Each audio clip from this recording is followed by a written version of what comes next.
Kusuriya no Hitarigato. Arc 1, Inner Palace. By Natsuhei Waga.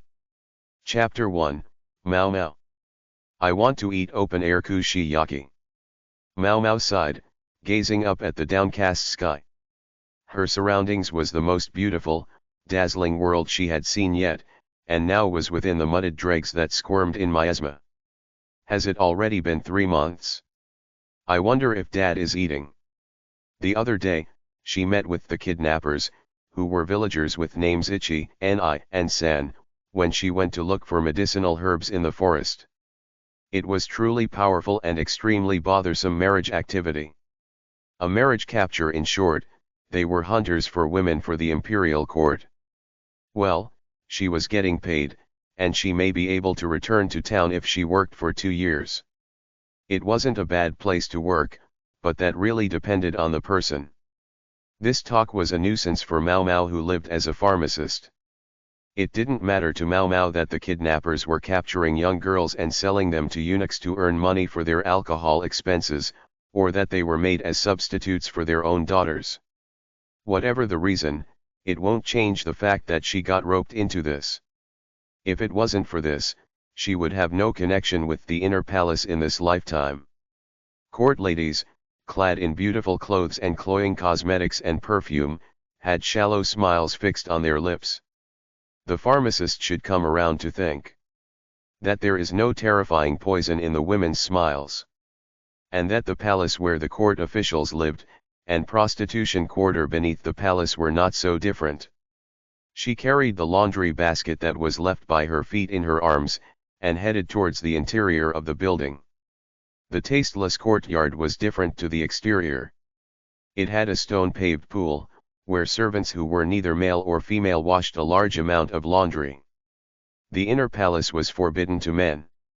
Only the country's elite noble ones and their blood relatives, and the men who lost their most important thing were those who could enter. Of course, the ones working there are the latter. While thinking it was warped, Mao Mao wondered if it was done because it was advantageous. She set down the basket, and looked the rows of lined-up baskets in the nearby building. It wasn't dirty laundry, just washing laid out for the sun. She looked at the wooden tag that was attached to the basket. It had a drawing of a plant and a number on it.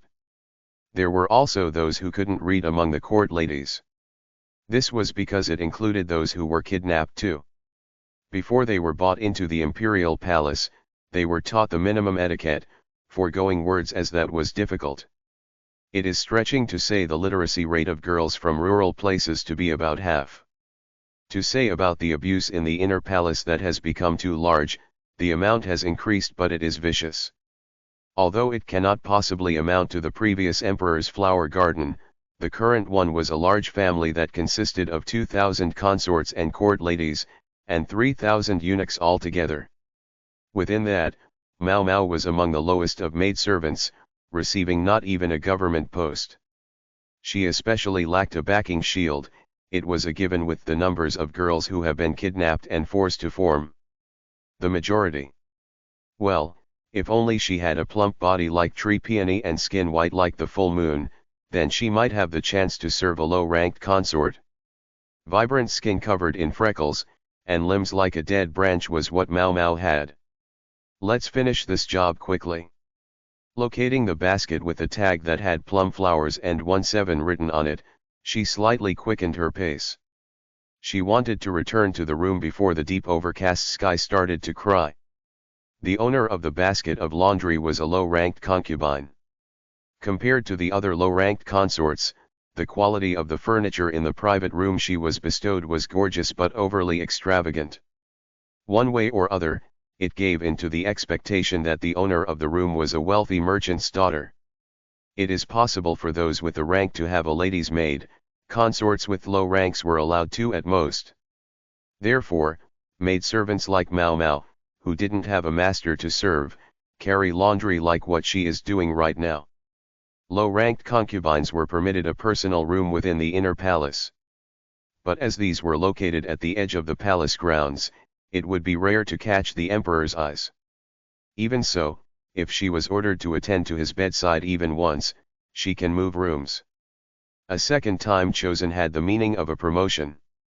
On the other hand, consorts who have passed the suitable age without making the forefinger move, as long as their families have no substantial political power, would have their ranks lowered.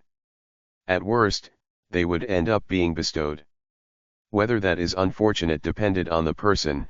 It seemed that being bestowed to eunuchs was the most fearsome for court ladies. Mau Mau knocked on the door lightly. "Leave that aside over there." It was a lady's maid who opened the door and bluntly answered. There was a consort with a wafting saccharine scent waving a wine cup about inside. Before entering the inner palace, she was praised to have a beautiful figure. She was, after all, like a frog in a well. After being overpowered by the other gorgeous flowers, and breaking her nose, she hadn't left her room recently. If you're inside the room, no one will come for you. Mau Mau received the laundry from the room next door and went back to the washing area. There was still a lot of work left. It wasn't that she liked it. She planned to work for her pay. Diligent by nature, that was the former pharmacist Mau Mau. She could eventually leave if she worked obediently.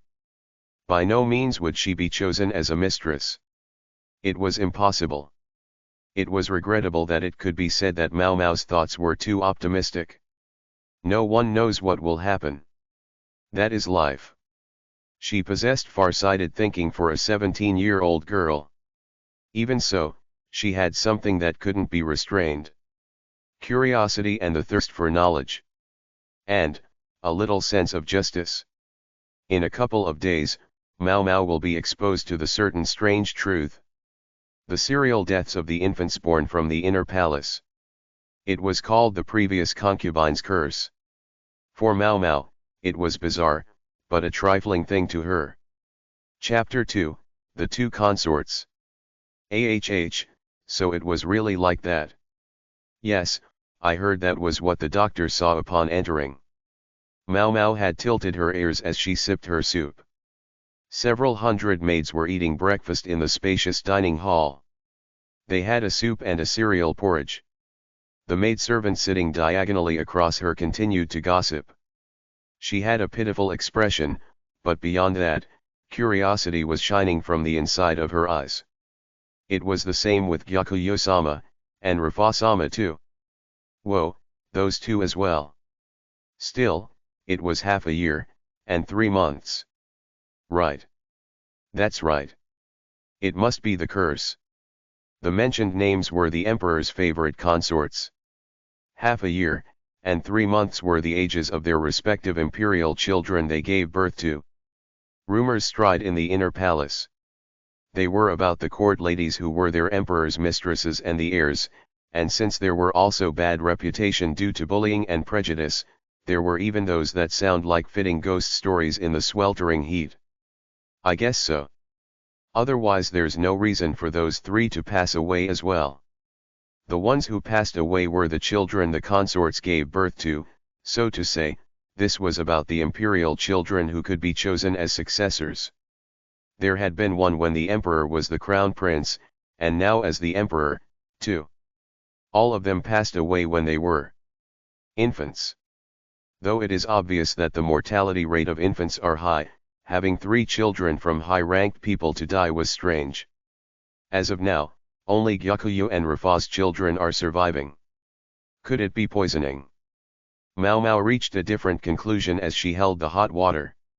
2 had been princesses among those 3 children. Since only boys can be bestowed succession rights, there were no reasons to kill princesses. The 2 sitting in front of her continued to speak curses and calamities without moving their chopsticks. There is no such curse. Absurd. It all boiled down to that single word. Mau Mau's thoughts of the method of family extermination just because of a curse was pretty much heresy. However, Mau Mau's mind had knowledge she could assert her basis on. What kind of illness? Could it be genetic? How did they pass away?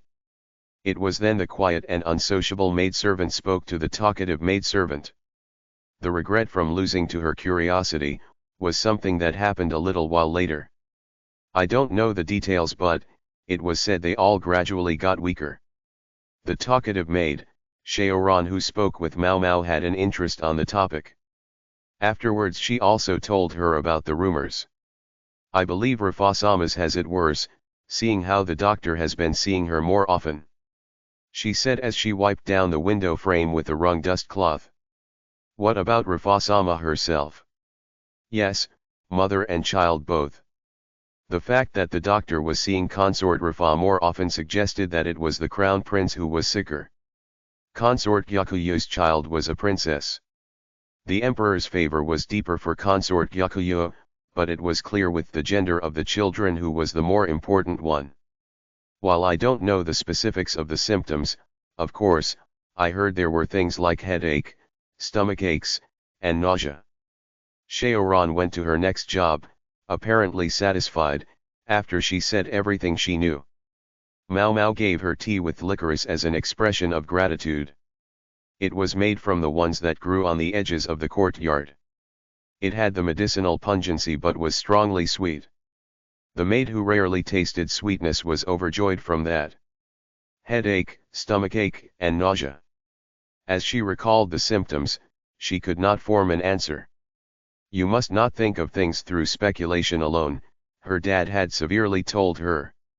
I'll try go there in a bit.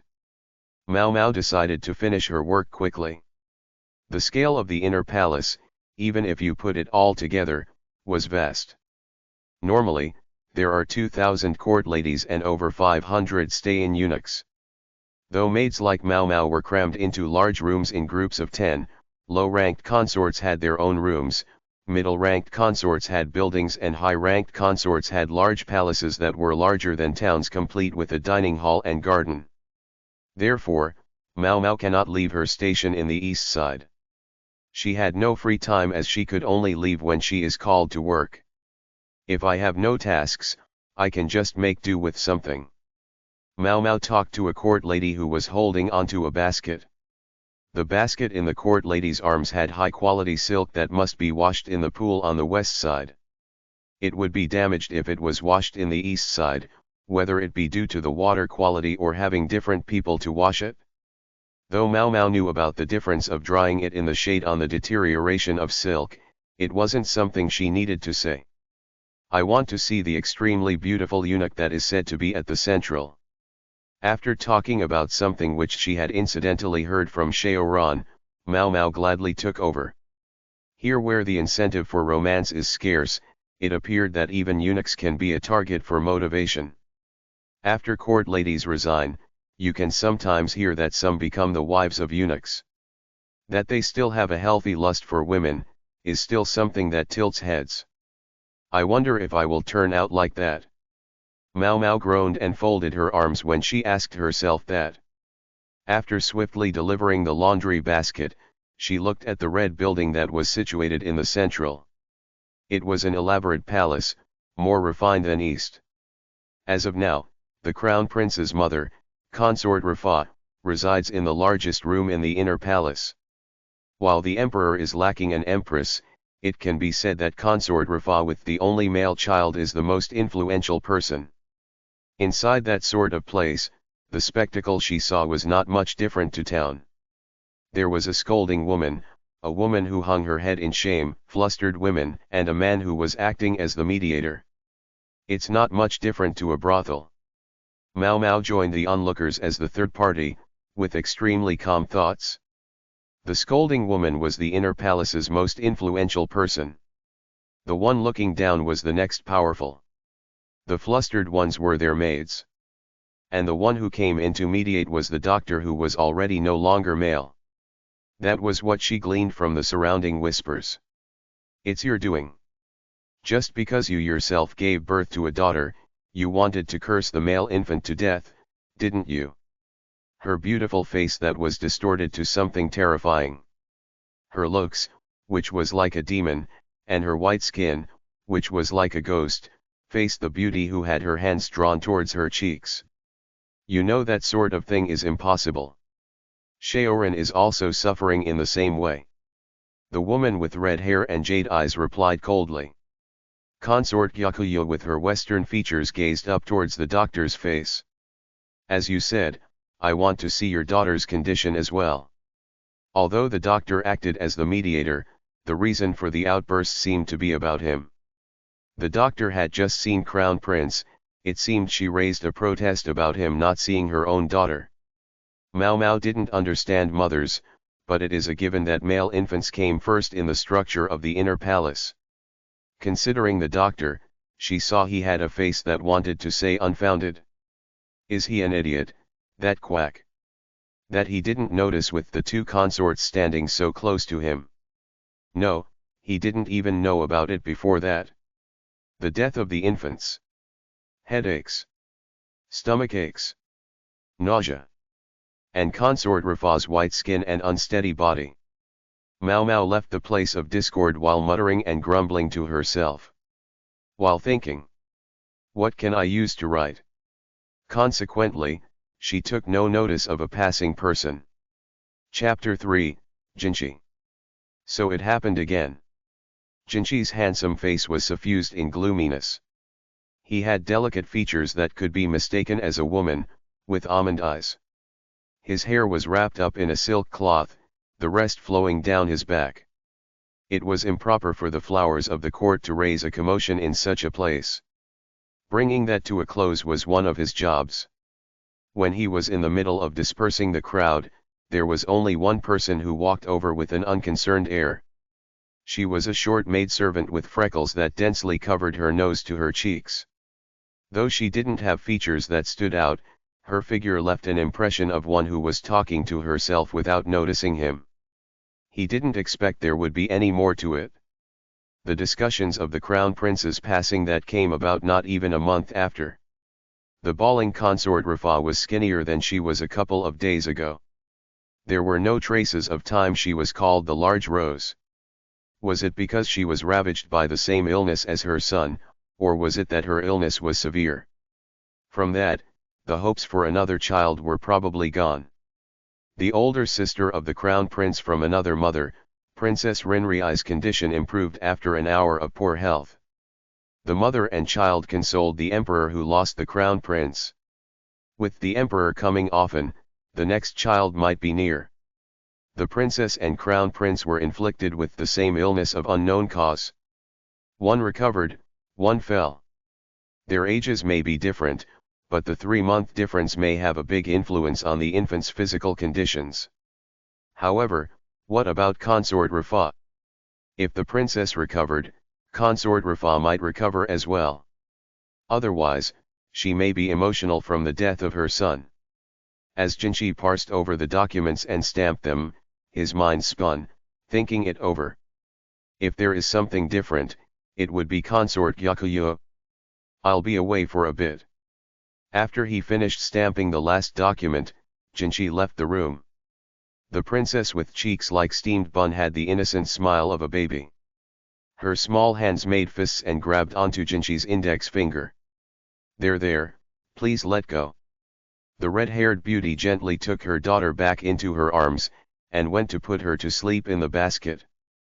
The baby pushed aside the hot blanket, and babbled happily while looking towards the visitor. You have something you want to ask. It appeared that the wise consort sensed Jinchi's anticipation. How has the Princess Dano recovered? At the point-blank question, consort Yakuyo let out a small laugh and took out a piece of cloth from her bosom. On the piece of cloth that was ripped out without using scissors, clumsy words were written on it. It wasn't that the words were written messily. The blotted text was hard to read because it was written with plant juice. The face powder is poison. Don't let the baby touch it. Was the writing purposely messy? Jinchi tilted his head. Was it the face powder? Indeed. Consort Yakuyo entrusted the princess to the wet nurse and took out something from a drawer. It was a ceramic container wrapped in cloth.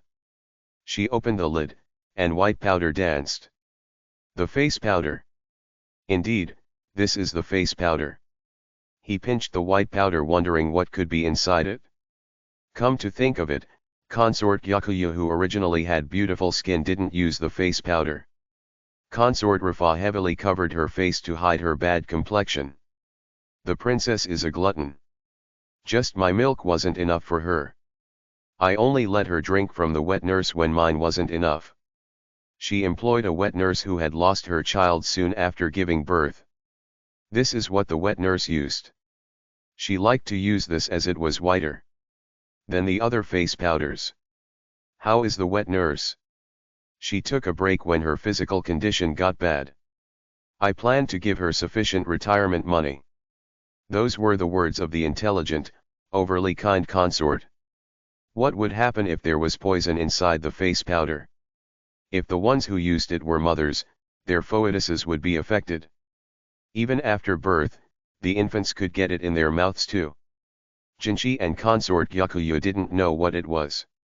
Just that this was the poison that killed the crown prince. Ignorance is a sin. We should take more care in what the infants are putting into their mouths. I agree with that. As a result, 4 of the emperor's children were lost.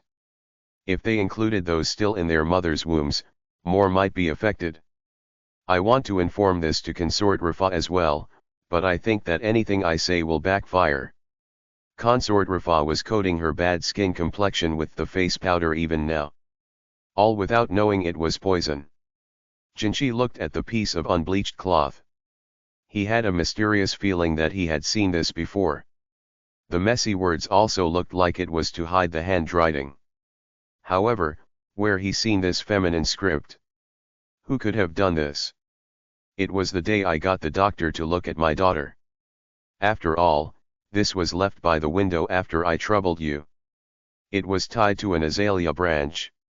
So, could it have been that they figured something out when they were at the commotion and wanted to leave some advice? Just who could it have been? The palace doctor wouldn't do such a roundabout thing. Indeed. It seemed he didn't know how to treat the crown prince even till the end. The commotion from that time. Come to think of it, he recalled an unconcerned maid from the group of onlookers. What was she muttering about? What did she say? What can I use to write?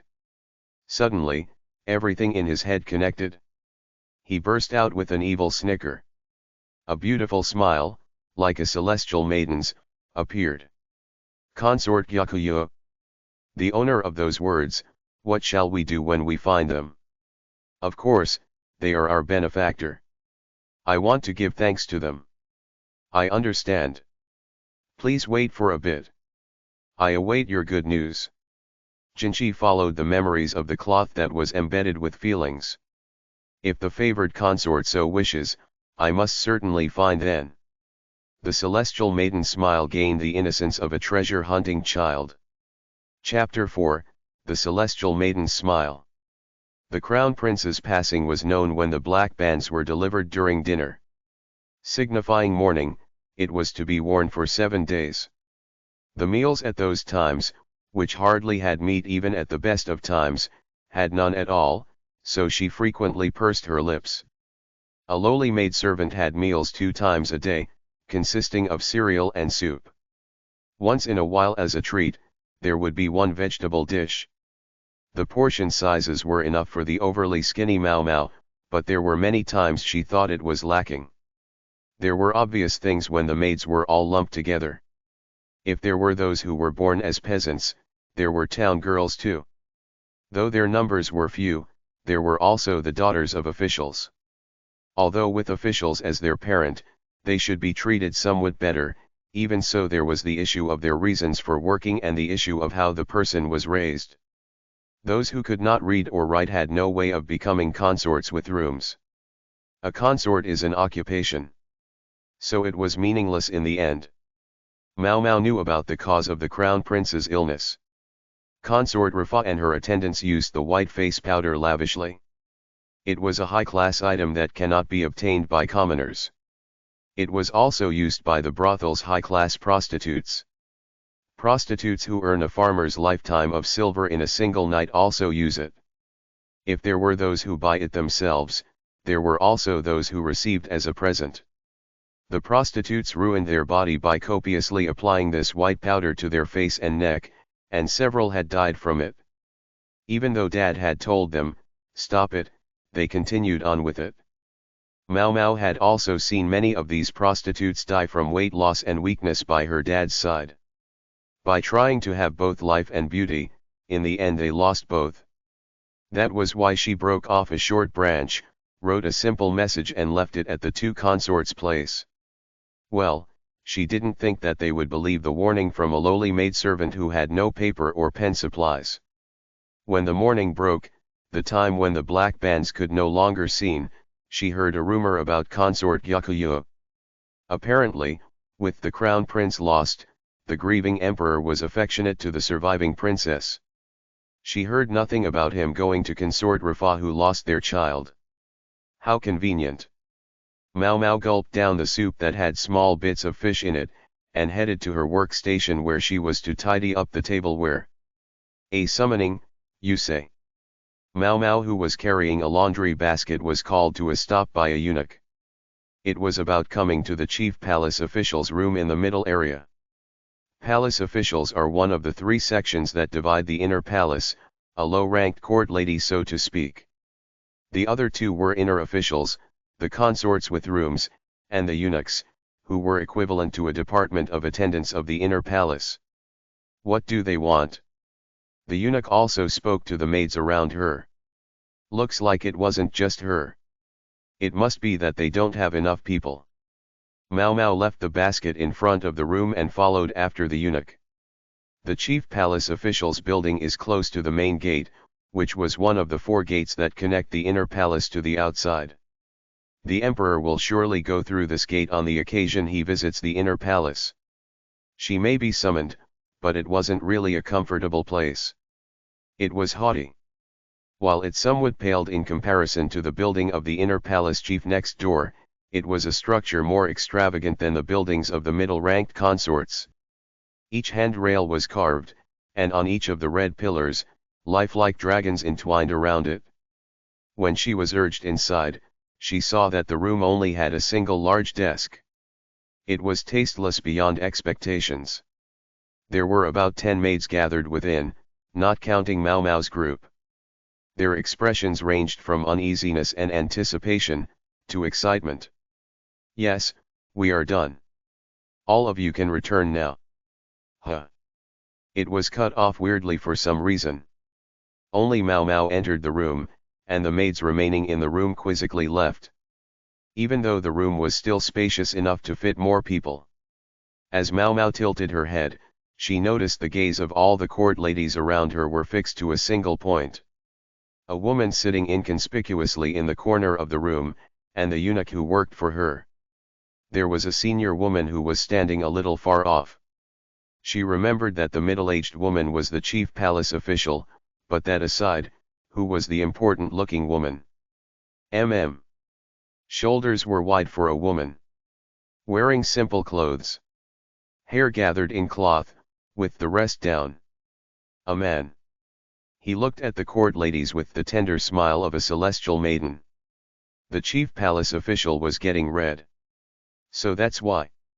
She understood why everyone was blushing. Mao Mao thought that this man must be the beautiful eunuch from the rumors.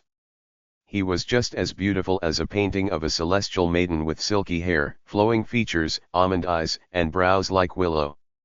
Such a waste. She thought of such words without blushing. As he lost his most important thing, he cannot make children. If that man had children, they would be excellent specimens no matter what. However, with just that otherworldly face, the emperor would also ensnare him. While she was thinking of such disrespectful things, the man stood up elegantly. Facing the desk, he picked up a brush and elegantly wrote something with a flourish. With a saccharine grin, the man showed his note. Mao Mao froze. The girl with the freckles. You're staying overtime. That was a summary of what was written. Perhaps he noticed that Mao Mao hadn't moved. His entire face was smiling. The man put away his writing, and clapped twice. We are done for today. You can return to your rooms. The maids, while puzzled, left the room with the backs of their hair shining. They didn't unable to understand the meaning of that note from before. The maids who left the room were all short. Mao Mao noticed that they had faces that stood out with freckles. However, the ones who made no reaction to the writing probably couldn't read it.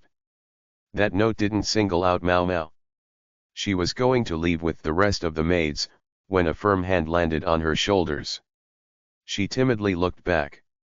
There was the smile of celestial maiden that was so dazzling her eyes were blinded. "You can't do that. You're working overtime." Needless to say, she couldn't refuse. Chapter 5, With a Room. How mysterious. It was decided you couldn't read when they asked you. "Yes, I am of humble birth." Maybe they made some mistake.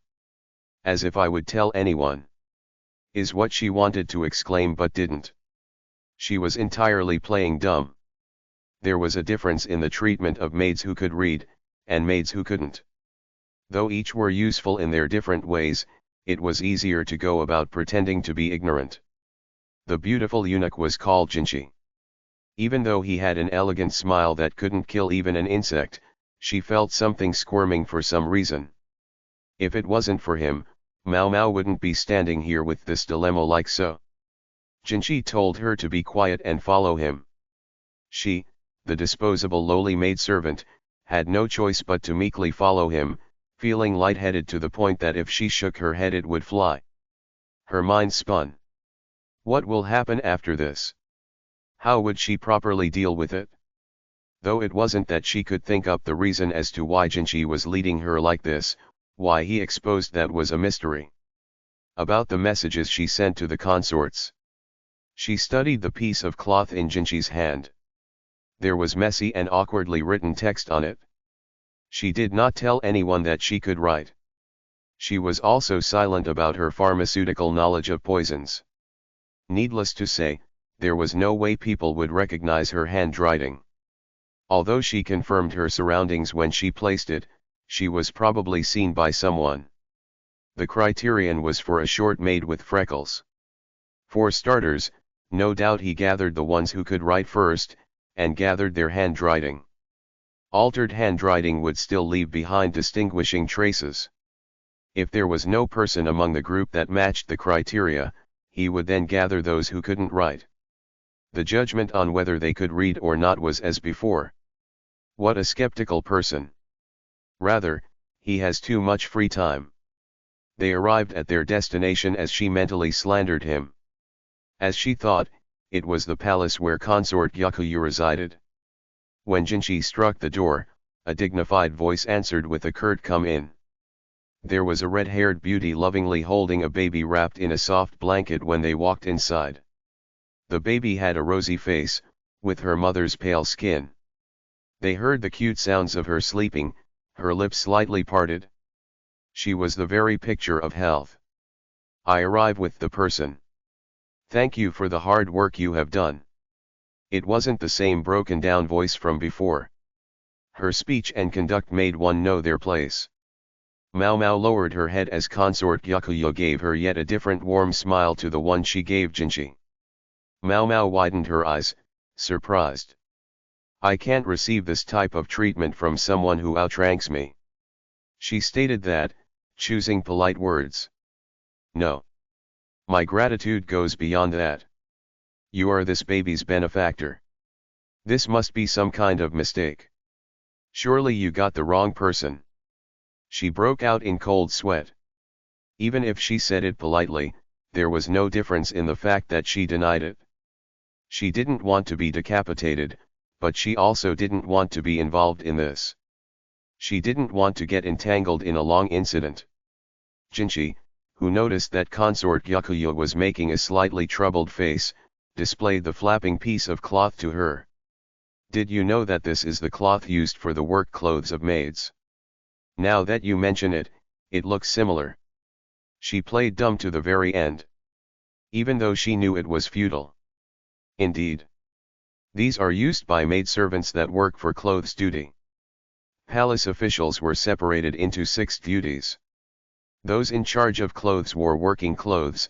Mao Mao, who oversaw washing duty, was placed into there. The unbleached skirt was the same color as the cloth Jinchi was holding.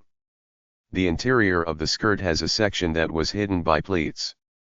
Examining it would find a strange seam. In short, the evidence was there. She didn't think that Jinchi would do rude display before consort Gyakuyo, but she was left with nothing else she could do. She had no choice but to prepare herself for the worst.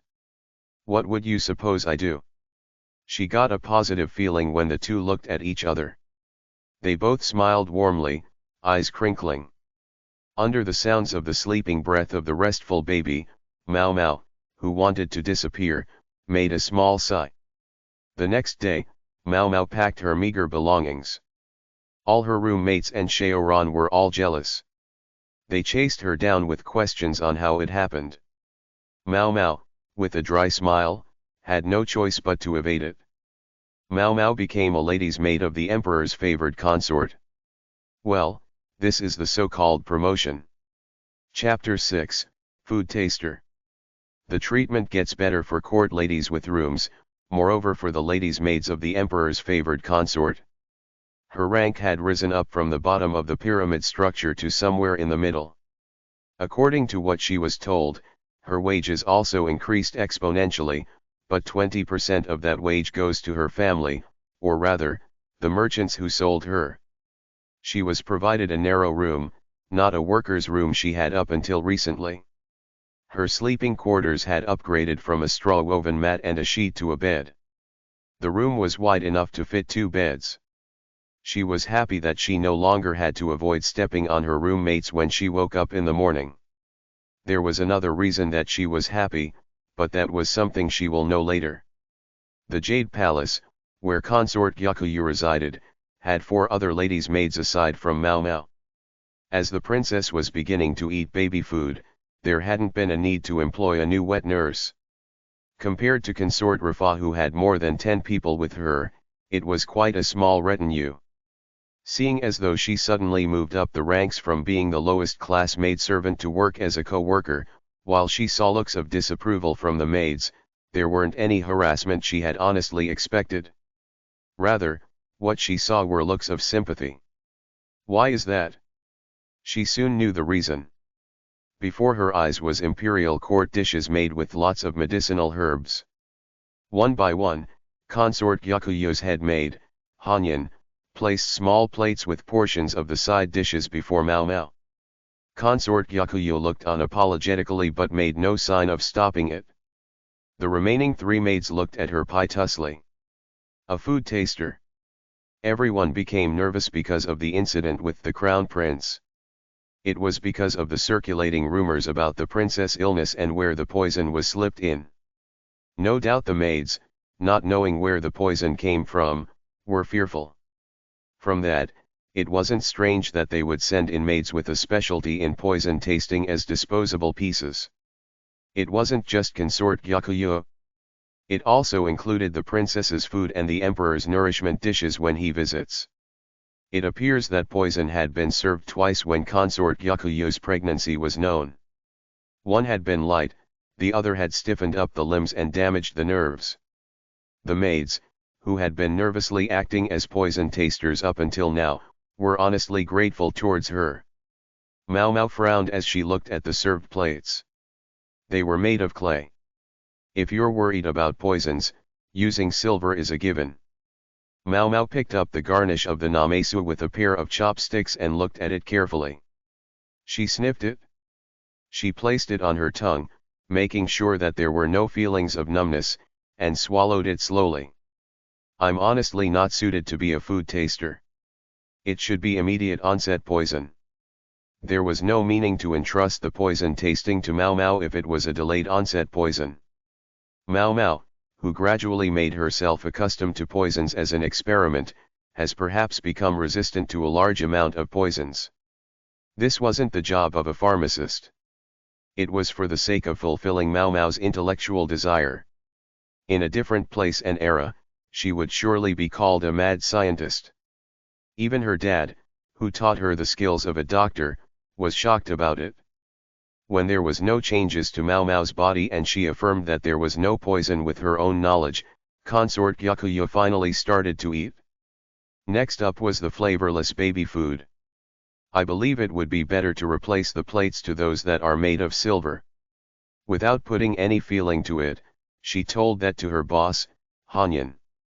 She was summoned to Hanyan's room to report on today's actions.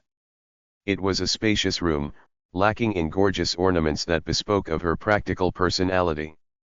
The beautiful, black-haired head maid who faced her 30s sighed. It's really just as Jinchi-sama said. She confessed with an amazed face that they did not use silver tableware on purpose. Because Jinchi instructed so. Likely, he was also the one who ordered her to be a poison taster. Mao Mao listened to Hanyan with a cold expression, fighting back her bad mood. I don't know for what reason did you hide your knowledge and skills on poison and medicine. Even if you just said you could write, you would have been paid more. It's because I lived as imitation of a pharmacist. Even though I have been kidnapped and taken away, when I think that the kidnappers are still receiving a fair share of money, I get seriously pissed. She let out a few rough words in her heightened emotions. But the head maid didn't blame her. So you are saying that even if your wages decrease, the money goes into those guys' alcohol expenses. It seemed that the smart maid deduced Mao Mao's intentions. As much as you like, if you are incompetent, you will be replaced after 2 years of service. She sympathized, while it was something she didn't need to understand. Hanyan picked up the jug from the table and handed it to Mao Mao. What is? Just as Mao Mao was about to ask, a pain ran through her wrist. In shock, she dropped the jug onto the bed. Large cracks ran through the pottery. Oh my, this is quite expensive. You won't be able to pay it back with the amount you earn as a maid. The money that is sent to your family won't be enough either. Rather, you will have to be billed. The expressionless Mao Mao, understanding what Hanyan said, let out a cynical smile. My apologies. Deduct that from the pay that is sent home every month. If that is not enough, please take what I have on hand as well. Yes. I'll send the formalities to the palace official chief. Well then. Hanyan picked up the fallen jug and placed it on the table. She then took out a wooden slip from the drawer. Her brush glided smoothly. This is the statement for the additional funds you get from food tasting. View this as insurance. If there are any points you are interested in, please ask. The amount of money was roughly the same as what Mao Mao currently earned. Excluding the portion that has been taken away as commission, it has been decided that Mao Mao made a profit. She is good with deals. Mao Mao left the room with her head bowed deeply. Chapter 7, Love Potion. The 4 maids who were there from the start were all very hard workers. Although the Jade Palace wasn't that large, the 4 of them moved about constantly. Bedroom duty, otherwise known as housekeeping maids, also come in, but it had always been the 4 maids who cleaned up the whole interior. By the way, the original maids had all divided up their jobs. And so, the only job left for the newcomer Mao Mao was to eat. She didn't know if they were feeling guilt due to them forcing the worst job onto her, or that they didn't want her to invade their territory.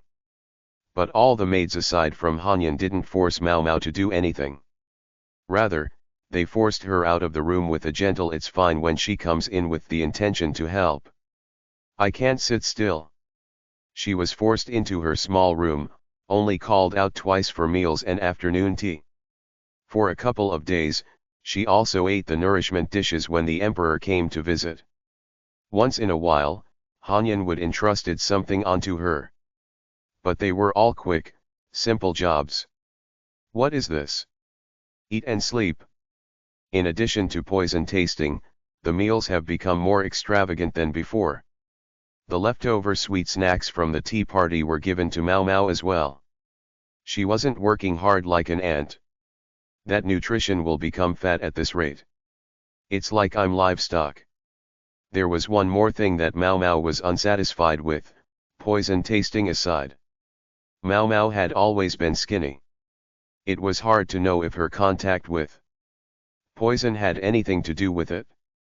Moreover, as the lethal dose depended on body weight, there is a higher chance of surviving just by being fat. It wasn't that Mau Mau didn't know how much the poison contributed to her skinniness.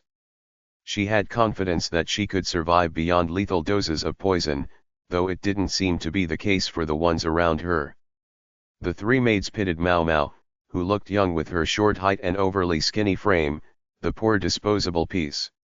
They fed her gruel, piling on seconds even when she was already full. She was also served one more side dish than the others. Reminds me of the big sisters at the brothel. Even though she is such quiet and unsociable thing, lacking that innocent charm. Why was it that the prostitutes doted on her? At every opportunity, they fed her, gave her sweets. By the way, what Mau Mau didn't realize was that there was a reason to her being doted upon. Mau Mau's left arm was covered in scars. Cuts, stabs, burns, scars from being stabbed with needles. She was short, too skinny, and had countless scars. Her arms were often bandaged. Occasionally she went about pale-faced and fainting. Though the girl was quiet and unsociable, it was because of the treatment she received up until now that everyone was overwhelmed with tears. Everyone thought she was being abused. But the truth was different. Mau Mau inflicted everything on herself. To study the effect of salves and drugs that stop inflammation. To gain resistance to poisons by gradually ingesting them. Sometimes she also got a venomous snake to bite her. There were times she got the amount wrong and fainted as a result. Consequently, this was why the scars were all concentrated on her left arm, and not her dominant arm. It wasn't that she had a masochistic, self-harming hobby.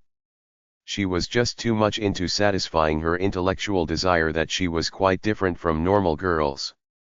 The one who was extremely bothered by such a daughter was her dad. He was getting unwarranted slander before he knew it. Living in the prostitution quarter, he taught his own daughter medical knowledge and writing to give her another path outside prostitution. He understood some of her motivations, but he condemned most of it. He couldn't even think that his daughter, who was of age, would repeatedly harm herself for the sake of experiment. For such reasons, everyone thought she was a pitiful girl, who, after being abused by her parent, was sold to the inner palace and made to become a disposable poison taster. People know nothing at all. At this rate, I'll become a pig. As Mau Mau thought of such things, a detestable visitor appeared before her. The young man with an otherworldly beauty was lit with a constant heavenly smile. The three maids prepared tea for the visitor while taking in his face. Upon observing the sound of a quarrel from the other side of the wall, it sounded like there was an argument on who will prepare it. The amazed Hanyan prepared the tea herself, and directed the three to return to their rooms. The food taster Mau Mau sniffed the contents of the silver teacup and held it in her mouth. She felt like running away from the gaze of Jinchi, who had been staring intently at her for some time now. She squinted, trying to not meet his eyes. As a young maiden, just by being looked at by a good-looking man, even if he was a eunuch, doesn't feel bad. But it wasn't like that for Mau Mau. She drew a line, even though she appreciated Jinchi's celestial maiden-like beauty, because aside from that interest, there are too much differences between them. This is something I received. Can you taste it for me? Inside the basket were steamed buns. Mau Mau picked one up and split it apart. It was stuffed with minced meat and vegetables. Sniffing it yielded a medicinal scent. It was the same as the tonic she ate the day before yesterday. There's aphrodisiac in it. You didn't even need to eat it to know. It's not harmful to your health. Please take it back. Savor it? Nah, when I think about the one who gave it to me, I really don't want to eat it. Indeed. You might get a visitor this evening. Jinchi made a wordless expression at Mau Mau, who stated that disinterestedly. His reaction was different to what she expected. He tried to make her eat the steamed bun while knowing it was spiked with an aphrodisiac. He deserved to be just looked at like a pest. By the way, she wondered what kind of person did he receive it from. Consort Yakuyo laughed, her voice like a bell, at the two's banter.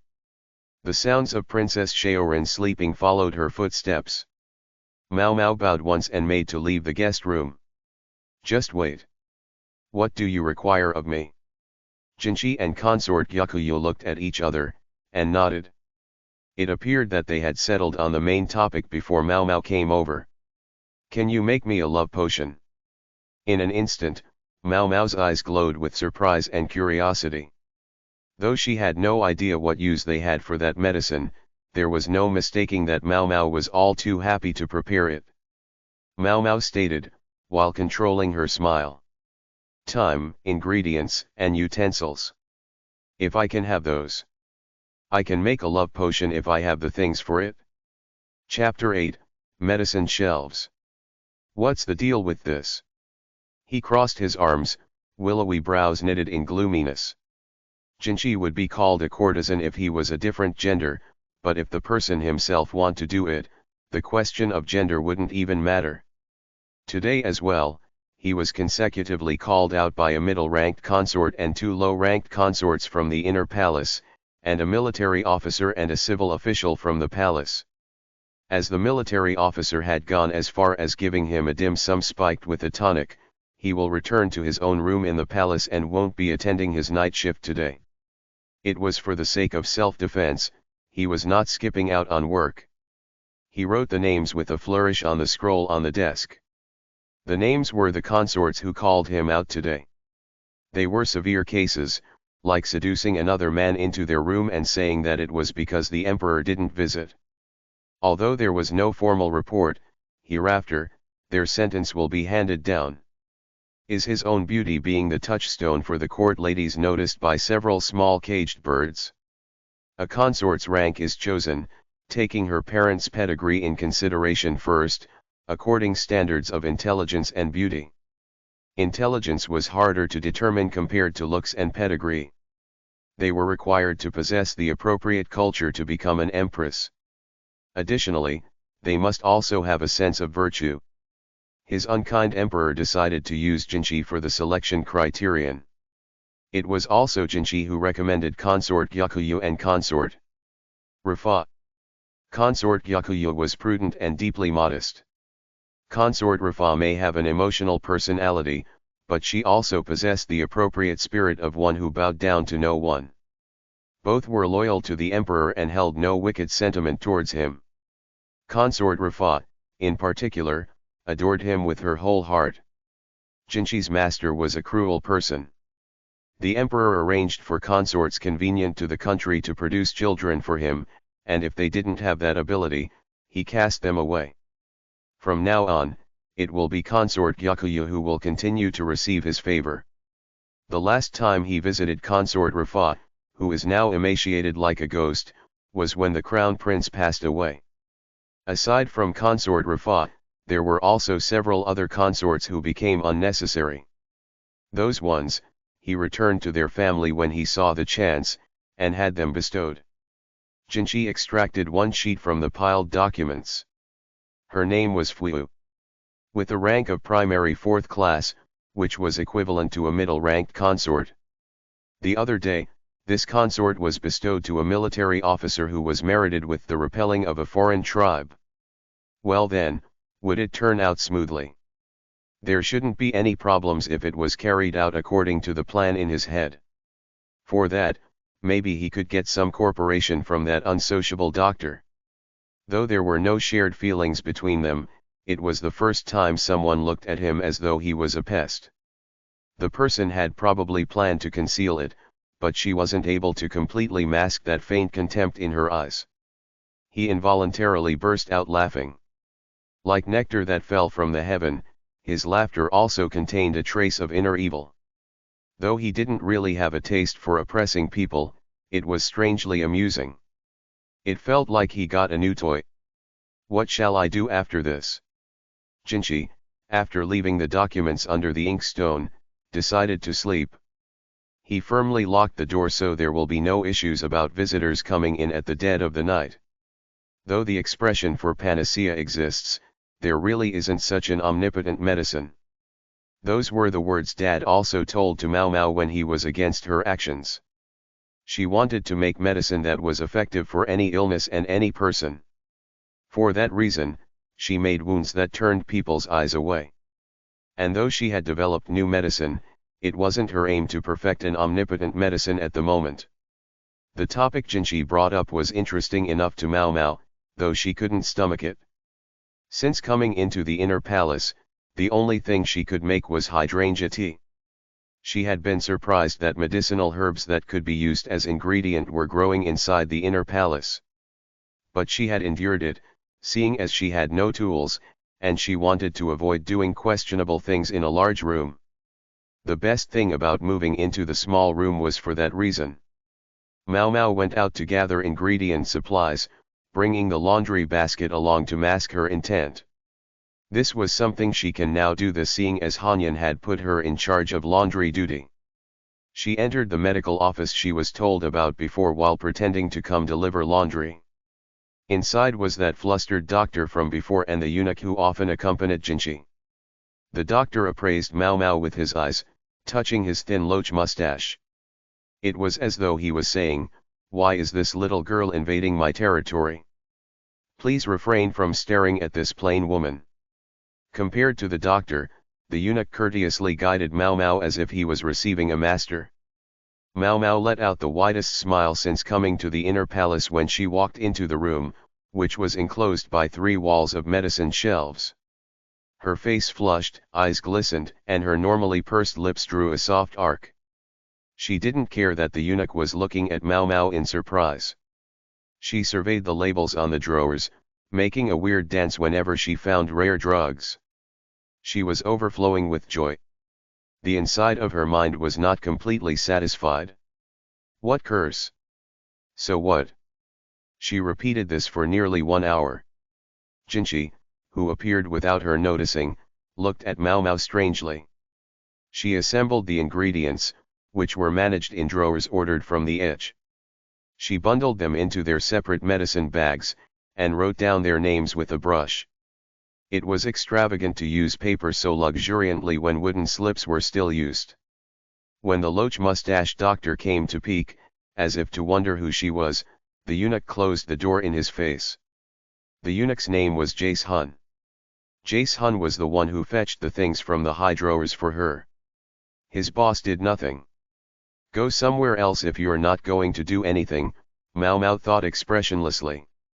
Recognizing the name on the highest drawer, Mao Mao leaned up towards it. Jace Hun made a wordless expression when he saw what he handed over. Some kind of seed laid on her palm. This amount isn't enough. In that case, the only thing we can do is to prepare it. The good-looking man, who did nothing but smile and watch on uselessly, told her simply. This is something from the West, in particular the southern regions of the West. You might find it if you search the imported goods. Jinchi pinched the seed. It looked like an apricot seed and emitted a peculiar aroma. What is this called? Mao Mao answered the young man's question. It's cacao. She said. Chapter 9, Cacao. Your skills are better than I expected. Jinchi told Mao Mao with an astonished voice. I didn't think I was that good either. She was somewhat stunned at the scene before her eyes. Is that so? There was no usual pointlessly bright smile. He just looked extremely tired. How did it turn out this way? For that, they had to go back a couple of hours. The cacao that was delivered came not as the seed but in the powdered form. Mao Mao carried all the other requested ingredients to the kitchen of the Jade Palace. The 3 maids had watched her in the spirit of curiosity, but returned to their respective workstations when Hanyan reprimanded them. Milk, butter, sugar, honey, fruits dried in distilled liquor, aromatic herb oil. They were all high-class items with high nutritional value. At the same time, they could also used as ingredients to make a tonic. Mao Mao had tried cacao only once. The prostitute who gave her the chocolate said that it was something kneaded into powder, mixed with sugar and hardened. Though the piece was the size of her fingertip, eating it made her feel like she drank up nail liquor. The strange feeling became clear. It was something a wicked guest gave to garner the interest of a popular prostitute by saying it was an unusual confectionery. Regrettably, the prostitute was angry when she saw the Mau Mau, who looked out of sorts, and she ended up grounded by the madam. After that, there were times where she got her hands on a couple of those seeds, but she didn't treat them as a drug. A pharmacist of the prostitution quarter had no customers who requested such a high-class item. The chocolate in her memory was something hardened with fat. Mau Mau, who can perfectly remember the scent and taste of medicines and poisons, had a clear memory of its ingredients. As the season was still hot, Mau Mau didn't think that butter will set properly. So she decided to use it to cover the fruits. It would be perfect if there was ice, but of course, that was something impossible to obtain. As substitute, she prepared a large unglazed jug and filled it halfway with water. Water evaporation will make the inside a couple of degrees cooler than the open air, just cold enough for the fat to set. Mau Mau put a spoonful of the mixture in her mouth. Bitterness, sweetness, and a component that lifted her emotions passed through her tongue. Mau Mau, who became strong to alcohol and poisons, didn't feel as high as she did before in the past. Nonetheless, she could feel a strong effect. Maybe it's better if I make them a little smaller. She cut the fruits in half and drenched them in the brown liquid. Then she laid them on a plate and finished off by placing that inside a container so it could float inside it. She capped the jug and hid it with the straw mat. Now the only thing left was to wait for it to harden. By the time Jinchi came to pick it up in the evening, so they should be already set. There's a little left over. There were still some of that brown liquid left over. The ingredients were very high-class items, and were also high in nutritional value. Although it was a love potion, seeing as it wasn't that effective to Mau Mau, she decided to eat it later. She cut up a loaf of bread and soaked it in it. This way, there was no need for cooling. She covered it and left it on the shelf. She packed up the leftover ingredients in her room, and went to the pool outside to wash up. That time, it completely left her mind that she should have bought the cut bread into her room as well. It might have been because she was a little high from the tasting. Well, afterwards was a festival. Afterwards, she was entrusted a job by Hanyan. The incident occurred when she was getting into the flow of harvesting the medicinal herbs that grew outside. She was smugly holding onto the laundry basket with herbs, when she saw a blue-faced Hanyan and a gloomy consort Yakuya waiting for her. As Jae-sun was also there, Jinchi should have come too. Hanyan, who was pressing her forehead, pointed Mau Mau to the kitchen. Jae-sun pushed her basket and led her towards the scene of the crime. Jinchi was looking there with an amazed expression. There were three maids sleeping, affectionately embracing each other. Their breasts were bared, skirts were turned up to their calves. Everyone had flushed, content faces. Insolent words passed through her head about what happened before and after, but she tried not to think about it. Rather, she didn't want to think about it. Well, because they were all women, the worst case didn't happen, maybe. There was the brown bread on the table. 3 pieces were missing. Hanyan, Jae-sun, and Mau Mau carried the maids to their respective rooms to sleep. And just as they did so, fatigue came with a rush. In the living room, consort Yakuya and Jinchi were looking at the chocolate bread curiously. Is this the mentioned love potion? No, that would be this. Mau Mau presented the thing that covered the fruits. Around 30 grains about the size of her thumbnail lined up. Then, what is that? My supper. Evidently, everyone was taken back as though she said something wrong. Jae-sun and Hanyan looked at her as if she was a strange person. I've gotten used to alcohol and stimulants, so it doesn't have much of an effect on me. Mau Mau was a heavy drinker, because she once drank alcohol seeped in snake poison as an experiment. Mau Mau categorized alcohol as a type of drug. Jinchi picked up the bread and stared at it intently. Then, there shouldn't be a problem for me if I eat it. Please stop that. Hanyan and Jae-sun's voices overlapped. It was the first time she heard Jace Hun's voice. Jinchi put the bread back onto the plate, saying it's a joke. Certainly, tasting a love potion in front of the emperor's beloved consort is disrespectful. But even with that mistake, anyone would be capable of straying from common sense if a celestial maiden's beauty ever drew close with a flushed face. Shall we make it for the emperor next time? As a change in routine even. It'll have to be 3 times the effectiveness of the usual tonic. 3 times. Perhaps a means to continue, Consort Yakuya decided in a quiet voice on something that couldn't be heard. How intense. Mao Mao transferred the love potion to a container with a lid and handed it to Jinchi. Please aim to have 1 grain at a time as it is very effective. I think you will get a nosebleed if you overeat as it will cause the blood to overcirculate. Again, please use it when you're together with a consenting partner. When she finished with the precautions, Jinchi stood up. Jace Hun and Hanyan left the room, getting ready to return. Bowing once, Consort Yakuya also left the room, together with the sleeping princess in the basket. When Mao Mao was about to put away the plate of bread, she smelt a sweet scent from behind. Thank you for making something better than I expected. She could hear a sweet honey-like voice.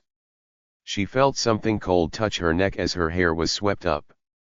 When she looked over her shoulders, Jinchi was leaving the room, swinging one hand. I see. There was one less piece of bread on the plate when she looked away. The aim of the criminal was on point. It'll be good if there are no victims. Mao Mao muttered about other people's affairs. The night was still young. Chapter 10, Ghost Disturbance, 1. Infa, a maid who serves the favored consort, Gyakuyo, will today as well work with wholehearted devotion. The other day, she committed the disgrace of sleeping on the job, but her master, consort Gyakuyo, did not blame her. In that case, she shall commit her full body to serve and meticulously clean every single window frame down to the handrails. Originally, this sort of act is unworthy of a lady's maid like herself, but even so, Infa will conduct herself as a maidservant. Because she had told consort Gyakuyo that she loved to work. When she entered the room to arrange the kitchen's tea utensils, the new maid was making something. Her name is Mao Mao, but she rarely speaks, so Infa isn't sure what kind of person she is. Only that, hearing that the girl had scars on her arm from abuse, sold and was now employed as the poison expert was unbelievably unbearable. Infa increased the girl's meals to fatten up her skinny body and didn't allow her to sweep, seeing how pitiful it was to see her exposed scars. The other 2 maids also thought the same way. As a result, Mao Mao didn't have much jobs to do. This is fine, Infa thought. The head maid Hanyan said, this is not enough, and assigned Mao Mao to do the washing. As washing only required her to carry the basket, the scars on her arms do not stand out. She was also entrusted to do other small tasks. What are you making? The new maid was boiling some plants in a pot. Cold medicine. She stated the absolute minimum of what she needs to say. Surely, she was probably not good with socializing due to the after effects of abuse, Infa thought, to the point of tears. As her knowledge of medicine is deep, she makes it this way sometimes. Infa had nothing to say about that as the girl cleans after herself perfectly, and the other day she received medicine for dry skin, which she treated as priceless treasure. Occasionally, it seems that Hanyan requests her to make medicines as well.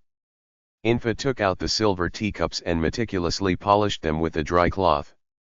Mao Mao doesn't speak much, but she is a good listener, someone worth talking to. Infa told her about the strange rumor that had been going around recently. The rumors of a white woman dancing in mid-air. Mao Mao headed for the medical office, bringing along the laundry basket and the cold medicine she finished making with her. Just this time, she wanted to get the doctor's judgment, even merely for form's sake. An incident from a month ago. Mao Mao tilted her head at the conventional bizarre tale. This was yet another rumor she has never heard of before coming here. Shaoran had told her everything she knew as far as rumors went, so Mao Mao knew that this was a recent one. The inner palace was surrounded by a wall. On the other side of the fence is a deep moat, and the only way to traverse the place is through the 4 directional gates. It is impossible to escape or raid the place. It was said that there is a consort who attempted to break out of the inner palace and is still resting under the deep moat even now. Near the castle gate, there were no buildings close by, just an expansive pine forest. It was from the end of summer yet. Although it was the season, it was harvest time. As bad thoughts came to her head, she heard a detestable voice as if she settled on a target. Good work. Mao Mao maintained an expressionless face at the gorgeous peony-like smile. No, not really.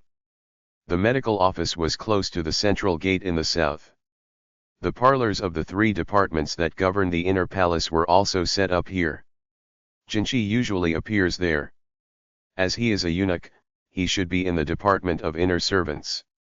But this man is not attached to any room. Rather, he looks over everything like an overseer. It looks like his position is higher than palace official chief. It is possible he is the guardian of the current emperor. But it was hard to imagine that for a young man who looks around 20. There's no reason for him to specially become a eunuch if he was the emperor's son. It is also thinkable he is the guardian of consort Yakuyo, seeing as they are close. Actually, the emperor's mistress. In the case of the emperor's visits, it is normal as far as seeing him friendly with consort Yakuyo, but it doesn't match the person's appearance. It is troublesome to think of such thoughts, so let's settle with him being the emperor's lover for the time being. You look like you're thinking of something extremely rude. Are you sure you're not imagining it? She bowed once and turned around. When she entered the medical office, she saw the loach-mustache quack doctor rigidly grinding the mortar. Mao Mao knew that the doctor in this case wasn't making medicine but wasting time. Otherwise, it is pointless for him to give away half the medicine he makes every time. At the start, it seemed that he thought that she was a little girl who didn't know what she was doing, but his attitude gradually eased after he saw the medicines Mao Mao made. Nowadays, he takes out tea cakes, and it reached the point where he gave portions of unneeded ingredients to her, but that wasn't a very good thing for a medical office to do. He doesn't really have confidentiality. Can you look at this medicine for me? Oh, if it isn't the last. Wait a sec. He prepared tea cakes and crude tea. He had senbei instead of sweet manjiu. Mao Mao, the drinker, was happy. Recently, it felt like she had been forced to eat various things.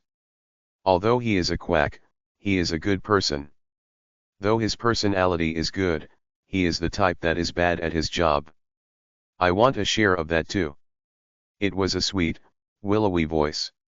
Even without looking back, for some reason, it felt like the air around her completely brightened up.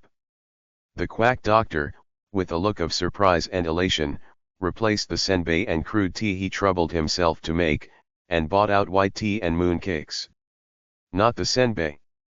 The one with the brilliant smile sat across her. He refused to sit with her because of the difference in social status, but he forcibly pinned down her shoulders.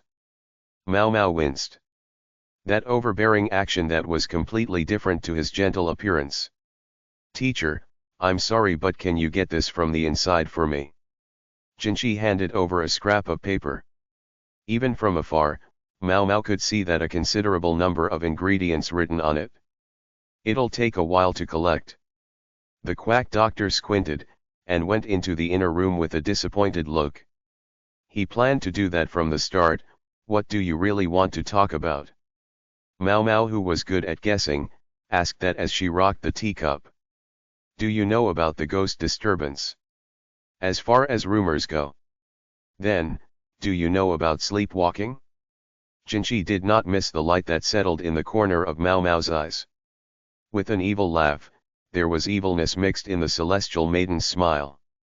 A large palm stroked Mao Mao's cheeks. How would you go about curing that? He inquired, voice like sweet cider. Chapter 11, Ghost disturbance, too. I know nothing about such things. Mau Mau replied, not wanting to overguess herself.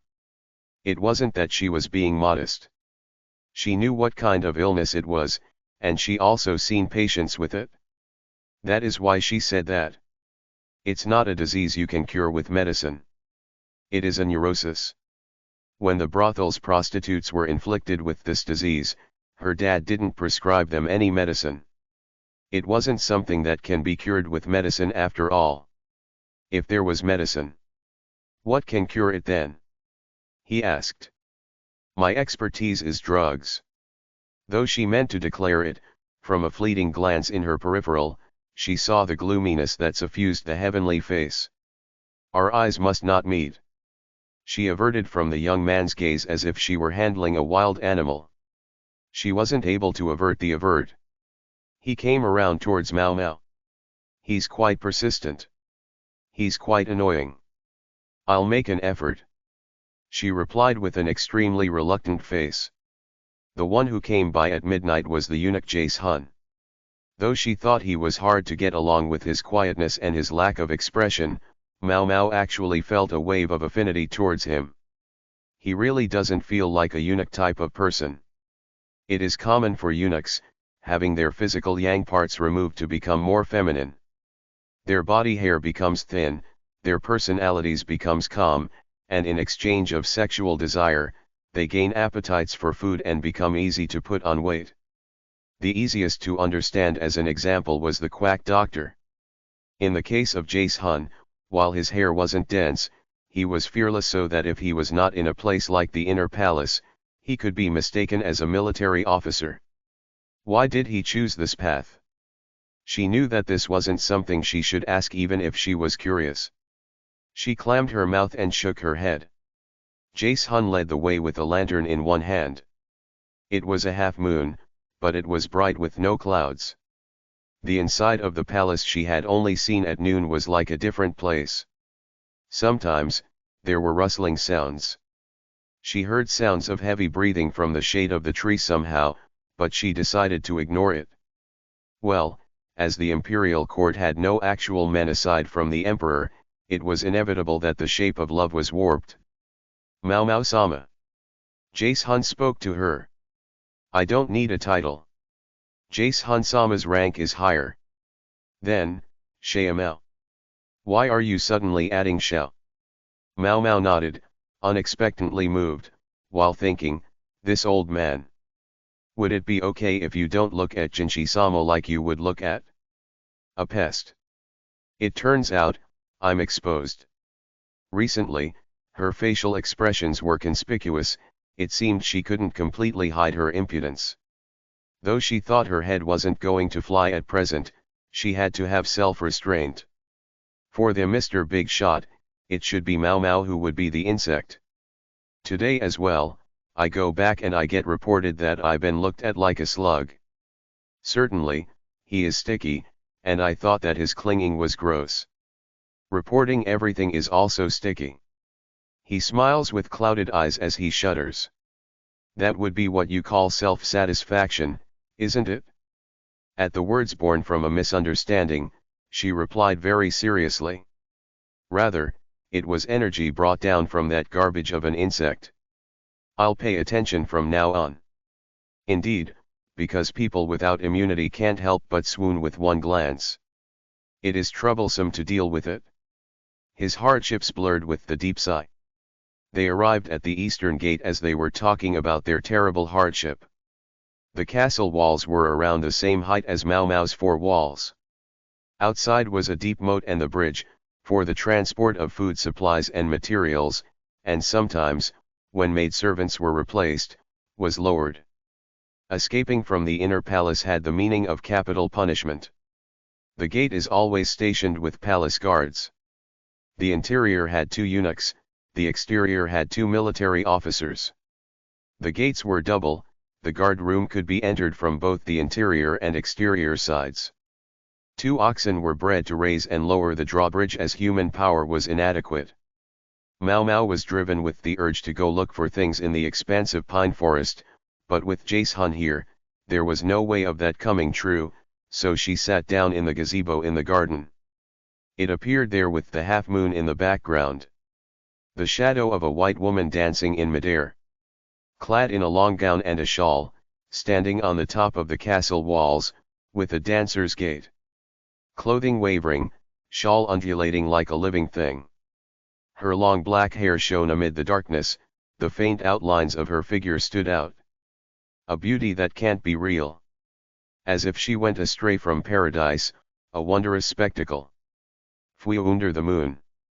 Suddenly, those words passed through her head. Jace Hun looked surprised for an instant, and muttered to himself. She has good intuition. The woman's name was Fui, a middle-ranked consort. The princess to be bestowed for merit next month. Chapter 12, Ghost Disturbance, 3. Sleepwalking is a not properly understood disease. Even though they are asleep, they move about as though they are awake. If there was any cause to speak of, it would be the discord of the heart. No matter how much medicinal herbs are boiled, it is futile. A certain prostitute was inflicted with that disease.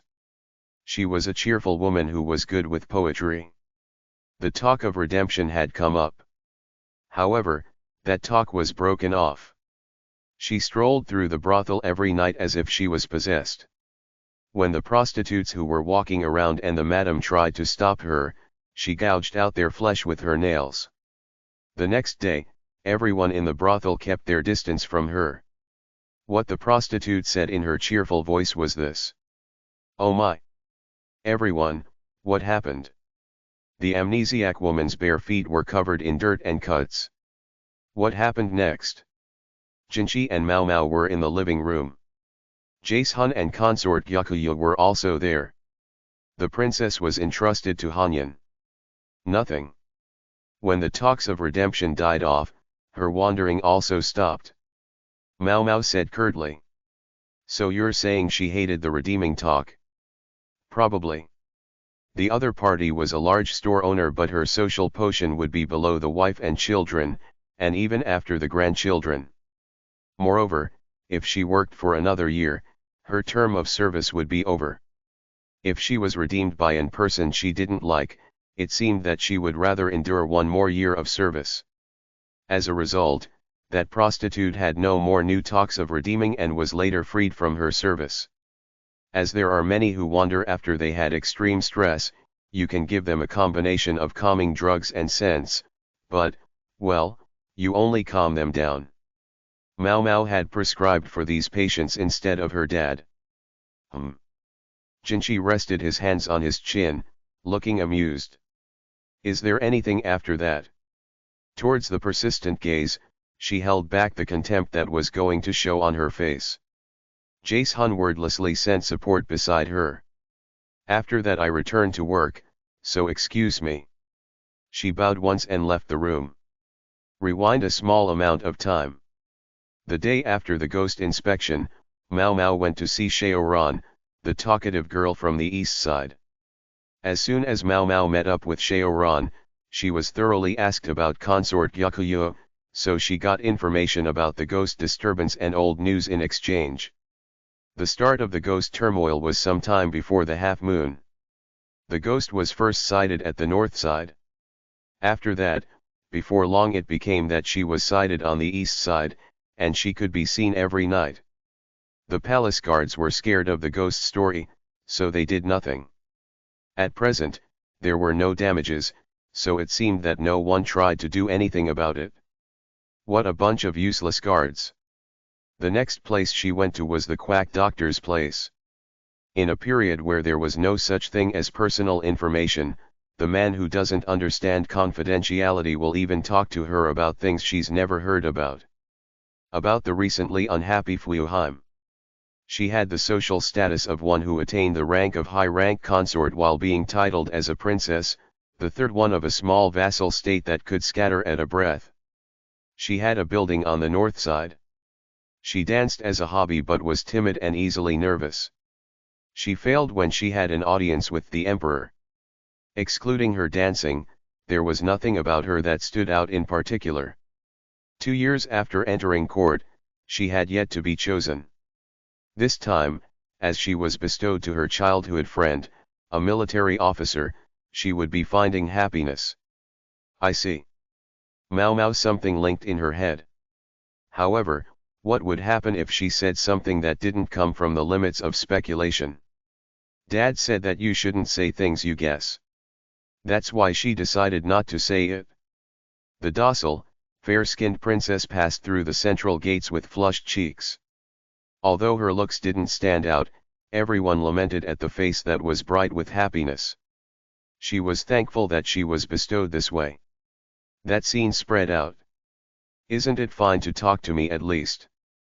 Consort Yakuyo, who smiled charmingly, was a mother of one child despite her actual age being not even 20 years old. She had a slight tomboyish smile. Mau pondered for a second.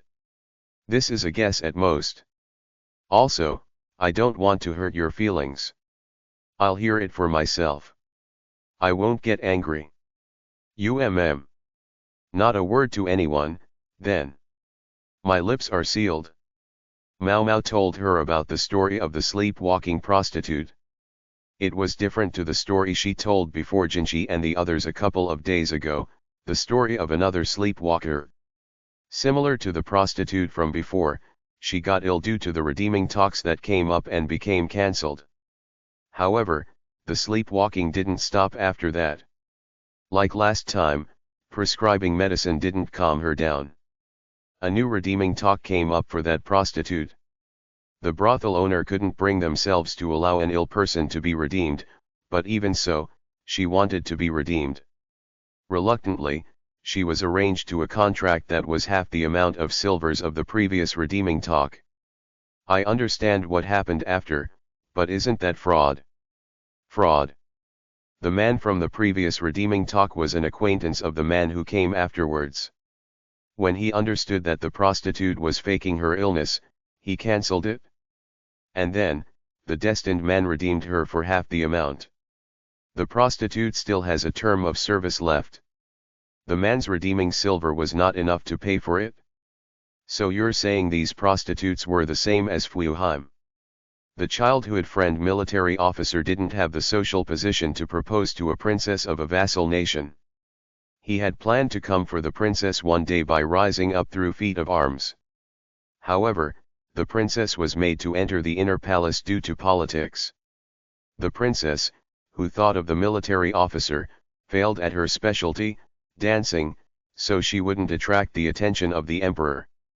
As she believed, for the period of 2 years without sleeping with anyone, she kept her body clean. The childhood friend collected his feat of arms, and when Fuheim became bestowed to him at his next merit, the princess came to wander about questionably.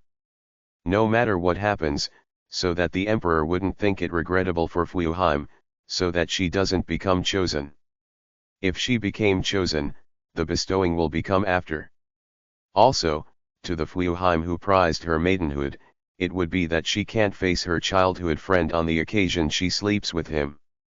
She was dancing at the East Gate was for the sake of prayers to her childhood friend who was coming back for her. The sake of a prayer so he comes back unharmed. It's fraud to the end. How do I say this? It might be the case concerning the emperor, so you can't say anything. The favored consort looked slightly troubled. She was unable to say that the lustful emperor didn't hold any interest to the princess who desired the military officer to that extent. If I say that I'm jealous of Fuheim, I might be a cruel woman. I don't think that. Though she thought the theory was mostly coherent, she didn't feel like telling Jinchi. Because one must be happy. She wanted to keep that tender, simple smile as it is. It seemed that the problem was completely solved, but there is actually still one mystery remaining. How did she go up?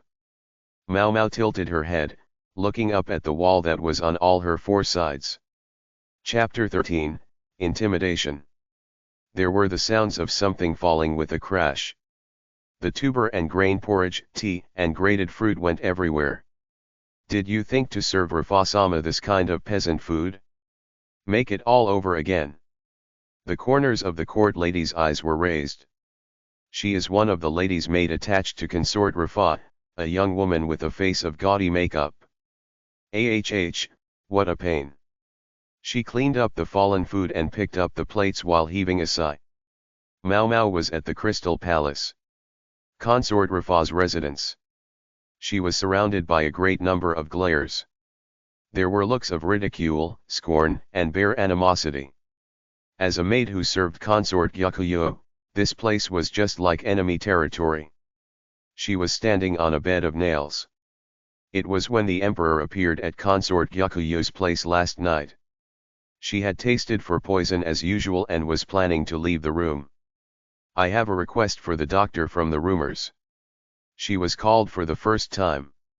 What is this rumor you're speaking of? The emperor's age was somewhere around the mid-30s, a great man growing a beautiful beard. The one who holds the highest authority in the country. It was no wonder and couldn't be helped that Mau Mau was glared at by the court ladies. She just thought, I want to try touching his long beard. What will it be? She respectfully lowered her head. It was just as she wanted to leave before taking a humble correspondence with a maidservant's social position. Consort Rafa's condition is bad. Will you look at her for me for a while? That. The emperor's words were the heaven's word. Mau Mau, who wanted her head and body to remain close with each other, had no choice but to reply with your pleasure. Look after her had the same meaning as cure her. Be that as it may that his favor for her was gone, it could either be that affection remained to some extent, or it could also be that he couldn't disregard the daughter of an influential person. If Mau Mau can't cure her, her head will fly. Their lives were linked. As he was entrusting this to a young girl, it is at best due to the reason that the inner palace medical officers were usually unreliable, or that there was no issue with her dying. Either way, it was an irresponsible request. At any rate, it's not something you talk about in front of another consort. Mau Mau, taking up such a request, ate her dinner leisurely and deeply thought that the emperor was as she thought what an emperor would be. Like, to perform friendly things with consort Yakuyo. The first thing she should do when she sees consort Rafa is to improve her eating habits. At present within the inner palace, due to Jinchi's words, the poisonous face powder was not allowed to be used. If merchants were found to sell it, they would be thoroughly punished cruelly. If that's the case, then getting rid of the poison that is left in her body was the first priority. Although the meal was served with porridge, it was an extravagant affair with fried fish with ancake broth, stewed pork, and red and white steamed bun with shark fin and crab. It was nutritious, but overly heavy for a sick person with a weak stomach. She ordered the cook to redo it while trying not to drool herself. With the imperial command, Mau Mau, who gave off the air of a humble maidservant, was able to maintain authority. The meal consisted of porridge high in fiber, tea with a diuretic effect, and easily digestible fruit. It was regrettable that it was thrown on the floor some time ago. Other than criticizing the imperial command, the maids weren't pleased with the ugly maidservant who serves consort Yakuyo. Mau Mau had a lot of things she wanted to say, but she firmly put up with it and cleaned up. A lady's maid brought in another luxurious and gorgeous meal, and carried it towards consort Rafa, but a short time later most hands left without cleaning up. The remainders became the reward for the lowly maidservants. Just as she wanted to perform palpation, the lady's maids shadowed her around the canopied bed, and so she nursed her, completely failing to be respectful. When the powder on the sleeping place was slapped, she only coughed once. Because there's a peasant here. The air is bad. And was driven out of the room. The chances of her getting cured were low. She will certainly waste away if it keeps up like that. It could either be that her body couldn't eject the over-accumulated poison in time, or that she will not have enough vitality. If you take away food, a person will die. They lose the energy to live. She leaned against the wall in front of the room. Until the day her head separates from her body, she will count the days with her fingers. As she thought that, she heard a lovely voice from her surroundings. She had an extremely unpleasant sensation, and looking up with an extremely serious face, she saw an extremely lovely face smiling extremely cheerfully. T/N, LOL. You look troubled by something. Do I look like that? She replied monotonously with her eyes narrowed. You do look like that. He was staring intently at her, so her gaze gradually strayed. His long eyelashes neared as he attempted to follow. If their eyes met, she would look at him as though she was touching garbage, a conditioned reflex. What's with that girl? She heard malicious whispering. It was the maidservant who dismissed the meals. Mau Mau really felt like running away. The air around her became terrible. A sweet, honey voice spoke close to her ears. Let's enter for the time being. Before she nodded, they shut themselves into the room.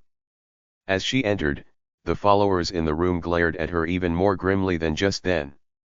But when they gazed at the one with the look of a celestial maiden next to her, those looks subsided into light smiles. Women are really scary. Taking out the person the emperor arranged is not becoming of beautiful, talented women.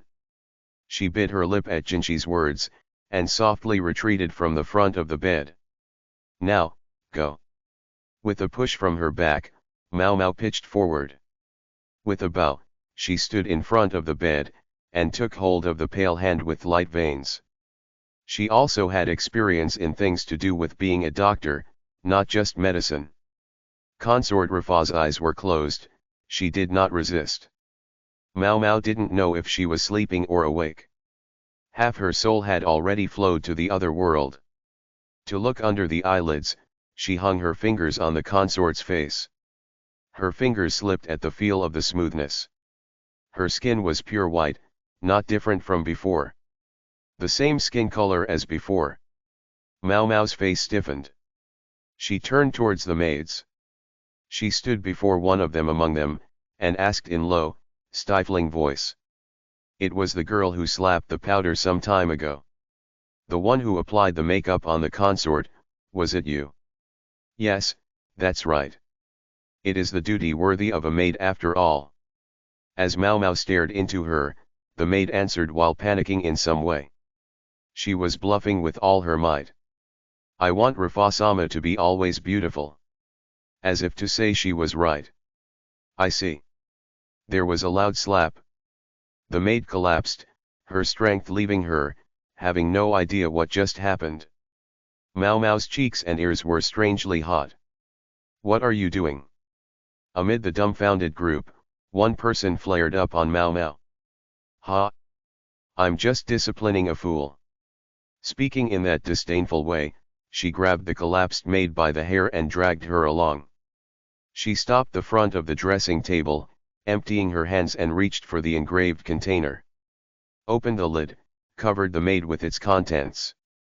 She coughed violently. Her eyes teared up. Isn't that great? With this, you'll be pretty like the consort. Pulling up the maid's hair, she smiled like a beast that hunted its game. The poisonous essence passes through the whole body, from the pores, the mouth, the nose. You will acquire hands like withered branches, sunken eye sockets, skin that has lost its complexion, just like the Rafa-sama you adore. No way. Why? Didn't you know it was forbidden? They even told you it was poison. But it's the most beautiful. We thought Rafa-sama would be happy. Who would be happy with a poison that gives them a revenant's death? Like she was speaking to a child, Mau Mau clicked her tongue and released her hold from the maid's hair. Several strands of long hair remained on her fingers. Hurry up, go rinse your mouth. Go wash your face too. After she saw off the court lady who scrambled out of the room in haste, she then looked at the other frightened maids. Oi, at this rate, you're touching a sick person. Hurry up and clean. She pointed at the shelves she scattered and the powder-covered bed. The maids trembled in fright and came back with cleaning equipment. She crossed her arms and let out a huff. Women are really scary. Both hands in his sleeves, Jinchi muttered to himself. She forgot about his existence. Ah! Mau Mau suddenly felt her blood rushing from her head, and crouched down at that spot. Chapter 14, Nursing. Consort Rafa's condition was worse than she thought. Although the cereal porridge was remade into a thin rice gruel, there was no indication of her slurping from a spoon. Mau Mau had to prise open her mouth and slowly pour it in to make her swallow. She couldn't take in food. That was the biggest issue. She had to be patiently and insistently fed. When Mau Mau went to ventilate the room, the clogging fragrance subsided and was replaced by the smell of a sick person. They probably burned incense to hide the scent of body odor. It didn't seem like that the consort had bathed for a couple of days. Mau Mau's resentment for the useless maids grew. The discipline seemed to have got through to the maids she chastised. The stock of the face powder had been snuck in. Pitifully, the one who got whipped was the eunuch who failed to collect the face powder. Punishment was also influenced by their birth. Although Mau Mau glared at the supervising eunuch with contempt as if to call him incompetent thing, she felt that it wouldn't accomplish anything. She prepared a pail and a cloth, and together with the maids she summoned, wiped the consort down. The maids had looked at her in disapproval, but became docile when Mau Mau glared at them. Her skin was dry, lips were painfully cracked from the lack of hydration. She coated her lips with honey instead of rouge, and tied her hair up simply. Afterwards, she made her drink tea with every opportunity. Sometimes, she gave her watered-down broth instead of tea. The number of times she urinated increased. Though Mau Mau thought she would be aimed with hostility, being the questionable newcomer, the doll-like consort Rafa generally obediently listened to her. It might be that her blank eyes didn't recognize who was who. She increased the amount of the thin rice gruel from half a bowl to 1 bowl all at once, and little by little, increased the amount of rice used to make it. So that she could start to swallow on her own without being needed to be held up by the chin, Mau Mau increased the servings of soup steeped with the flavor of meat, and pureed fruit. Consort Rafa's lips suddenly moved when she could go to relieve herself without help. YCA, let M. To pick up the words that were leaked out, she stood next to Consort Rafa. Why can't you, let me die like this? She spoke in a soft, vanishing voice. Mau Mau raised her eyebrows. Then, I'll take away your meals. That you're eating the porridge, means that you don't want to die, right? Saying that, she held the warm tea against Consort Rafa's mouth. With an audible swallow. Is that so? A broken smile escaped. The responses the maids gave towards Mau Mau could be split into two groups. The ones afraid of her, and the ones who opposed her while being afraid her. Did I overdo it? It couldn't be helped, she thought. She had a bad habit of overreacting whenever her emotions pass her boiling point. Although unsociable, Mau Mau was generally easygoing. She was plainly hurt by the being looked at from a distance like she was demon or ogre. In this case, it couldn't be helped as she needed to nurse Consort Rafa.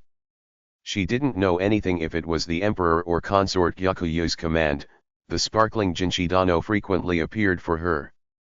With his authority to use anything that could be used, a bathroom was constructed at top speed for her at the Crystal Palace. In addition to the bathroom that was there originally, they made a sauna. I don't have a need for you anymore, so go away already, Mau Mau told him in her roundabout way, but Jinchi, who Mau Mau handled like a monster, came smiling at every opportunity. He's a eunuch with too much free time. She wanted him to learn from observing Jason, who comes over each time with a box of snacks for her.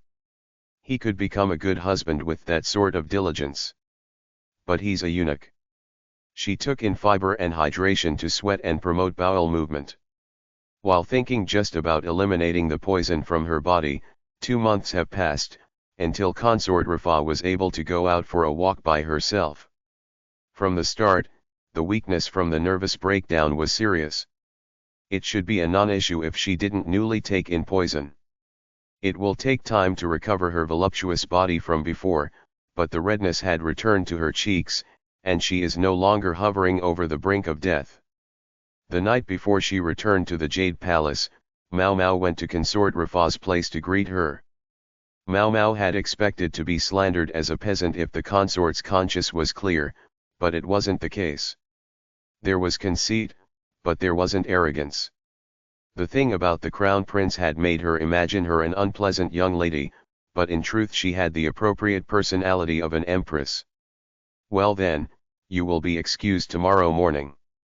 She planned to leave the room after explaining to her about her medical diet hereafter and various other important points when. Hey, can I no longer give birth? She spoke in a flat voice. I don't know. You won't know unless you try. Even though I lost the emperor's favor. What she was trying to say was understandable enough. From the start, her being blessed with the crown prince was because she slept with the emperor to obstruct the favored consort Gyakuyo. The births of the princess and the crown prince being 3 months apart was truly talked about. I was commanded to come here by the emperor. After I go back, it doesn't mean that the emperor would also come to Rafa-sama's place. That was not a question even if it was political or emotional. The way it was done was the same. Were you thinking of winning against her? A woman who didn't listen to Consort Gyakuyo's words and killed her own child before her very eyes. I think whether I win or not isn't an issue. Also, mistakes are something you learn from. Mao Mao took hold of a single flower vase that decorated the wall. It was adorned with a blooming star-shaped flower, a Chinese bellflower. The world has 100, 1,000 flowers.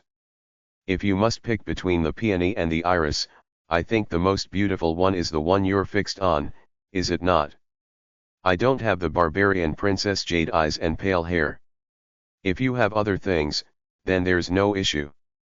Saying that, Mao Mao's gaze wandered down from Consort Rafa's face.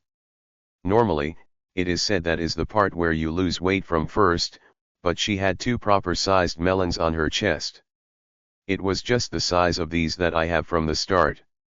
And my slender figure as my pride. For Mao Mao, who gained a discerning eye from the brothel, she was certain.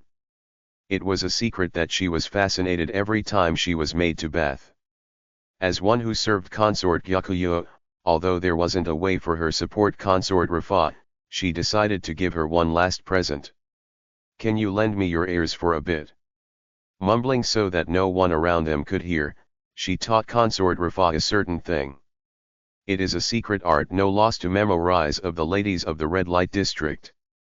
Among the maids, it became a topic of discussion for some time, about what Consort Rafa, whose face had turned as red as an apple, had heard. Afterwards, at the Jade Palace, the emperor's visits decreased to a record low. Phew, I have been released from my lack of sleep.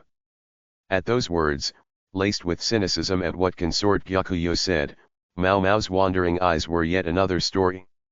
Chapter 15, Flame. They really are growing here. She made a joyful look, holding the laundry basket in one hand. There was red pine growing in the pine forest near the east gate.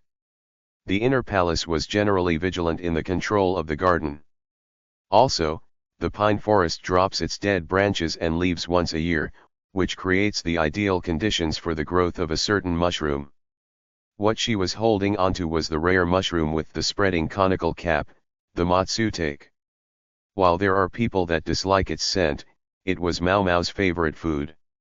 She greatly enjoyed cutting it up into 4, grilling on a mesh, and eating it with salt and squeezed citrus. It was small forest, but as they are often found growing in groups, her basket had 5 matsutake mushrooms inside. Shall I eat it at Akin's place? Or shall I eat it in the kitchen? If she were to eat at the Jade Palace, she might be asked about the source of the ingredients. Things like harvesting things from the forest, might just be something a court lady shouldn't do. And so, she headed for the soft-hearted medical officer who was a good person but useless at his job. If he liked the mushroom, then it's good. And even if he hated it, he will overlook it for her. Along the way, she also didn't forget to stop by Shaoran's place. She was a precious source of information for Mau Mau, who didn't have much friends. Mau Moa, who lost weight from nursing consort Rafa, was made fat again by her senior maids when she returned. Because she was at the rival consort's place for 2 months, she was both happy and troubled about it. Her basket would be unmanageably full of the mooncakes and biscuits she received from every tea party. Shaoran's eyes always shone at no matter how much sweet stuff she ate, and she would always talk to Mau Mau during her short breaks. As usual, there were a lot of stories that sound like questionable ghost stories, but an imperial court lady used a love potion and ensnared the misogynist stubborn military officer. Somehow, she broke into cold sweat when she heard the fresh gossip. Yeah, that probably has nothing to do with me. Probably. Come to think of it, she had a feeling that she heard nothing at all about who was using it. The imperial court was inside the royal court that was outside of here. It was the section with actual men. A place with a high ratio of star occupations. By the way, here is the section without actual men. A lonely workplace. At the medical office, besides the loach-mustache old man, was a pale-faced eunuch she was not familiar with. He kept rubbing his hands for some reason. "Oh hey, lass. Just as I wanted to see you." "What is it?" "It looks like his hands have developed a rash. Can you make a salve for me?" In no way were those the words of someone who controls the medicine of Inner Palace. Well, as it's the usual, she went to the room with the medicine shelves next door. Before that, she set the basket down and took out the matsutake. "Do you have charcoal and stuff like that?" "Oh, you brought some splendid things. It would be good if we have soy paste, hishio and salt." The talk about favorite foods was early. With a merry bounce in his steps, he went for the dining hall to pick up some seasoning for her. Pathetically leaving behind his patient as he is. "I'll give him one if he doesn't hate it." She thought about the poor eunuch as she stiffly mixed the ingredients. When the quack doctor came back with the seasoning, charcoal, and grill mesh, she was just finished with making the viscous salve. Taking hold of the eunuch's right hand, she carefully smeared the salve onto the red rash. Had to endure the smell, as it was somewhat strong. His pale face seemed to have returned for a bit when she finished applying the medicine. "Oh, what a kind maidservant." "I know, right? She oft helps me." The two eunuchs conversed without a care. Eunuchs, according to the Times, are treated like bad people who are filled with a lust for power, but in truth those were only a small handful. Most of them have calm personalities like this. But there are exceptions. She made an unpleasant face and promptly erased it. She set the charcoal on fire, placed the mesh and added the matsutake she picked by hand.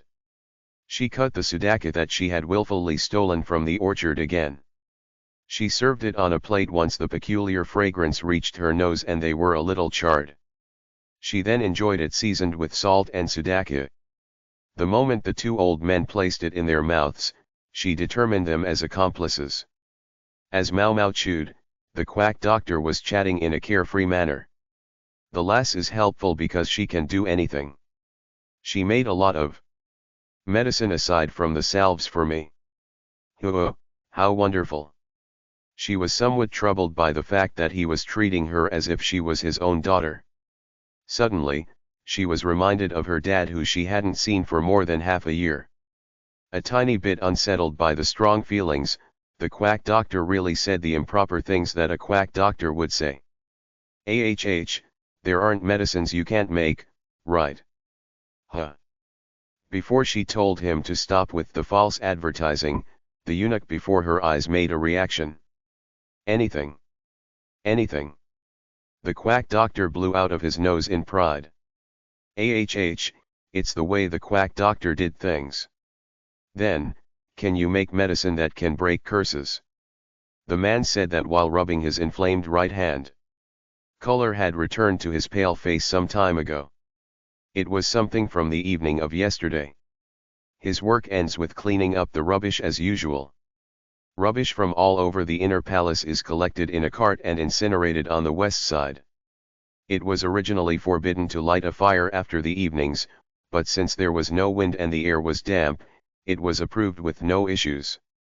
The low-ranked officials threw the rubbish into the hole. He devoted himself like the others so he could quickly finish his job. Suddenly, something in the cart caught his eye. A woman's clothing. Though it wasn't silk, it was of fine quality. It would be a waste to throw it out. When he held it up, thinking, what's the deal with this? He saw that there were loose wooden slips bundled up inside it. There was a large scorch mark on the cuff on the clothing that wrapped it. Just what is this all about? The work would not end even if he held his head in doubt. The wooden slips were picked out one by one and thrown into the fire in the hole. And in doing so, it was said that the flames blew up into a gust and changed into a weird color. The old man's shoulders trembled, looking dreadful at his recall. Were the colors red, purple, and green? That's right. Mau Mau nodded in understanding. Did the rumor she heard from Shaoran today come from here? It's already spread to here even though it's a talk from the west side. It is true that the court lady's rumors travel faster than I Dayton. That is the curse of the consort who died in a fire a long time ago. I knew that it was wrong to light a fire at night.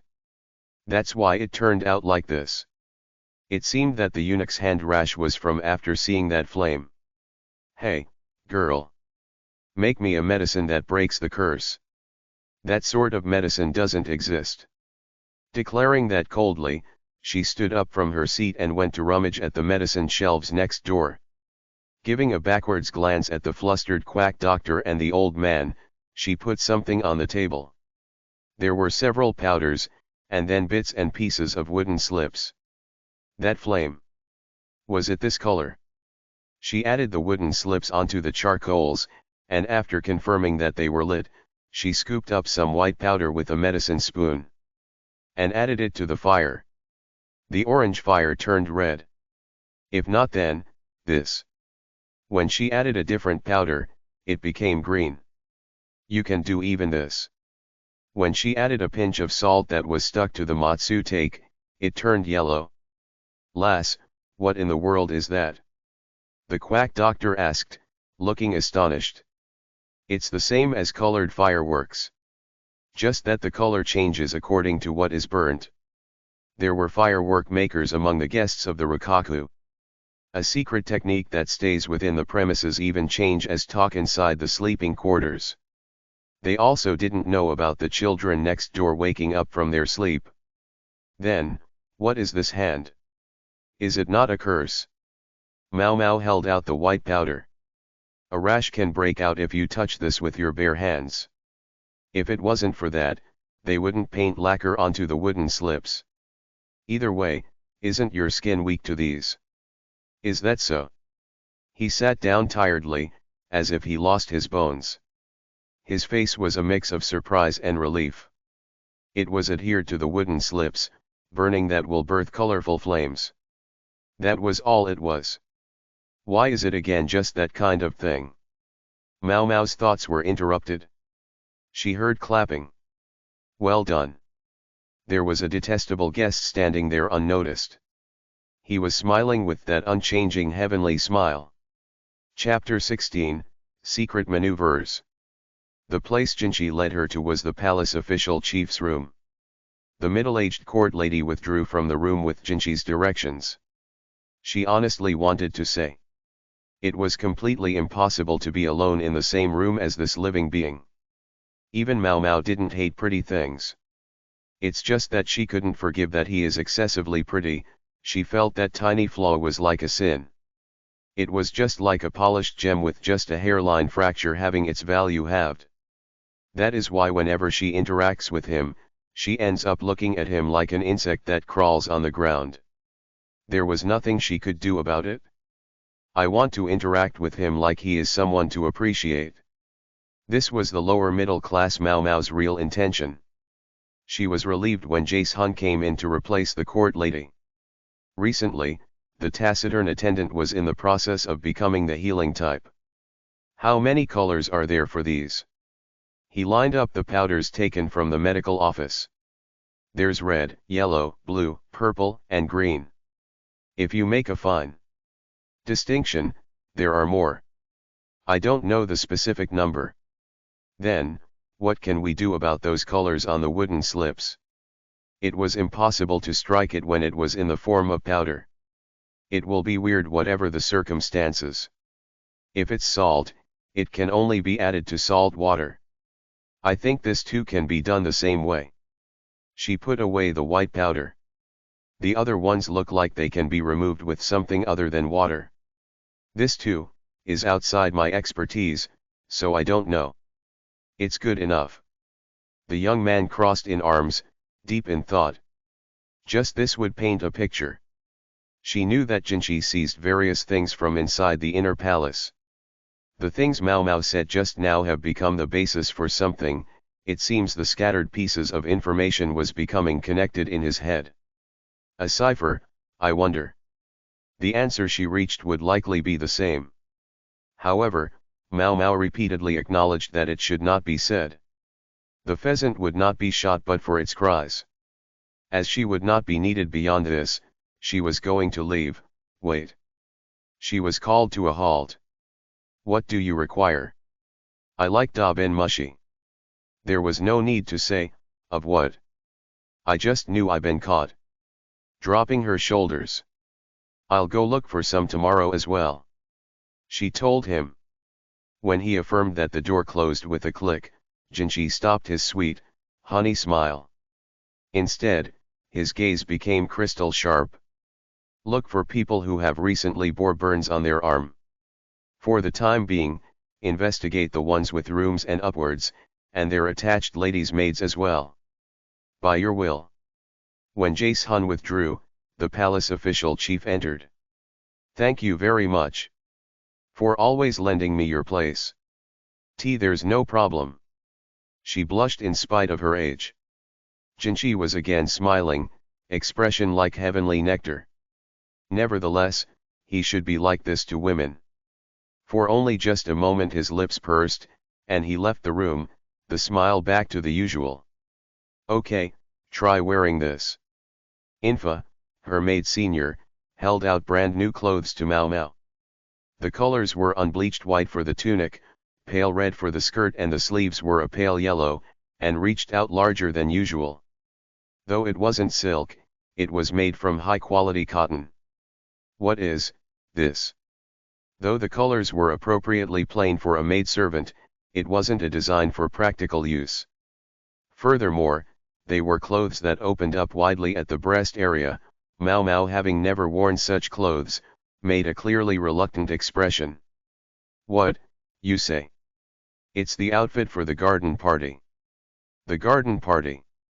Mao Mao, who was completely doted upon her maid senior's favor, besides tasting for poison and making medicine every day, ran about outside harvesting medicinal plants, chattered with Shaoran and had tea at the medical office. Therefore, she had heard little about the topic of the elite. Infa, with a look of amazement, informed Mao Mao, who tilted her head. About the opening of high society at the imperial court garden twice a year. The emperor, who doesn't have an empress, will bring along primary first-class consorts. The court ladies who serve those consorts will also accompany. In the inner palace, consort Gyakuya was crowned the noble consort, and consort Rafa the able consort. Aside from those two, including the virtuous consort and the pure consort, they are the four consorts. They make up the primary first rank. Originally, only the virtuous consort and the pure consort was supposed to attend the winter garden party. However, as consort Gyakuyu and consort Rafa were absent last time due to having just given birth, it was made that all of them will attend this time. All of them attend, you say? Indeed, we'd better be mindful. That was the reason for Infa's pride. Even at the best of times, on top of the rare chance to go outside the inner palace, it was a loaded event with Princess Rinriai's debut and the high-ranked consorts appearing together. For the sake of consort Yakuyo, who had few maids, Mao Mao had no way of turning it down for reasons of being unaccustomed to it. She knew that a food taster would be highly regarded, especially for that sort of public location. Bloodshed might happen. Mao Mao's intuition hit the mark. She hit the troubling matter. It would be better if we padded the breast area a little. Would it be okay if we also enlarge the butt area? I'll leave it to you. Infa, tightening the belt with a squeeze, adjusting the height of the skirt and length of the sleeves, again moved in with a finishing blow. You should properly put on makeup too. You should occasionally put in some effort in hiding your freckles. It goes without saying, she returned a stiff smile to Infa, who was grinning widely. Chapter 17, Garden Party Preparations. Mao Mao was disheartened from hearing the course of the events of the garden party from Hanyan. The woman attended last year's spring garden party. Even though I was relieved there wouldn't be one this year, Hanyan said with an affected sigh. There was nothing they could do there. Just standing there was fine. In the end, all a consort has to do from a guest's perspective is to accompany the emperor. Their maids would do the same. It was good to just view programs from military exercises to dance performances, and poetry recitals to Urhu performances, eat served meals, and turn around smiling at officials who greet at appropriate times. In the outdoors with the cold, dry wind blowing. The garden was, well, pointlessly wide as if it was proportionate to the emperor's power. It will require 4 hours if you want to go out to wash your hands for a bit. If the emperor, the guest of honor, decides to remain in his seat, the consorts would have no choice but to follow suit. You'll need bladders of steel. Instead of going to the garden party at the beginning of spring, she wondered what winter would be like. Therefore, Mao Mao got underwear with many pockets so she could fit hand warmers, heated stones in them. Also she made a candy from boiling fruit juice, sugar, and finely shaved ginger and orange peel. When she showed Hanyan the underwear and the candy, she was requested, with clouded eyes, to make a portion for everyone. In the middle of making them, the leisurely eunuch came by and told her to make some for him too.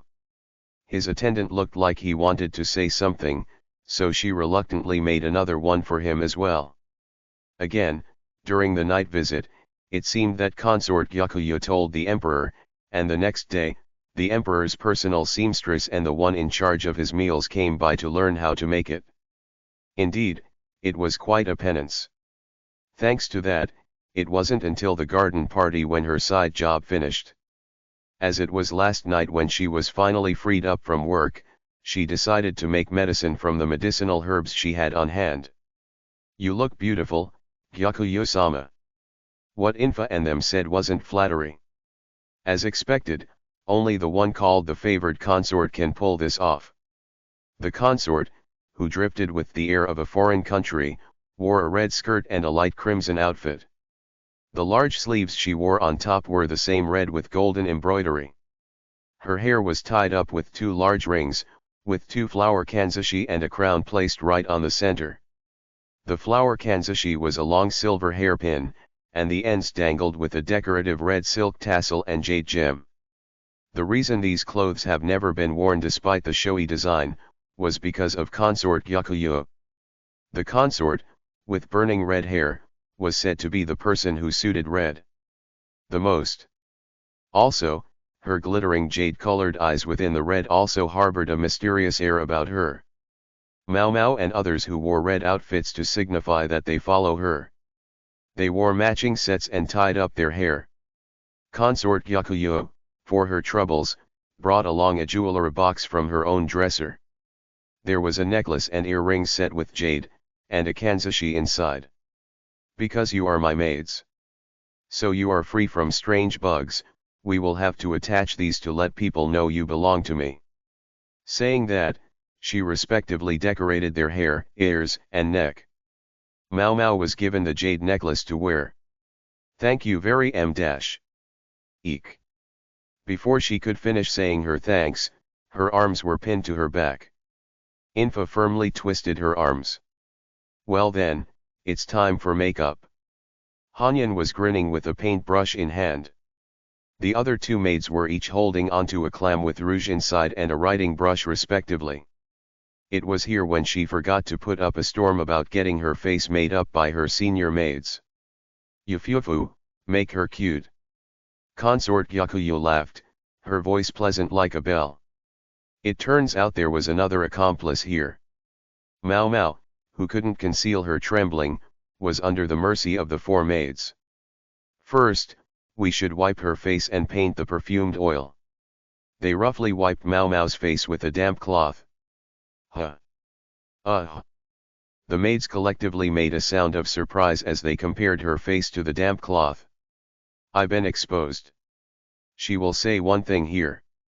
The reason that Mao Mao hated makeup wasn't because she hated makeup. It wasn't that she was bad at it. Rather, between a strength and a weakness, it was more along the lines of it being her strength. If that's the case, then it could be assuredly said that her face was already made up. There were light brown stains on the damp cloth. The face that everyone thought was clear of makeup, was actually a face after makeup. Chapter 18, Makeup. As there was still a short time before the garden party begins, Consort Yakuyo and the maids went to pass the time at the garden's gazebo. Rainbow carp splashed in the lake, and the few remaining autumn leaves dyed in red scattered through the air. All this was thanks to you. Though there was enough sunlight, the winds were cold and harsh. Normally, they would be shivering in the cold, but because of the underwear with the pocket warmers, no one suffered to that extent. Even Princess Renrei, who everyone was worried about, was curled up in a ball inside the basket. Heated stones just like what they had were inside the basket with her. As you can get low temperature burns, when you remove the princess heated stone, hand warmers, occasionally, please wrap it with a cloth when you replace it. Also, please take note of any stinging in the mouth if you eat too much of the candy. Mao Mao placed the replacement heated stone inside the hand basket. The princess diapers and change of clothes were also inside. The brazier to warm the heated stones was already requested and brought in by a eunuch. I understand. That saying. An impish giggle leaked out. The other maids were also smiling wryly. You are my maid after all. Saying that, she pointed at the jade necklace. That is certainly true. Mao Mao decided to capture the moment of those words. Jace Han gazed at his master who was inquiring about the virtuous consort's mood. Jinchi, who had heavenly nectar and a celestial maiden's smile, was more bewitching than the virtuous consort, who was admired as a beauty in spite of being young. The consort, clad in luxurious and gorgeous clothing, her hair adorned with a silver kanzashi, could only be overshadowed before the ordinary plain official robes with some embroidery. Having come this far, he was a disagreeable existence, but seeing how the overshadowed consort herself was entranced, her eyes glazed, it didn't seem to be an issue. What a sinful human. After visiting the three consorts, they headed towards Consort Yakuyo's place next. They found them at the gazebo in the direction of the lake. Though Jinchi had equal contact with the four consorts, nothing could be done lately about Consort Yakuyo's strong backing. Well, as far as she was called the emperor's favored consort, it shouldn't be viewed as a problem, but it was clear that there were other reasons to it too. He bowed to the consort. Praised her well-fitting red outfit. Certainly, she was fittingly beautiful. The barbarian princess. Mysteriousness and her natural fascinating elegance was saturated in the air about her as well. It was likely that, in regard to the brilliance inside the inner palace, the person who could be favorably compared to Jinchi is Consort Yakuyo. While it may be true, it wasn't that the court ladies around him were not beautiful. It's just that each one of them paled in comparison to his personal charm. The amazing part of Jinchi was that he could say that precisely. Everyone had parts of themselves they were pleased with that they want to be admired by others. That was aptly reached. Jinchi does not lie. It's just that he doesn't speak the truth. He feigns serenity, but the left corner of his lips were slightly raised. As his attendant, who served him for many years, he understood. It was an expression a child would make in front of a toy. How troubling. Pretending to look at the princess' face, he approached the short maid. But, standing there with expressionlessly, looking down somewhere while making an excessively disrespectful face, was an unfamiliar maid. "Pleasant day to you, Jinchi-sama." She was careful to not let her hear again, "You leisurely rascal," expression come out. As Jae-sun was watching, she wanted to be gentle as much as she could. "Are you wearing makeup?" "No, I'm not." She wasn't wearing any makeup aside from the rouge on her lips and the corner of her eyes. There were still some light spots around her nose, but she didn't mind it. "Your freckles are erased." "Indeed, because I erased them." What remained was a tattoo she gave herself by stabbing with a needle a long time ago. Without stabbing deeply, the pale dye will disappear within a year. Although, since the act was the same as a criminal's punishment, even if it does disappear, her dad had indicated his disapproval. "You erased it with makeup, didn't you?" "I erased it when I removed the makeup." I should have just said yes sure at the right time. Mao Mao noticed too late that she made a mistake in her reply. "What you said is strange. There's a contradiction." "No. There is no such thing. Makeup isn't just used to beautify. There were also cases where middle-aged women specifically used makeup to make themselves look unattractive. The product made of dried clay and mixed with dye, Mao Mao applied around her nose every day. She skillfully obscured the tattooed freckles by turning it into spots. What she did was by no means unintentional, it was that no one noticed it. A woman with freckles and spots, with a face that doesn't particularly stand out. That was why she was called a plain-looking woman.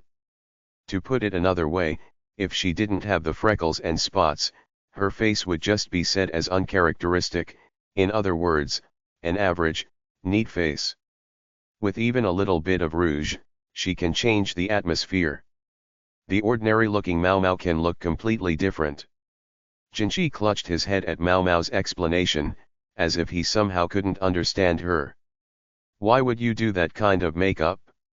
Is there any meaning to it?" "Yes. It is so I won't be taken into the back alleys." The prostitution quarter, being what it is, had those who hungered for women. Most of those guys don't have money, they are violent, and mental illness was common among them. Of course, she would want to excuse herself from that. The flabbergasted Jinchi, for some reason, timidly asked her, "Have you ever been taken?" They tried.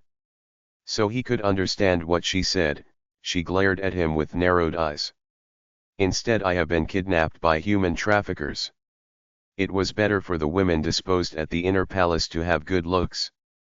In those time, she would go out to harvest the medicinal herbs for the dyes of her faded tattoo, accidentally forgetting her makeup. "I'm sorry. The management wasn't thorough." "It's fine. There isn't much distinction between selling someone as kidnappers and selling someone to reduce the number of mouths to feed. It's all the same. The former was criminal, the latter was legal.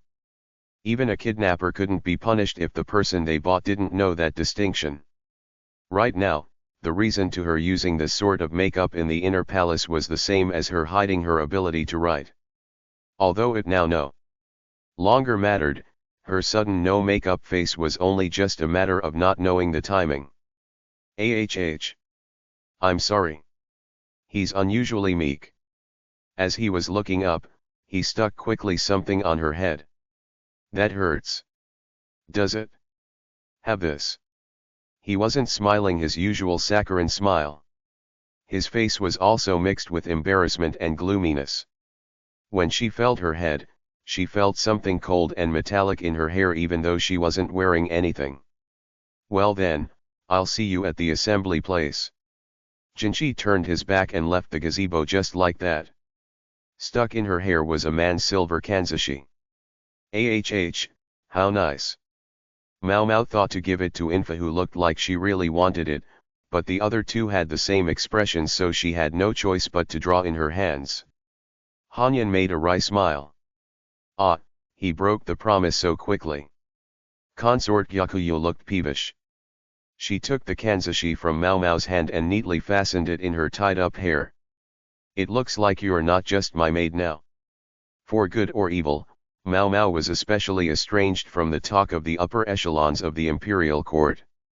She didn't know about the significance it represented. Chapter 19, Garden Party, 1. The garden party was a banquet held in the middle court. There was a crimson carpet laid out in the large gazebo. Long tables were lined up in 2 rows, where the seat of honor was established at the end. The arrangement was that the emperor will sit on the seat of honor, with the empress dowager and the imperial brother on both his sides. The noble consort and the able consort will sit on the east side, and the virtuous consort and pure consort the west side. The current imperial brother from the same mother is currently first in the line of succession with the death of the crown prince. Nevertheless, she could only think they were arranged like this to start a quarrel. It cannot be helped that the 4 consorts' hostility will be stirred up this way. This imperial brother lives an obscure lifestyle in spite of his mother being the empress dowager. He was to sit on the seat of honor, belying his public appearance, but it was empty. He rarely leaves his room due to his weak constitution and doesn't perform his official duties either. All sorts of speculation circulate about him. Some say the many years younger brother is pampered by the emperor. Otherwise, he was confined to his room.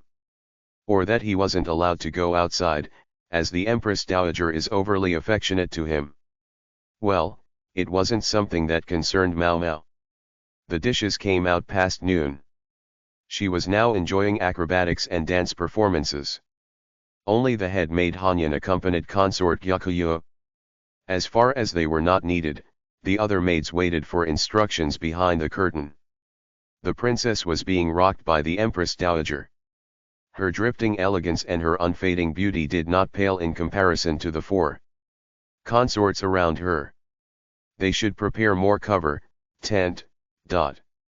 Although it was a curtain, it was only good enough to give shade. It did nothing as a windbreaker. Even Mao Mao and the others who had hand warmers thought it was cold. It must be unbearable for the other consorts and their maids. As expected, the other backup maids were trembling, some of them were standing pigeon-toed. She thought that right now would be a good time to go to the toilet, but considering the other consorts' maids' standpoints, they may not be able to go. Worryingly, the 4 consorts' maids are wishing for a war by proxy for their masters. The head maids, who had the position, warned them against doing this, were by their respective consorts' sides. There was no one to stop them. At present, the image of the dispute was consort Yakuyo's army vs. consort Rafa's army, and pure consort's army vs. virtuous consort's army. By the way, the whole army of consort Yakuyo's military camp had 4 people, not even half of the maids on the other side. Though it was somewhat unfavorable, Infa tried her best. Ha, plain, you say? Are you stupid? What you call a maid is someone who serves a master, right? What's the point of pointlessly dressing up? It seems they were having a dispute over clothing. The clothing of the maids on the other side, as they served consort Rafa, were blue-themed, with a shawl and lots of decoration. A whole lot gaudier compared to their own. What are you saying? Your master will have hardship if you look bad. I knew it. They can only employ that plain woman. Hey, looks like I'm being made a fool before everyone's eyes. Mao Mao thought about other people's affairs. Needless to say, the plain woman was none other than herself. The court lady who had puffed out her chest with pride was one of the people Mao Mao opposed before. Though she had a strong personality, she lacked the guts to go with it, and for every little thing, she would say, "Do as my father said." She was much too loud and exchanged verbal insults. When Mao Mao told her, then, "Don't tell people what to do and use your body to do it," She became frightened and wouldn't approach her. Did she not get the prostitute-style joke? At the very least it was something not aimed towards an ignorant young lady. If there are things you don't want to see, you put them away, right? It's shameful to bring along such an ugly woman. And you even gave her a single jewel accessory. It seemed that she noticed Mau Mau's circumstances completely. What a mean thing to say. Even though we were together for 2 months. When she saw the other 2 maids hold back Infa, who was on the verge of leaping into violence, she thought it would be about time to make them quiet down. Mau Mau, who was standing in the close behind Infa and the others, looked towards the blue-clad maids who had their hands over their noses. A maid, who had narrowed her eyes dubiously, having noticed something, whispered into the ears of the maid next to her. Just like a game of Chinese whispers, when the message finally passed to the last maid, the maids, intimidated, raised shaking fingers, their mouths opened in overwhelmed fluster. Did they finally notice me? Mau Mau made her characteristic smile that looked like a wolf that caught its prey to the maids. What is it? Infa, who didn't know that Mau Mau was grinning behind her, doubted her opponents, who suddenly trembled like small animals. We'll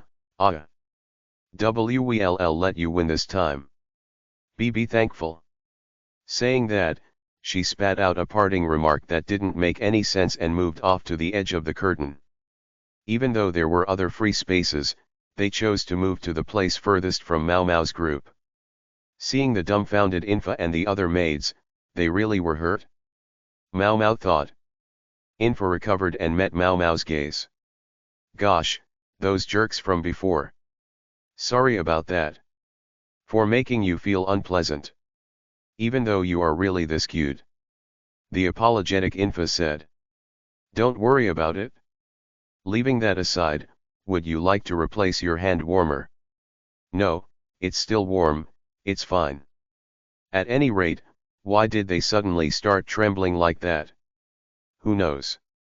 Maybe they wanted to go flower picking. Mau Mau said shamelessly.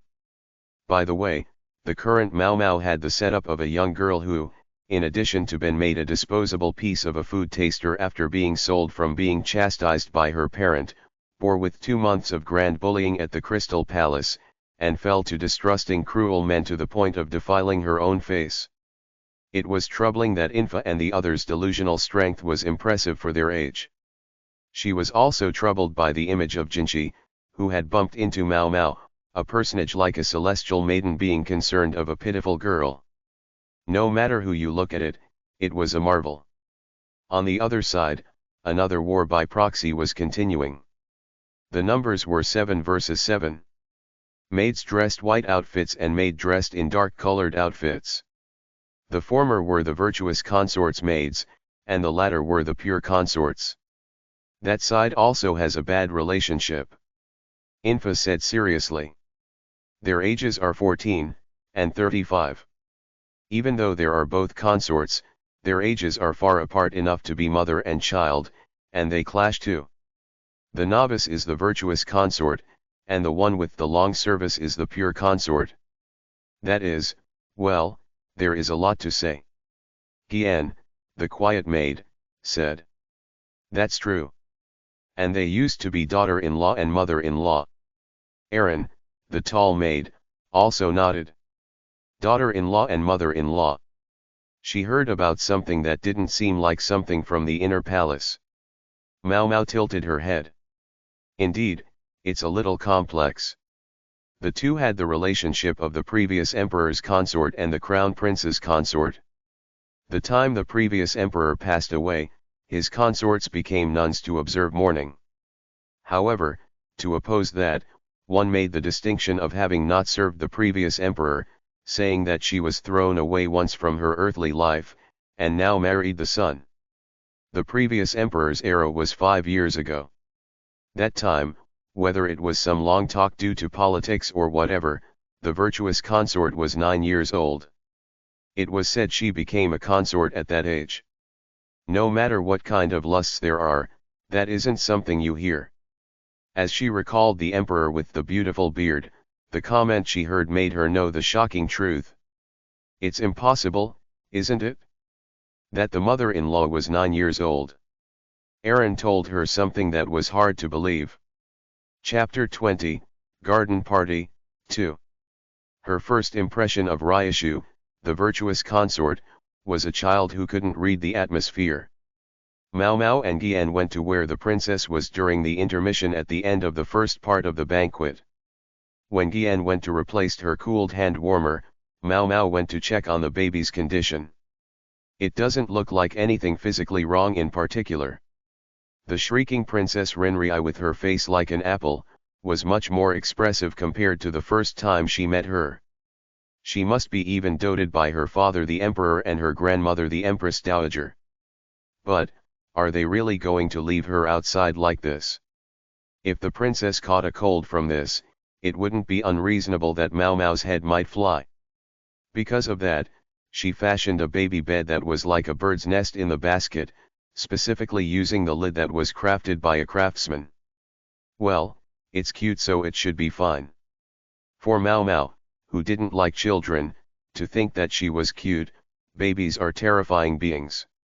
She gently lifted the princess, who started to crawl, wanting to go outside, back into basket to pass her over to Hanyan, when she heard someone breathing nasally behind her.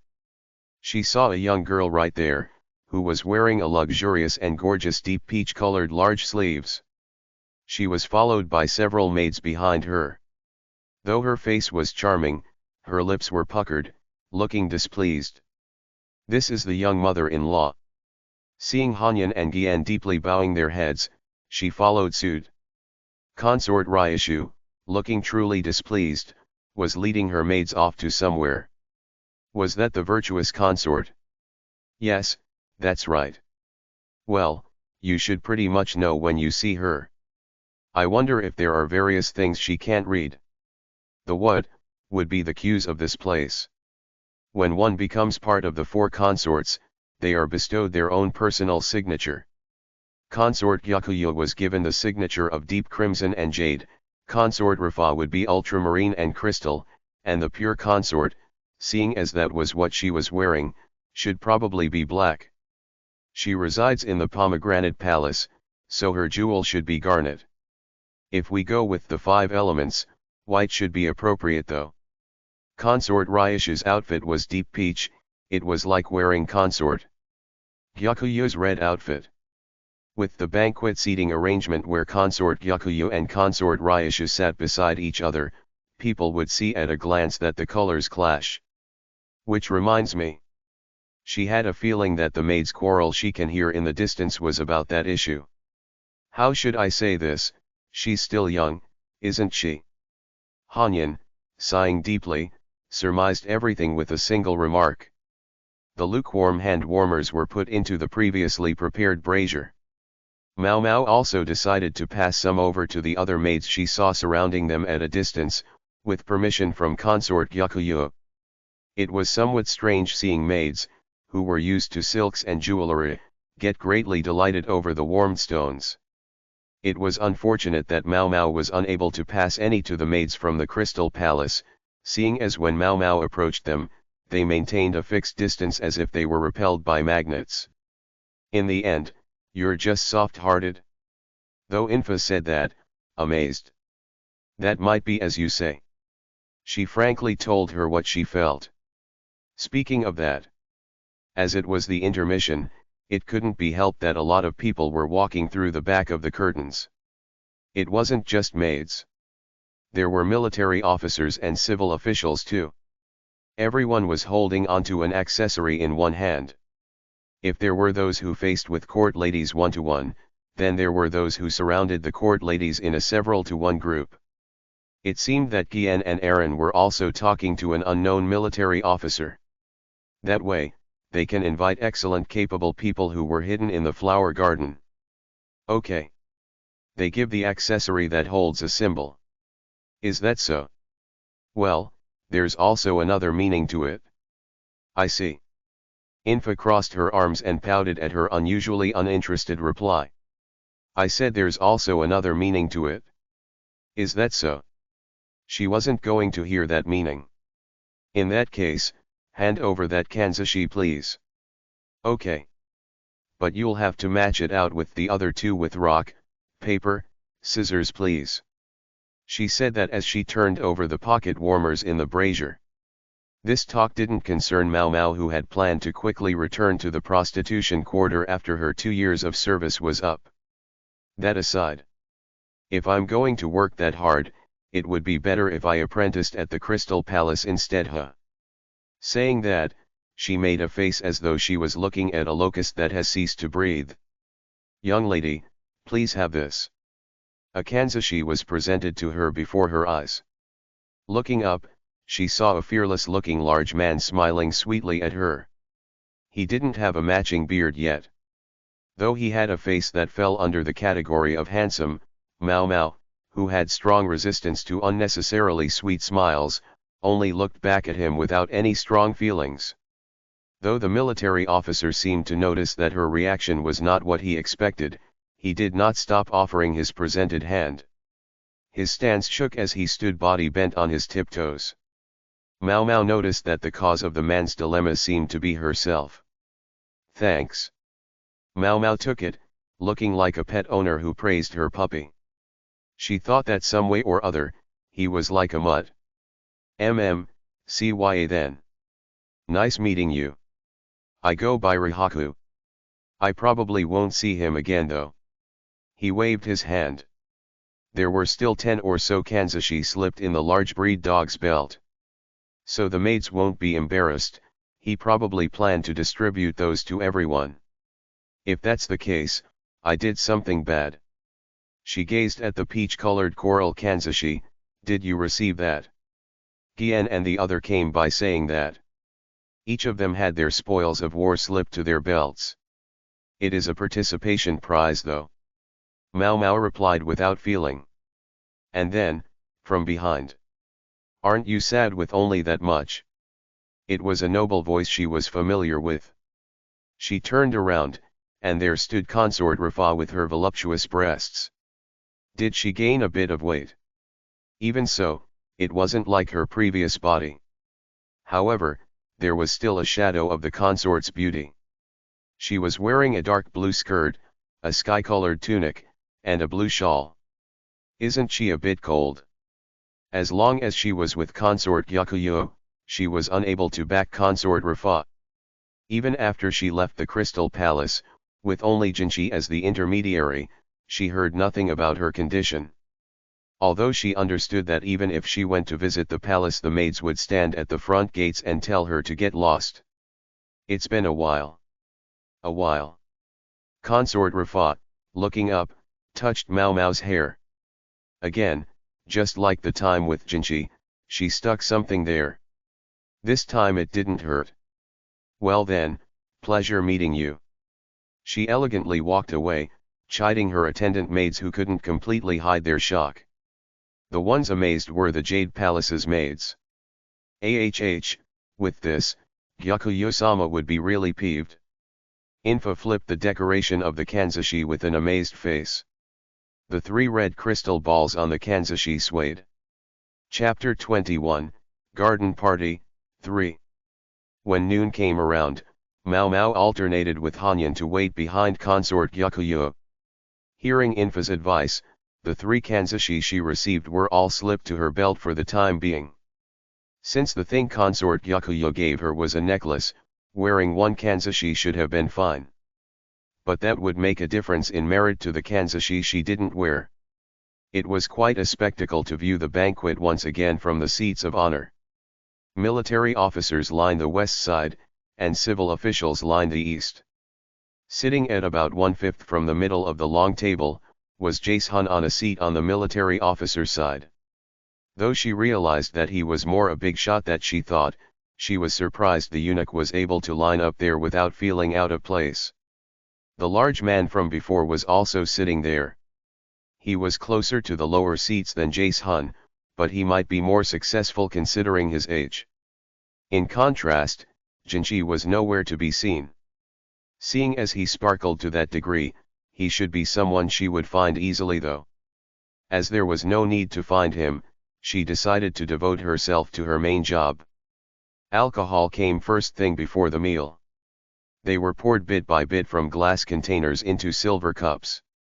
She shook the cup slowly, checking to see if there were cloudiness in places she touched. It would blacken if there is arsenic poison. She sniffed the cup while she slowly turned it, and held the contents in her mouth. Though she knew there was no poison, if a food taster didn't swallow, the food tasting wouldn't be recognized. She moistened her throat with a gulp, then rinsed her mouth with fresh water. Oh! It turns out that people were observing her. The other food tasters had yet to drink from their cups. After they confirmed that nothing happened to Mau Mau, they timidly raised their cups to their lips. Well, that's normal. Everyone is afraid of death. If there was anyone who tried first, it was safest to watch to make sure before they do it themselves. If you have to use poison at the banquet, it would have to be fast-acting. Among those people, the one who would deliberately ingest poison would be only Mau Mau. In this world, there isn't such a rare type of person. If you must, fugu would be good. The guts would nicely dissolve into the soup. That numbing feeling on the tip of the tongue was irresistible. To get that feeling, she didn't know how many times she repeatedly pumped her stomach and vomited. As she thought about that, she met the gaze of a maid who was bringing in the appetizers. The corner of her lips raised. She grinned unpleasantly. She was completely charmed by it. Mau Mau returned to her usual expressionless face. The appetizer she received was a dish that occasionally came out as supper, being the emperor's favorite food. It looks like the meal was cooked from the inner palace side. The usual thing. As the other food tasters were staring at Mau Mau, she hurriedly picked it up with her chopsticks. It was a fish and vegetable name soup. Though he was lusty old man, the food taster had to say that his eating habits were unexpectedly aimed towards health. The setting is wrong. It wasn't the usual ingredients. It couldn't be that they made a mistake with the recipe of the emperor's favorite food. If that was the case, this here had to be something made for a different consort. The inner palace's meal duty were capable at their job. Even if they used the same menu, they cooked the emperor's and the consort's meals separately. When consort Gyakuya was nursing, they prepared a menu for continuous milk production. The food tasting ended. Seeing everyone in the middle of eating the relish, she decided it really was just a mistake in setting. Consort Ryushu, the one who couldn't read the atmosphere, was pale-faced. Is it something she hates? With the emperor's favorite food before her, there was no way the consort could leave it. So she endured and was eating it. When she looked back, the food taster maid closed her eyes, lips trembling. Mau Mau saw and understood the faint arc those lips drew. I saw something unpleasant. Returning her gaze, Mau Mau received the next dish. It would be good if this was a normal banquet. Rihaku felt he was unable to fit in with high-class nobles who looked down from the palace circles. How is this fun, he thought, to have a banquet outside in the cold and wind. No, it would be fine if it was just a banquet. Just like the olden days, enjoying alcohol and meat with mutual companions in a peach garden would be certainly fun. However, when there were nobles together, there is always poison in hand. The cuisines, no matter what high-class ingredients, what secret techniques employed, its deliciousness would be halved by the time the food tasting is over. It wasn't that he was blaming the food tasters. But seeing their frightened, pale faces as they slowly eat from their spoon every single time, that was what kills his appetite. Today as well, he thought they are taking an awfully long time for the same pointless thing. However, it was somehow a little different. Usually, it was a given that all the food tasters would look at each other as they take their turns holding the spoon. Today, however, there was a recklessly enthusiastic food taster. The noble consort's food taster, a short maid with not even one kanzashi. Seen on her, swirled a silver cup before drinking from it. After she slowly swallowed it, She rinsed her mouth as if it was nothing. Thinking back, he was sure he had seen her from somewhere and gave her a kanzashi not so long ago. She was neat but wasn't much of a looker. The type that to be quite hidden among the beautiful inner palace court ladies. However, she was a girl, who was expressionless in some respects, with piercing eyes that captivated others. For such an unfriendly girl, she was surprisingly expressive. While thinking she was expressionless, she suddenly grinned for some reason, and when he was thinking about that, her face returned to what was before, and this time she was making a sullen face. And yet, she was tasting for poison as if it was natural. She was so strange. He wondered what sort of face she would make next. It was a perfect time waster. The soup was presented, the girl put her spoon in it. She peered at it, slowly placed on the tip of her tongue. He thought that the girl's eyes widened for an instant, and she suddenly smiled as though she was melting in intoxication. Cheeks flushed, eyes on the verge of watering. Her lips drew an arc, and from her slightly parted lips, he saw white teeth and a captivating tongue. This was why women are terrifying. Those lips that licked up that drop, was like a ripe fruit smile of a high-class prostitute. The cooking must be indescribably delicious. To make an ordinary girl make such a fascinating act, was it something inside it, or was it the skills of the imperial court's cooks? The time he was gulping down saliva, an unbelievable act came from the girl. She took a hand towel from her bosom, and spat out what she just ate. It's poison. The maid, who was expressionless again, stated her task matter and disappeared behind the curtain. The end of the banquet was announced amid the commotion. Chapter 22, After the Festival. You were, well, quite energetic for a food taster. She finished rinsing her mouth and was in the middle of zoning out when the leisurely eunuch, who tended to appear at unexpected times, appeared. He is often found in places considerably far from the banquet. Pleasant day to you, Jinchi-sama. She was going to reply with her usual expressionless face, but she was languid from the lingering effects of the poison. It was slightly irritating to reply with a smile. Rather, aren't you the one having a pleasant day? He suddenly grabbed her arm. What are you doing? I'm obviously taking you to the medical office. You'll become a joke to be so lively after ingesting poison. In actual fact, she was energetic. She wondered what it would be like if she swallowed it without spitting it out. She was curious about what will happen to her body. Right now, her body should be numbing. I shouldn't have spat it out. She should have at least finished the remaining soup. She looked at Jinchi inquiringly. You are, an idiot. I'd rather you say my aspirations to my work is high. Well, normally, she would withdraw such aspiration. Somehow, Jinchi, who was usually pointlessly sparkly, had a different air about him right now. Although there's a new kanzashi on his head, the clothes he wore were the same high-class outfit from before. No, his collar was slightly disheveled. Was it because of that? Indeed, so it was that This damned dog. His saccharine voice was somewhat subdued and his gentle smile wasn't there either. He can adjust his sparkle. Or was it that he was exhausted after a love affair? The reason he wasn't at the banquet, could be because he brought or was brought by a court lady or a civil official or a military officer or a eunuch. Let's stick with that.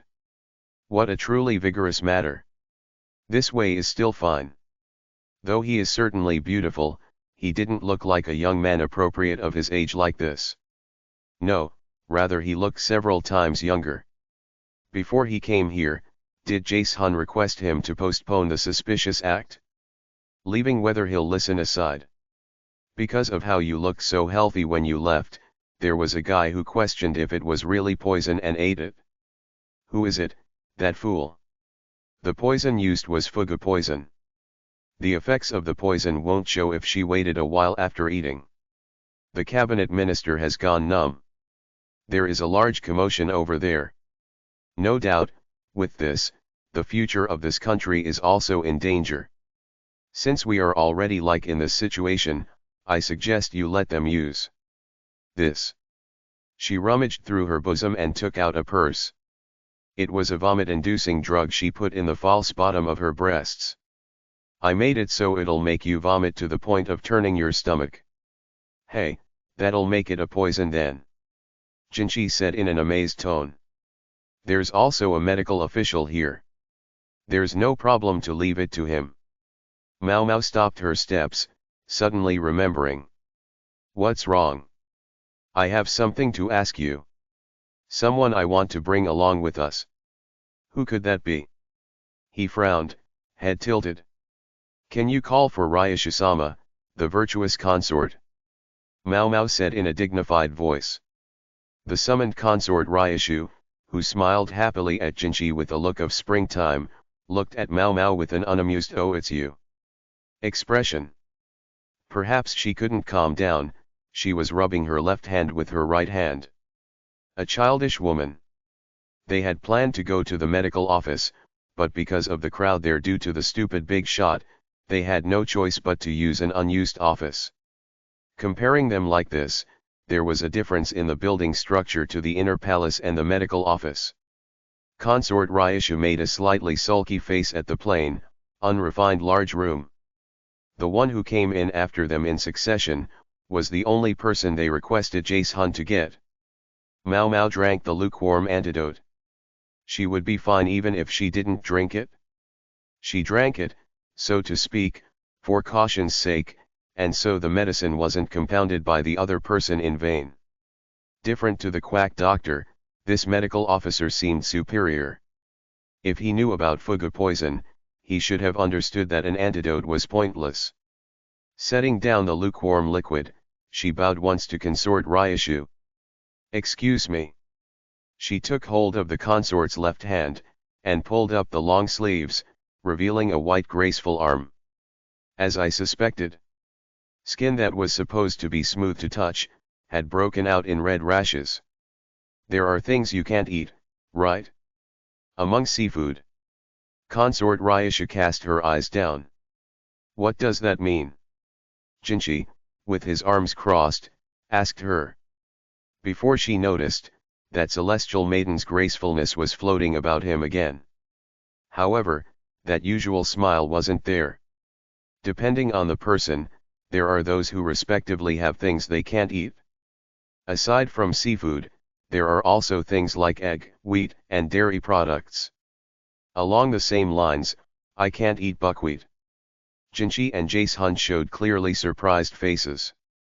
It was as if they were saying, even though you can eat poison with no issues. Leave me alone. There was once a time she made an effort to make herself able to eat it, but her bronchial tube constricted, giving her dyspnoea. She got rashes from eating and absorbing it in her stomach to begin with. It was difficult to regulate the quantity, and recovery was also slow. That's why she gave up on accustoming herself to it. She thought of challenging it again sooner or later, but she couldn't try it in the inner palace that only had the quack doctor. How did you know about that? The consort timidly asked. Before that, is your stomach okay? It doesn't look like you have nausea or cramps though. At the words, if you like, I'll dispense you a laxative, the consort shook her head vigorously. Saying that in front of the heavenly person she admired was considerably mean. That was a bit of revenge. Well then, please sit down and listen. Jace-hun, a diligent man despite appearances, pulled out a chair. And then, consort Ryushu sat. It's because your meals were switched with Gyakuyo-sama's meals. As Gyakuyo-sama has no preferences, she usually partakes the same dishes as the emperor. And despite this, there were one or two ingredients that were different.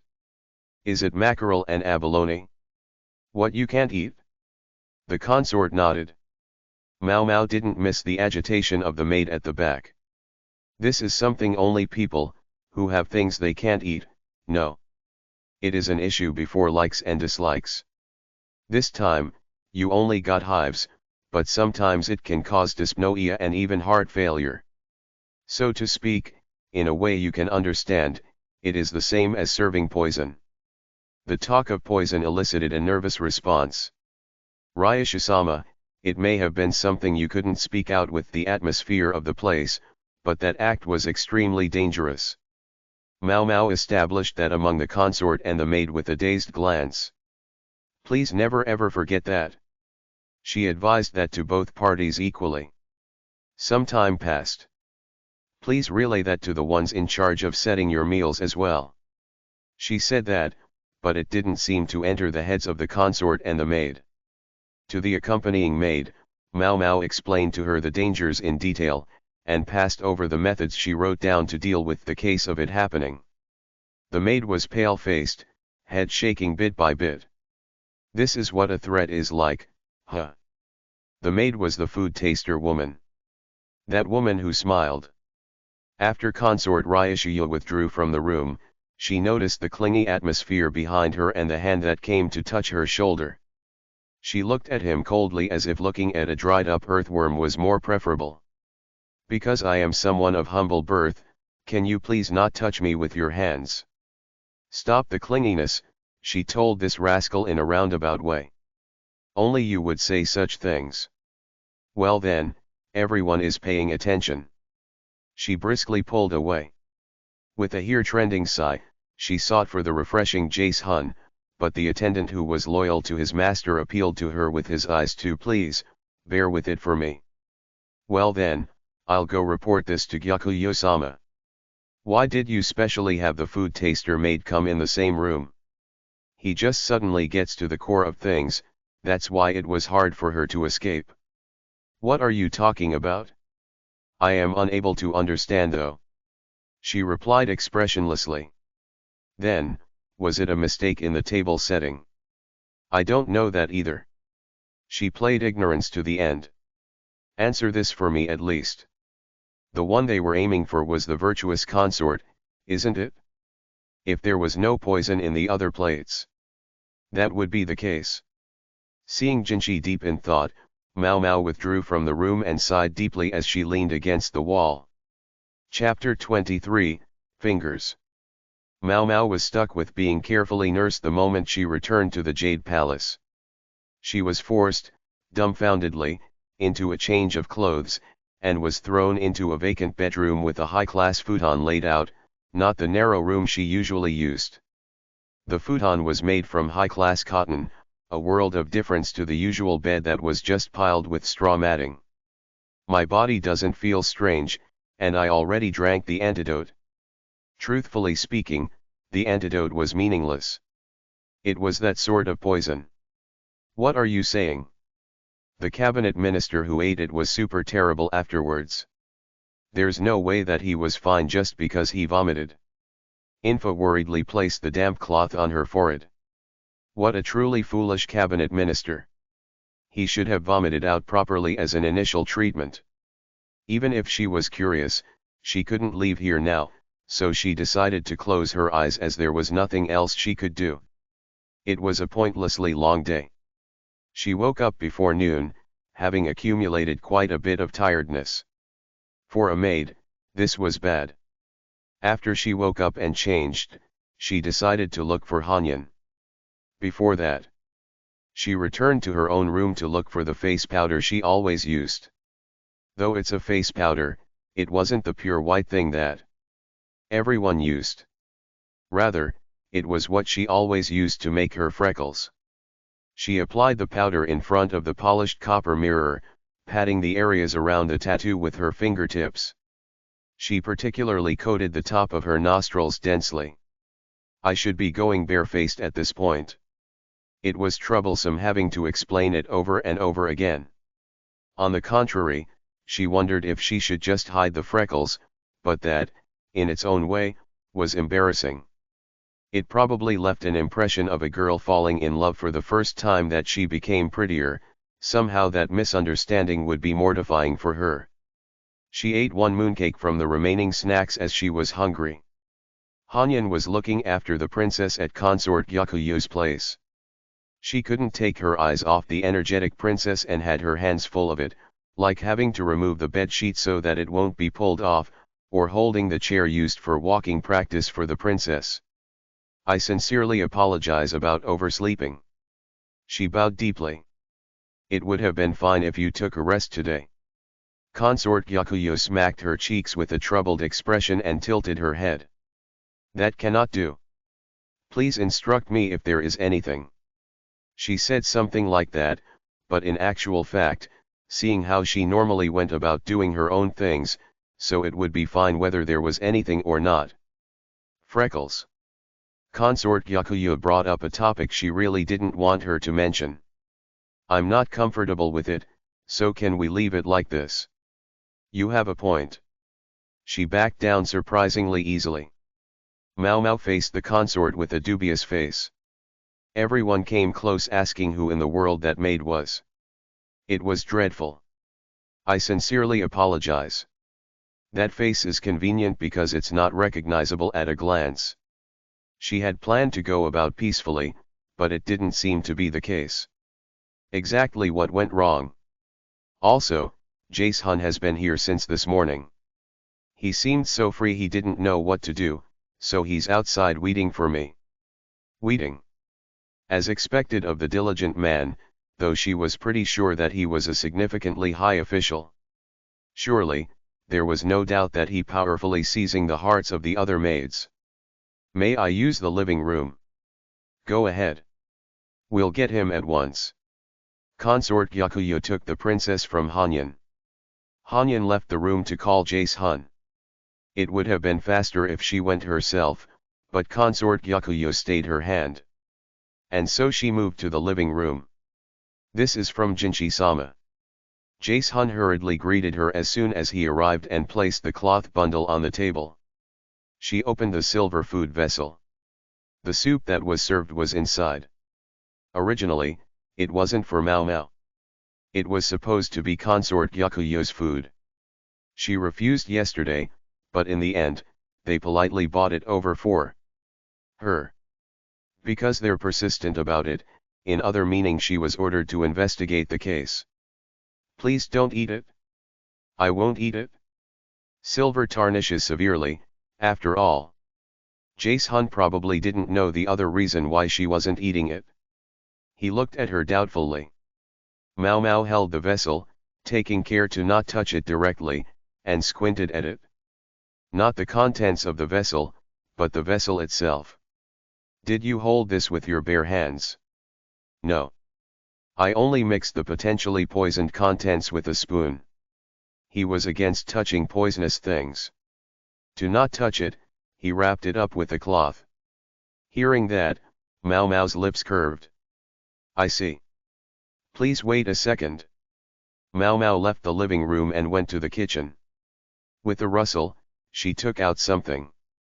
Next, she went to the bedroom she slept in just then. She bowed her head at the high-class mattress, and unraveled the seams of the cloth, returning to the living room with its contents. What she bought in were white powder and soft-looking cotton.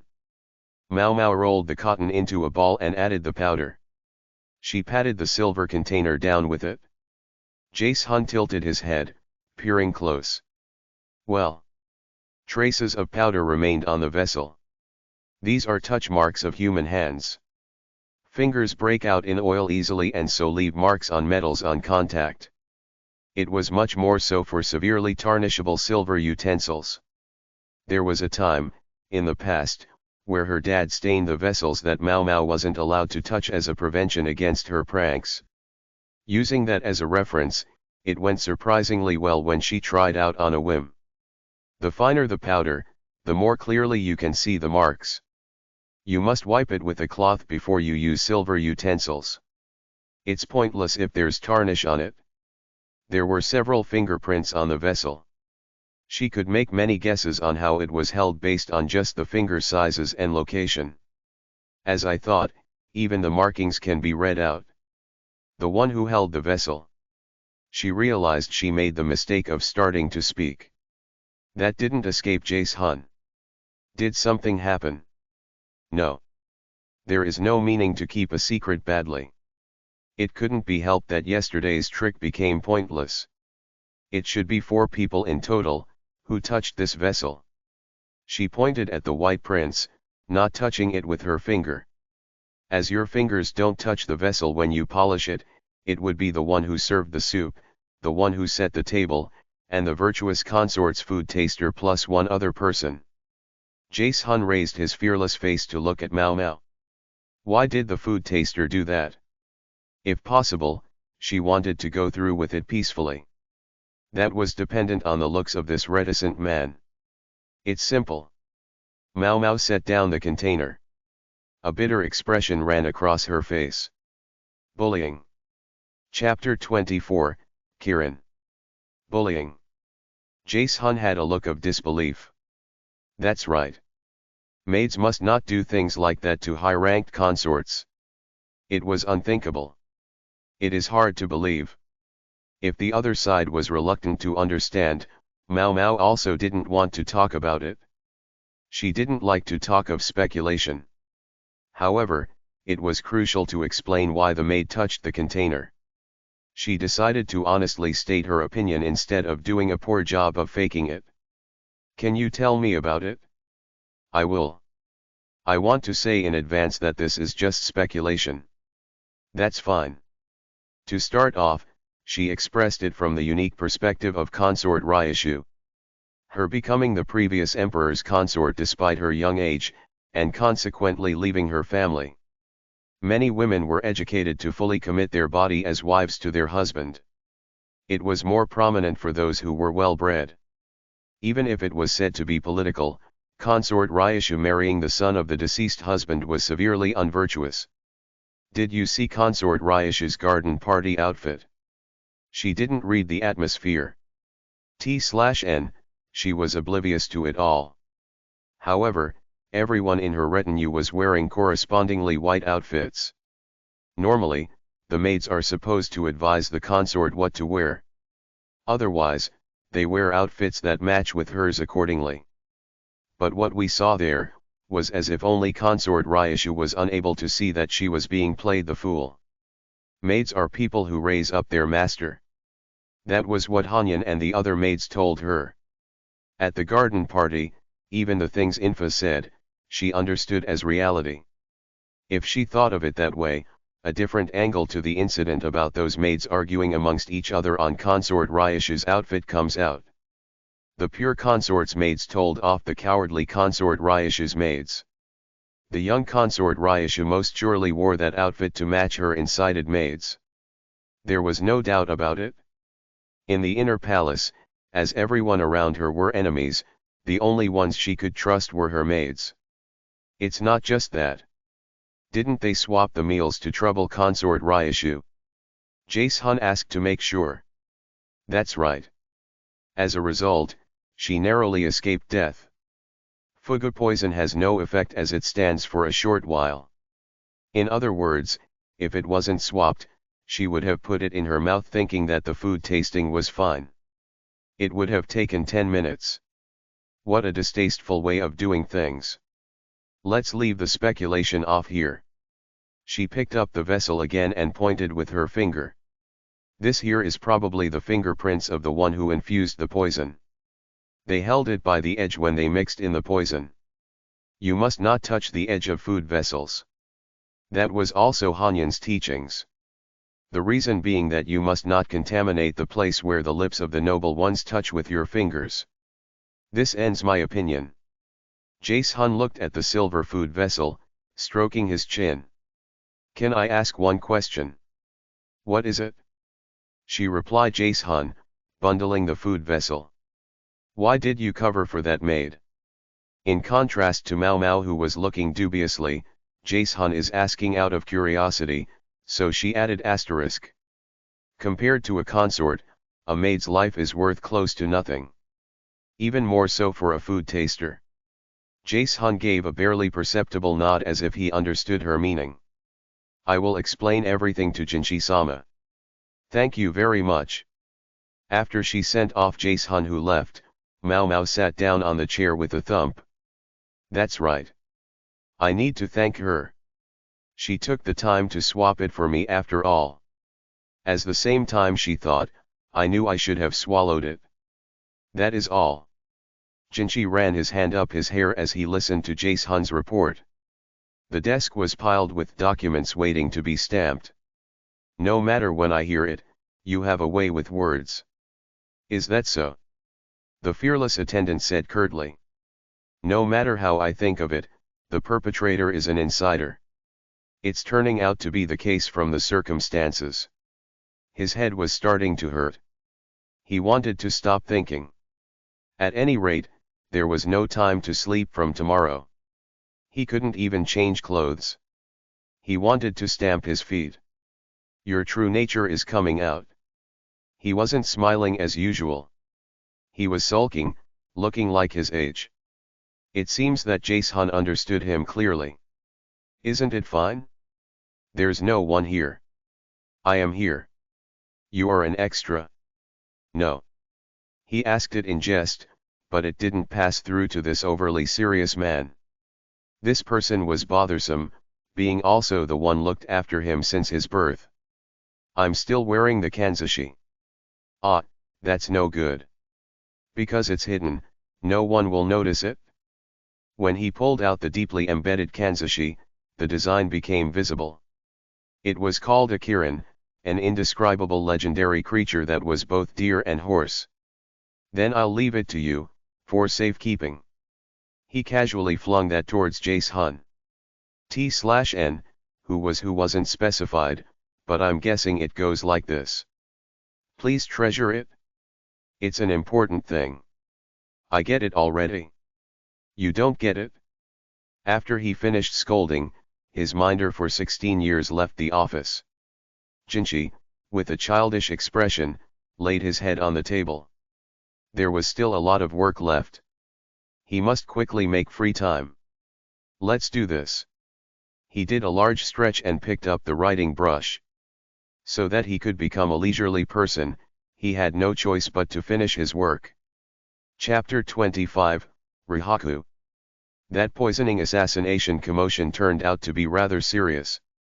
Shaoran came flaring about it to ask Mao Mao. The back of the laundry shed was the maidservants' gossip spot. They were sitting on the wooden boxes there, eating hawthorn that was lined up like dango. There's probably no way that she thinks I am related to the incident. The image of Shaoran stuffing her cheeks with hawthorn while swinging her legs made her look like she was younger than she was. It's a maid from Mao Mao's place, right? The one who eats poison. I guess so. She didn't lie. I only just heard about what kind of person, but I don't know anything. Are they okay?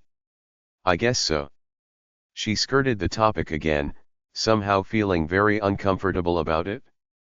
Shaoran, at a loss for what to do, pouted.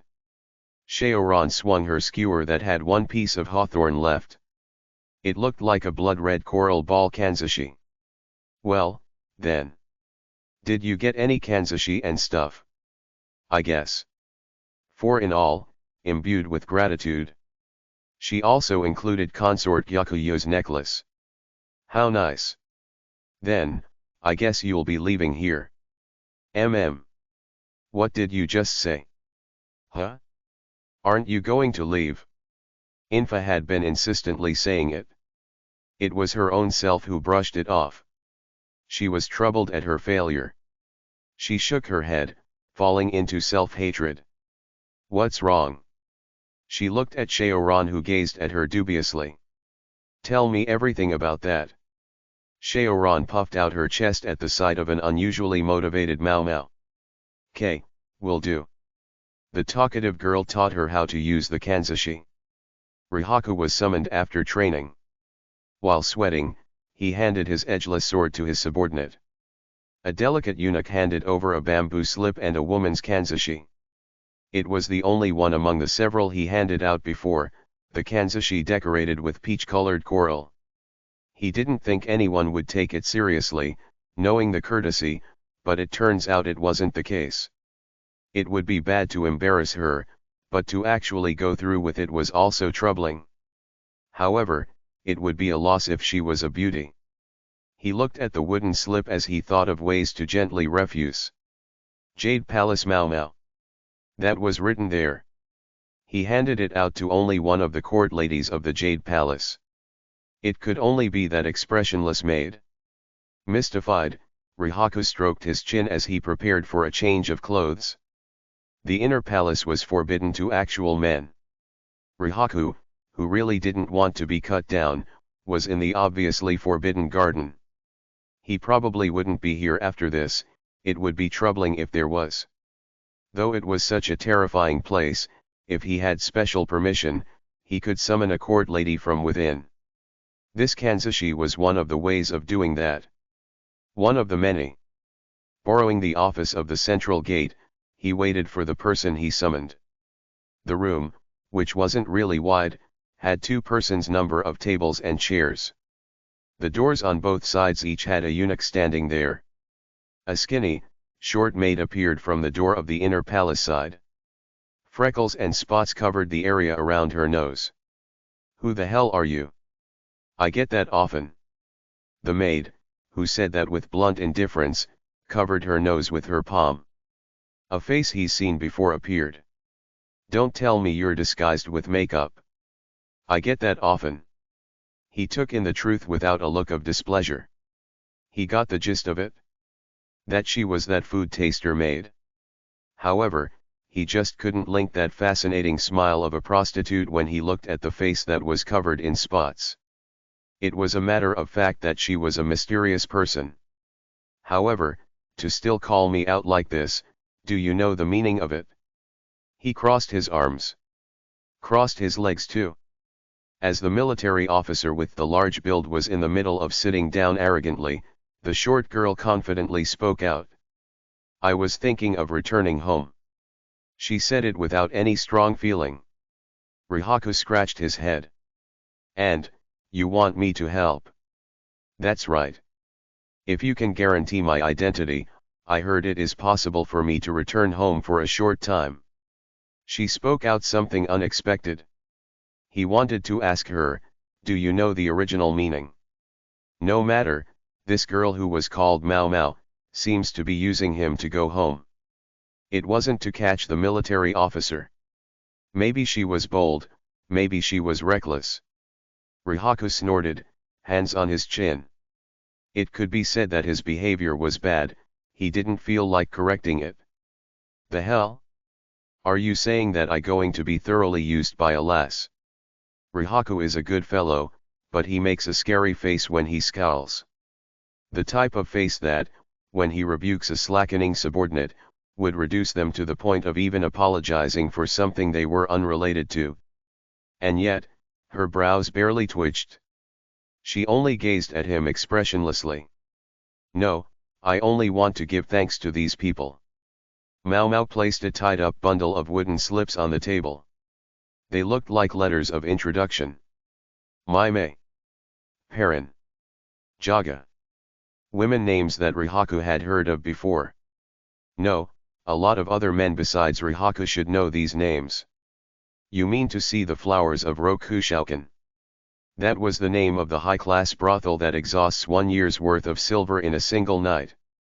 The names just then, were the favorites called the Three Princesses. "If you're worried, you'll understand if you see this." The girl smiled at him, only curving her lips. "You're joking." "As you can verify." It was something completely unbelievable. At best, it was difficult to think of that a maid of such caliber has a connection with the brothel that even high-class bureaucrats won't touch. What is this supposed to mean? When he scratched his head again from the incomprehensibility of it, the girl suddenly sighed and stood up. "What are you doing? It doesn't look like you believe me. We're wasting time." She smoothly took out something from her bosom. 2 kanzashi. They were made of red crystal, and silver. "I sincerely apologize for wasting your time. I have others. Way." He grabbed the wooden slips as to try take them away. Mao Mao, expressionless, looked at Rihaku. "What is it?" He thought he lost. "Isn't that great? Gyakuyo-sama." Hanyan was looking at Mao Mao from the gap of the door. Her demeanor was better than usual. She was packing with cheer. It was strange as the person herself wasn't usually like this.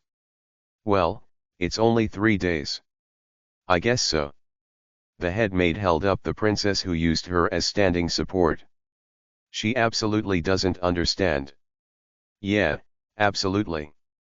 The other maids were telling congratulations to Mao Mao, but the person herself didn't seem to understand. She replied with a carefree, "I'll go buy souvenirs."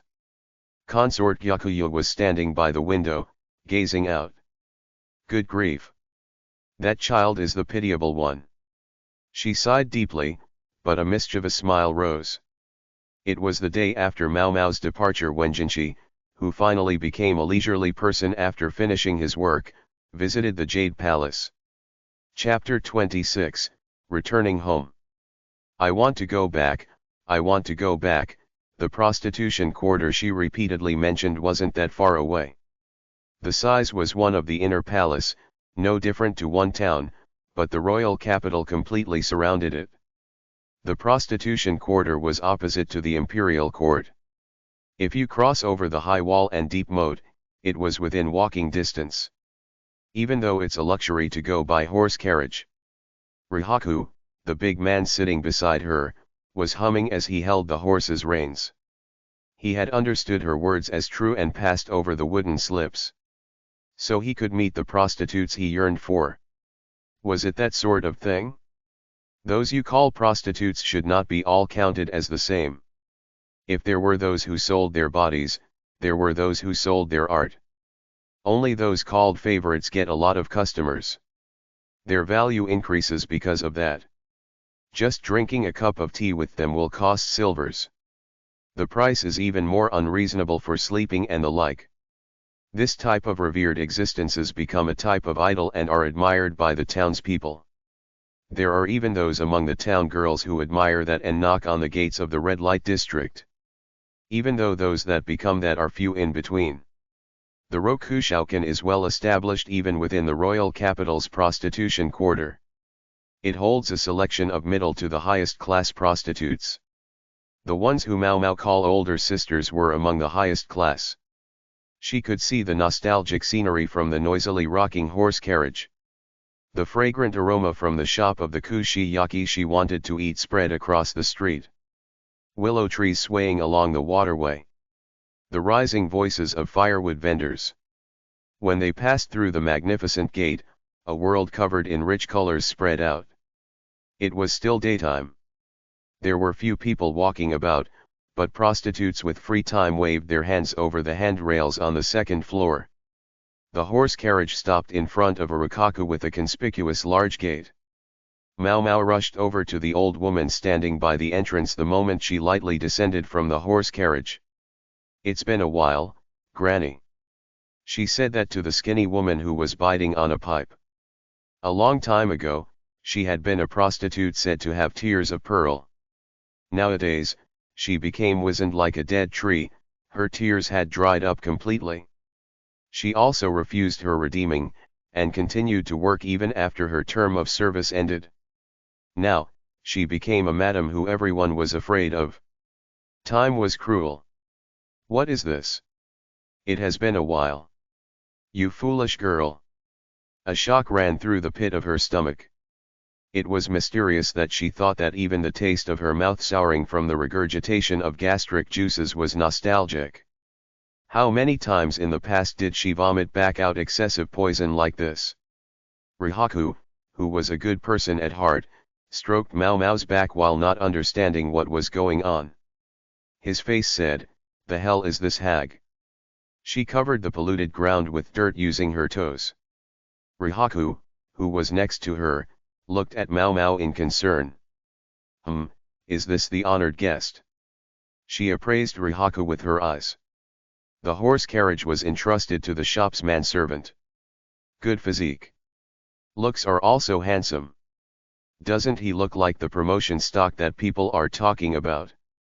Grandma, what are you trying by saying that in front of the person?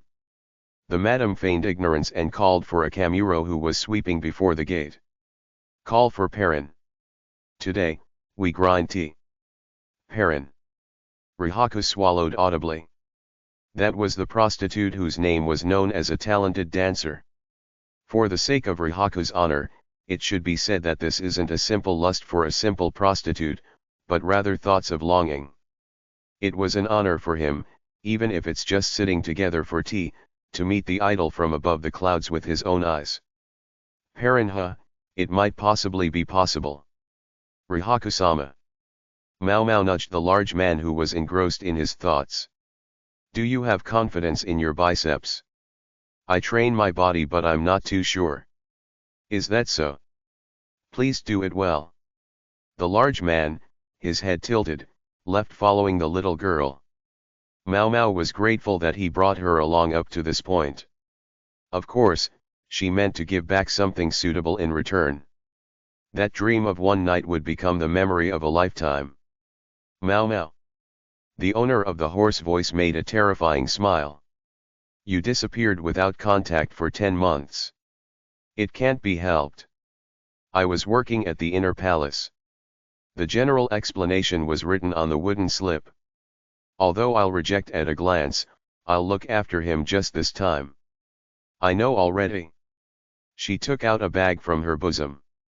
It was half the wages she earned from the inner palace up until now. This much wouldn't be enough. Of course not, I didn't think you would call out Perrin Nichin. She had brought enough money expecting a night of blissful dream with a high-class prostitute. Even Rihaku would be satisfied with just a glance of the three princesses. Wouldn't that just barely be insufficient for a seat for tea? Fool. With that physical strength, there's no way Perrin would do nothing. I knew it. Though it can be said that the highest class prostitutes don't sell their body, it doesn't mean that they won't fall in love. That would be what they call an act of God. Don't be silly. I'll put it properly on your tab. I said I can't pay for it. Even if I add in the rest it won't be enough. No matter how I think. Mao Mao was deep in thought. No matter she looked at it, it was a commitment. What are you saying? At worst you can just use your body to pay for it? You'll just be transferred from the emperor to a brothel, it won't be any different. There are dilettantes who are fond of even defective goods like you. For these couple of years, the hag has been excessively recommending Mao Mao to become a prostitute. She, who had devoted her entire life to the prostitution quarter, had never thought that prostitution was a career of misfortune. I still have 1 year left to my term of service though. In that case, steadily send forth the honored guests. Not old geezers, but those we can moderately exploit for a long time like the one just then. As I thought, he's being exploited. The greedy hag only thinks about money. The idea of selling her body was already past, so she must moderately send in sacrifices hereafter. Could even a eunuch be a customer? Though Jinchi's face rose to her head, that was no good. The prostitutes would become serious and might break the store, so that idea was rejected. Nonetheless, it feels bad if it were Jace Hun or the quack doctor. It would be hard to get the madam to exploit them. It was truly inconvenient to not have a rendezvous point. Mao Mao, the geezer should be home right now, so hurry up and go. I will. Even if she thought deeply, she had no solution at present. Mao Mao escaped through the side road of the Rokushokan. The prostitution quarter suddenly became desolate the moment she came out from one street. Rows of shacks, beggars collecting coins with chipped bowls, there were also street walkers with syphilis scars. One of the dilapidated shacks was Mao Mao's home. In the narrow house which only had 2 rooms of dirt floor, there was a person hunched over using the mortar. Carved with deep wrinkles, soft features, a man who like an old woman. I'm back. Dad. Hey, you're late. He greeted her normally and stumbled off to prepare tea as if nothing happened. She accepted the tea that was prepared in a worn teacup. She told him bit by bit of everything that happened until now, and her dad only replied with sounds of listening. After she had porridge, which had an enormously increased portion of medicinal herbs and tubers, as dinner, she decided to sleep. She will take a bath from the hot water she received from the Rokushoukan tomorrow. She curled up in a simple bed that was just a straw mat laid out on the dirt floor. Her dad piled clothes on her from above, and ground the mortar tirelessly like a stove fire. The inner palace, huh? It must be fate. The words her father muttered faded away amid her sleepiness. Chapter 27, Misunderstanding. The 3 days of her homecoming passed by in a blink of an eye. Meeting the people she missed, her feeling of wanting to always remain like this was strong, but there was no way for her to resign from her job in the inner palace, so she had no choice but to again trouble Rihaku, her identity guarantor, to return. Above all, her back was being pressured by the madam who was wondering what kind of sadist Mau Mau's first cell will come out as. It looks like he saw a good dream. Seeing Paran Nichan, who was glowing excessively, and Rihaku, whose eyes were sagged in the corners, who had changed like honeyed apricot, she regretted that she overpaid her reward to him. As a result, the next person to sell their body was determined. Well, she somewhat sympathized with Rihaku, who, having known of heavenly nectar once, will come to find the ones on earth unpalatable. The madam will surely make a killing of him. Beyond that was not Mau Mau's responsibility. And so, she was going to return to the Jade Palace with the souvenirs, but there was a celestial maiden-like young man who was cloaked in an excessively dangerous air right there. She felt an ominous poisonous air from the direction of the gentle smile. Why is that? He is excessively glaring at her. No matter what his character is, a beauty was a beauty. Besides, when he glared, there was an intensity to it. As it was bothersome, she only bowed her head as much as she needed, and headed for her own room, when he firmly grabbed her shoulders with the force of his nails digging in. They are waiting in the parlor. A honey-like voice flowed into her ears. Honey was honey, but it was wolfsbane honey. Jace Hun, who was at the back, his eyes told her to give up. Consort Yakuyo, who seemed to be troubled, her eyes shining. Hanyan, who was, for some reason, looking at Mau Mau with blaming eyes. The 3 maids too, were more curious than worried. She would be probably thoroughly questioned after this. Just what is happening? She put down her belongings, changed into her maid clothes and went to the parlor. What do you require of me? There was only Jinchi in the room. He was elegantly dressed in simple official attire, legs crossed on the chair, elbows on the table. Somehow, she felt his attitude was worse than usual. Was it her imagination? She wanted it to be her imagination. Let's take it as imagination. There is no Jace Hun, the breath of fresh air. Consort Yakuya was nowhere to be found. Well, in other words, they couldn't bear to stay. It seems you returned home. Yes. How was it? Everyone was good. Is that so? Yes. What kind of man was this Rihaku guy? Yes. He's my identity guarantor. Why the name? He will be a regular customer from now on. An important source of income. Do you not understand what I mean? That meaning? Yes. He must be a high official to be my guarantor who can properly maintain my identity. Jinchi, for some reason, looked extremely tired. Was it because she said the obvious? Did you receive a kanzashi? He distributed many of them. I received one out of obligation. Now that she thought about it, he was generous. Though it was a simple design, it was a finely made kanzashi. So you mean, even though you received one out of obligation, I lost. She tilted her head at the first person pronoun she wasn't used to hearing. Even though I gave you one too, you didn't come to me at all. He looked sulky. Without his celestial smile, he looked about the same age as Mau Mau. Rather, he looked even younger. She admired that he was a person who can change her view of him up to now with a single expression. It turns out that Jinchi was unable to stomach the fact that she relied on Rihaku and didn't come to talk to him. How mysterious. even though it's a given that people would be happy to not be concerned with troublesome things. Was it because that guy was a leisurely person? I sincerely apologize. It did not occur to me that I was to give a satisfactory compensation to Jinchi-sama. Would inviting a eunuch to a brothel be rude? It may be possible to go to a place only to tea drinking and poetry recitals, and then go on to indulge in sensual affairs. It was awkward to invite people who were no longer meant to a place like that. Above all, people like Jinchi. It would be a mummy hunter become a mummy for the prostitutes everywhere. What do you mean, compensation? Did you pay this Rihaku guy with that? He was making a dubious face for some reason.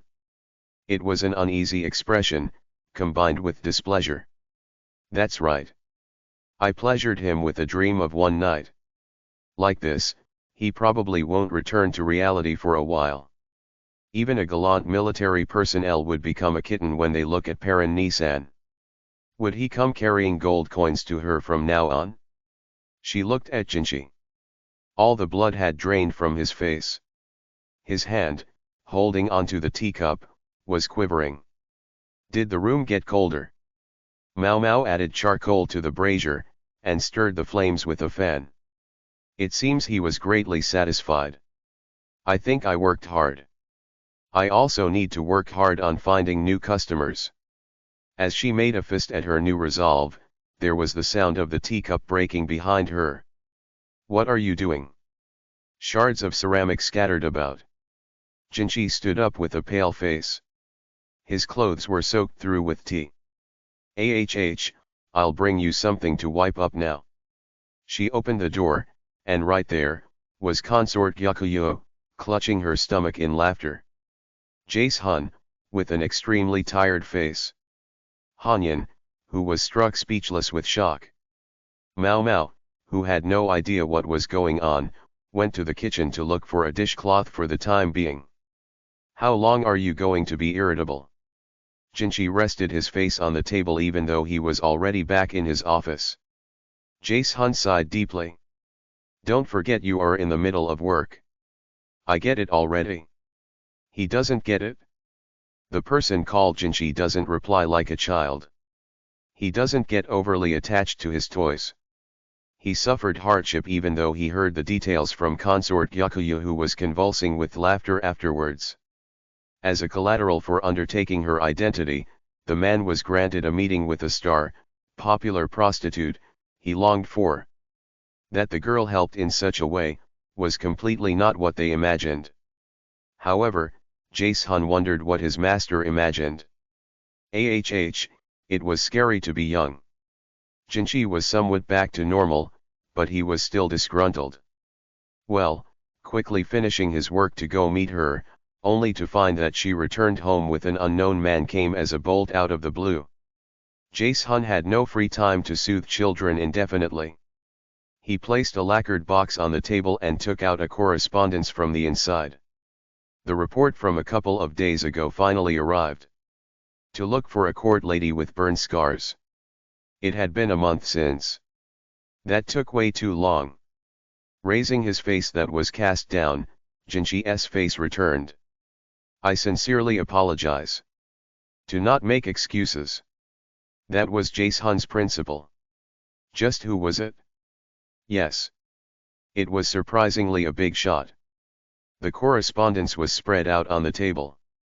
Pomegranate Palace, Phone Min. The pure consorts had made. Chapter 28, Self or Other.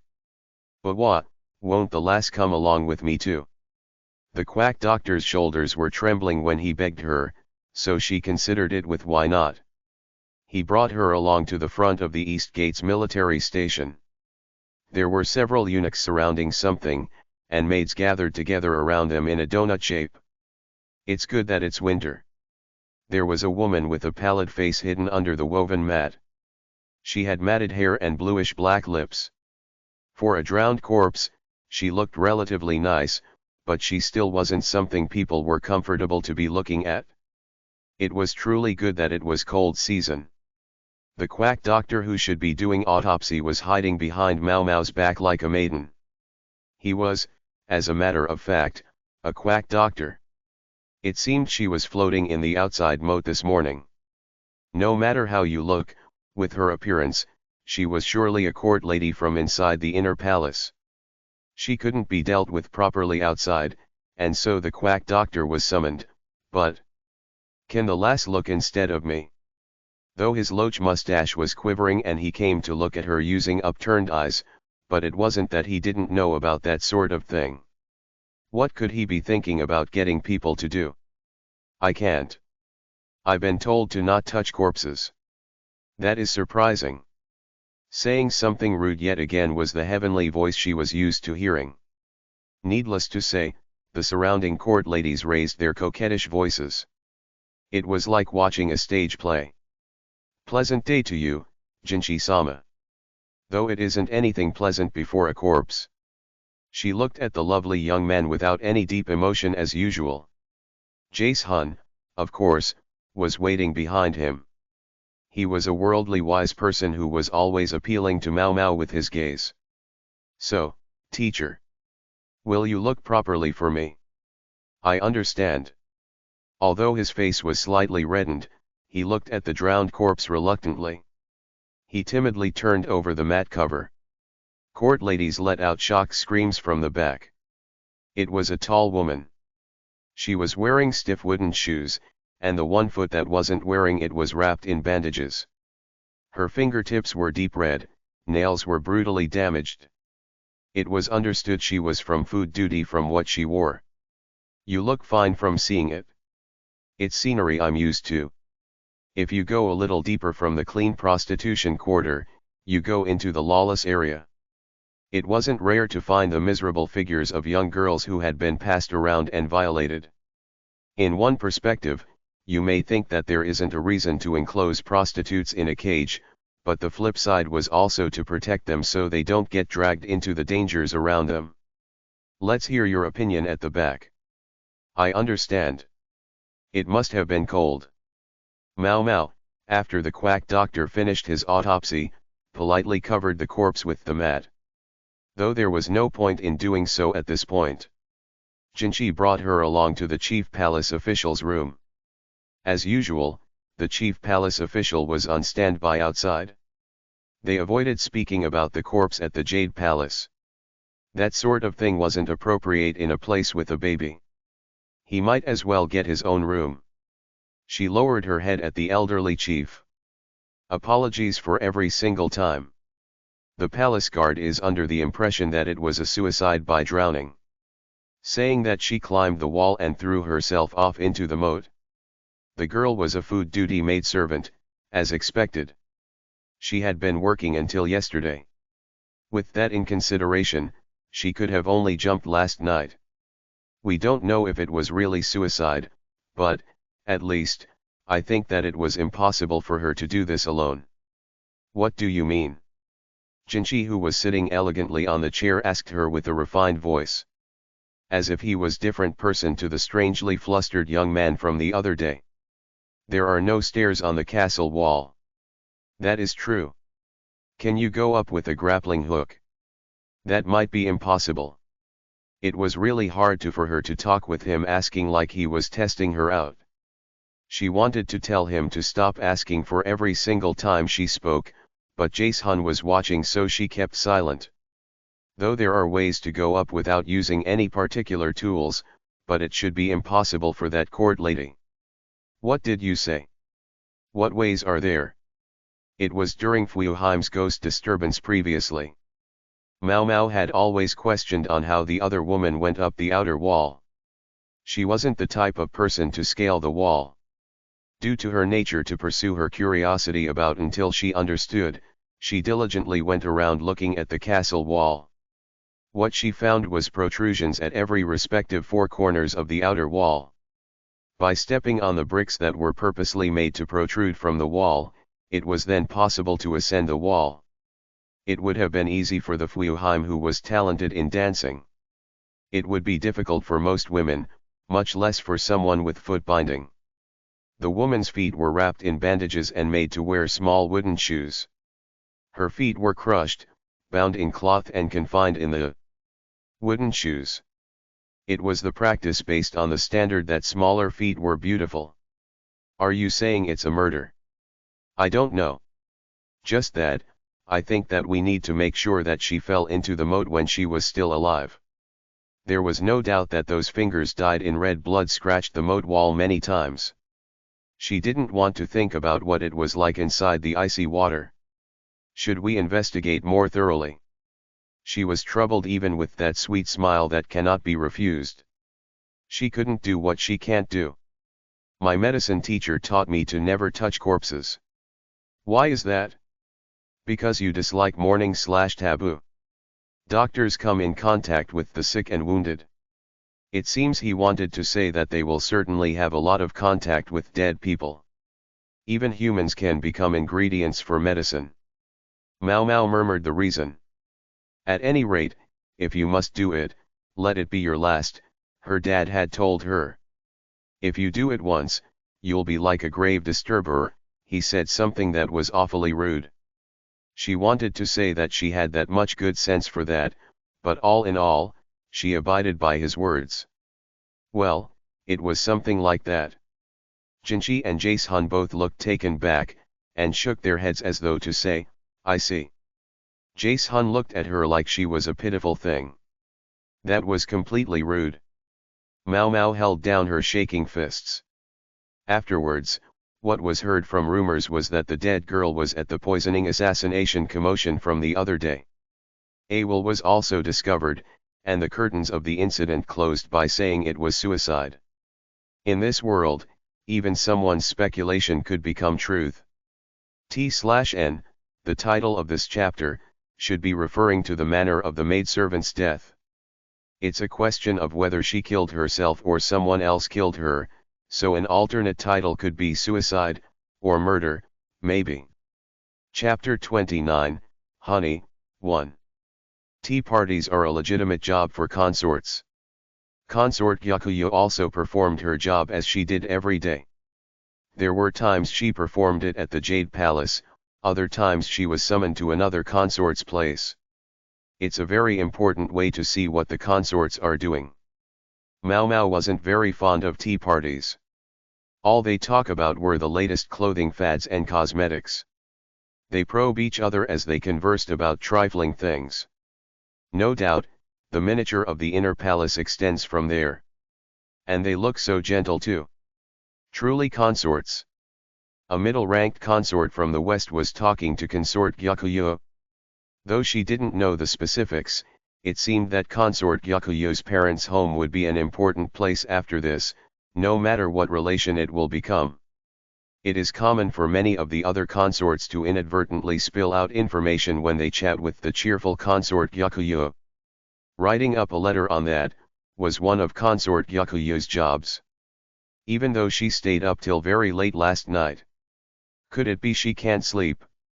The emperor frequently visits the favored consort, Gyakuyo's place for 3 days. He comes to see his daughter who started to walk with help, but well, it goes without saying that is not the only reason he comes to visit. He asks about various lively topics to not neglect the afternoon job too. At the end of the tea party, she received a huge amount of tea snacks from Infa. She was going to eat them, but there were just too much. So, she sent them forward to Shaoran as usual. Shaoran, who occasionally spoke with a lisp, talked to her about rumors, keeping her up to date as usual. About the maidservant who committed suicide. Her relation to poisoning incident. And, for some reason, about the pure consort. Well, age is just age for the 4 consorts. Consort Gyakuyo is 19. Consort Rafa is 23. Consort Ryushu is 14. Consort Aduo, the pure consort, was 35. 1 year older than the emperor. Consort Aduo is still able to give birth to children, but based on the inner palace system, her cushion must be slipping. In other words, it is impossible for her to become the Empress Dowager hereafter. It seems that the talks of her stepping down for a new high-ranked consort had come up. It was something that had come up quite a while ago. She had been a consort since the time the emperor was the crown prince, and had been the mother to a male infant once, so she had a considerably strong start. Was she the mother of the male infant who died previously? At this rate, would consort Rafa end up the same way, having fallen pregnant with the emperor's child too? Not just that. It can't be declared that consort Yakuya will always continue to receive his favor. After all, beautiful flowers too will someday become withered. There is no meaning for the flowers of the inner palace to be truly tied together. Although she had gotten accustomed to it, she thought that the inner palace was truly beneath the muddy dregs. Mau Mau brushed off the crumbs of the mooncake she ate, and looked up to the heavy clouds that covered the sky. The disposition of today's tea party companion had changed a little. The companion was consort Ryushu, a member of the four consorts just like consort Yakuya. It was rare to have a tea party with a consort with the same rank, especially so for high-ranked consorts. The youthful consort Ryushu had looked nervous, and brought along 4 maids with her. That food taster was also there. It seems that she didn't receive punishment, as far as Mau Mau's worry was concerned. As it was cold outside, the tea party was taken inside. The eunuchs were used to prepare a couch for the maids in the parlor. There was a round table inlaid with mother of pearl. The curtains were exchanged with a new embroidered one. Honestly, they didn't pay this much attention when the emperor visited, but it would be women who would stand on guard against the same gender. The makeup was also imbued with fighting spirit. Mau Mau's usual freckle makeup was cleared off. The corners of her eyes were lined with red, as if to intimidate. Maybe it was wisdom from age. Consort Yakuya was talking constantly and consort Ryushu did nothing else save nod timidly. The maids who were waiting behind wasn't looking at their own master. Rather, they glanced around the room as if they were curious about the furniture in the Jade Palace. Only the food taster stood behind the consort in a way that she was facing Mau Mau. Before, she had looked at Mau Mau, who was threatened, imploringly. This is somehow. She would prefer that these maids and the maids from the Crystal Palace would stop treating her like a monster. They look like very normal maids at a glance. Mau Mau had previously reported to Jace Hun that they bullied their consort. It would be slightly troubling if she was mistaken, but it would be a happy thing. Mau Mau, comparing them with the select few Jade Palace maids with a peak, thought their movements were slow, but they did their job. Well, since today's tea party host was consort Yakuya, their work itself was scarce. Aaron brought in a ceramic jar and hot water. You like sweet things, right? Since it's cold today, I thought maybe we could have this. I like sweet things. At consort Yakuya's words, consort Ryushu replied. The content of the jar was citrus peel boiled in honey. It warms the body and soothes the throat. Oh. Even though she just said she liked sweet things, consort Ryushu paled. The food taster, who was looking at the honey that was being poured into the bowl, also seemed like she wanted to say something. Is honey also no good? The maids waiting at the back were saying nothing. They were just looking at consort Ryushu with amazed faces. As if to say, stop being picky. Mau Mau let out a small breath and whispered into consort Yakuya's ear. Consort Yakuya widened her eyes with an oh my, and called for Aaron. I'm sorry. This looks like it needs a little more time to pickle. We took out the wrong thing. Can you drink ginger soup? Yes. That's fine. Her complexion somewhat returned to normal. It seemed changing the tea was the correct answer. And so, Mau Mau's guess unfortunately turned out to be true as well. Though it was for an instant, she met the gaze of the maid who faced her with a bored look. Appearing in the evening was the usual beautiful eunuch. Following along at the back of the celestial maiden's smile was Jace Hun. Recently, she thought the wrinkles on his brows have increased, but perhaps it increased no matter what anxiety he had. You had the tea party with consort Ryushu, didn't you? Indeed. It was fun. This eunuch seemed to rotate around to the four consorts at fixed intervals. Maybe he had the standpoint of one who supervises the inner palace. Today's tea party gathering was somehow strange, but it seemed that this guy was involved with it. Before she got caught into something troublesome, Mau Mau was going to withdraw from the room, but of course, she was stopped. "Shall we talk?" "The talk is already over." Even if the celestial maiden's gaze was looking at her, Mau Mau could only lower her gaze at the floor. She was sure she was making the eyes of a dead fish. "Yufufu, you're quite good friends." "Gyakuyo-sama, it's good to massage around your eyes when you have eye strain." Because consort Gyakuyo was laughing so merrily, she unintentionally replied with sarcasm. "Not good. Not good." If she said something rude, she would be stopped by Jinchi**. "Did you hear that the perpetrator of the poisoning assassination commotion the other day was the maid who committed suicide?" She nodded. From his tone, he was talking to Mau Mau, not consort Gyakuyo. Consort Gyakuyo looked like she noticed something and left the room herself. Remaining in the room was just Mau Mau, Jinchi, and Jace Hun. Did the perpetrator really commit suicide? The one who decided that wasn't me. The power of an influential person can change lies into truth. They didn't know who it was who laid down the decision, but Jinchi should have some considerable influence to do that. "I'm like the maidservant at best, but was there a reason to poison the virtuous consort's dish?" "I don't know myself." Jinchi smiled. He could use people aptly using that alluring smile. Unfortunately, it was ineffective on Mau Mau.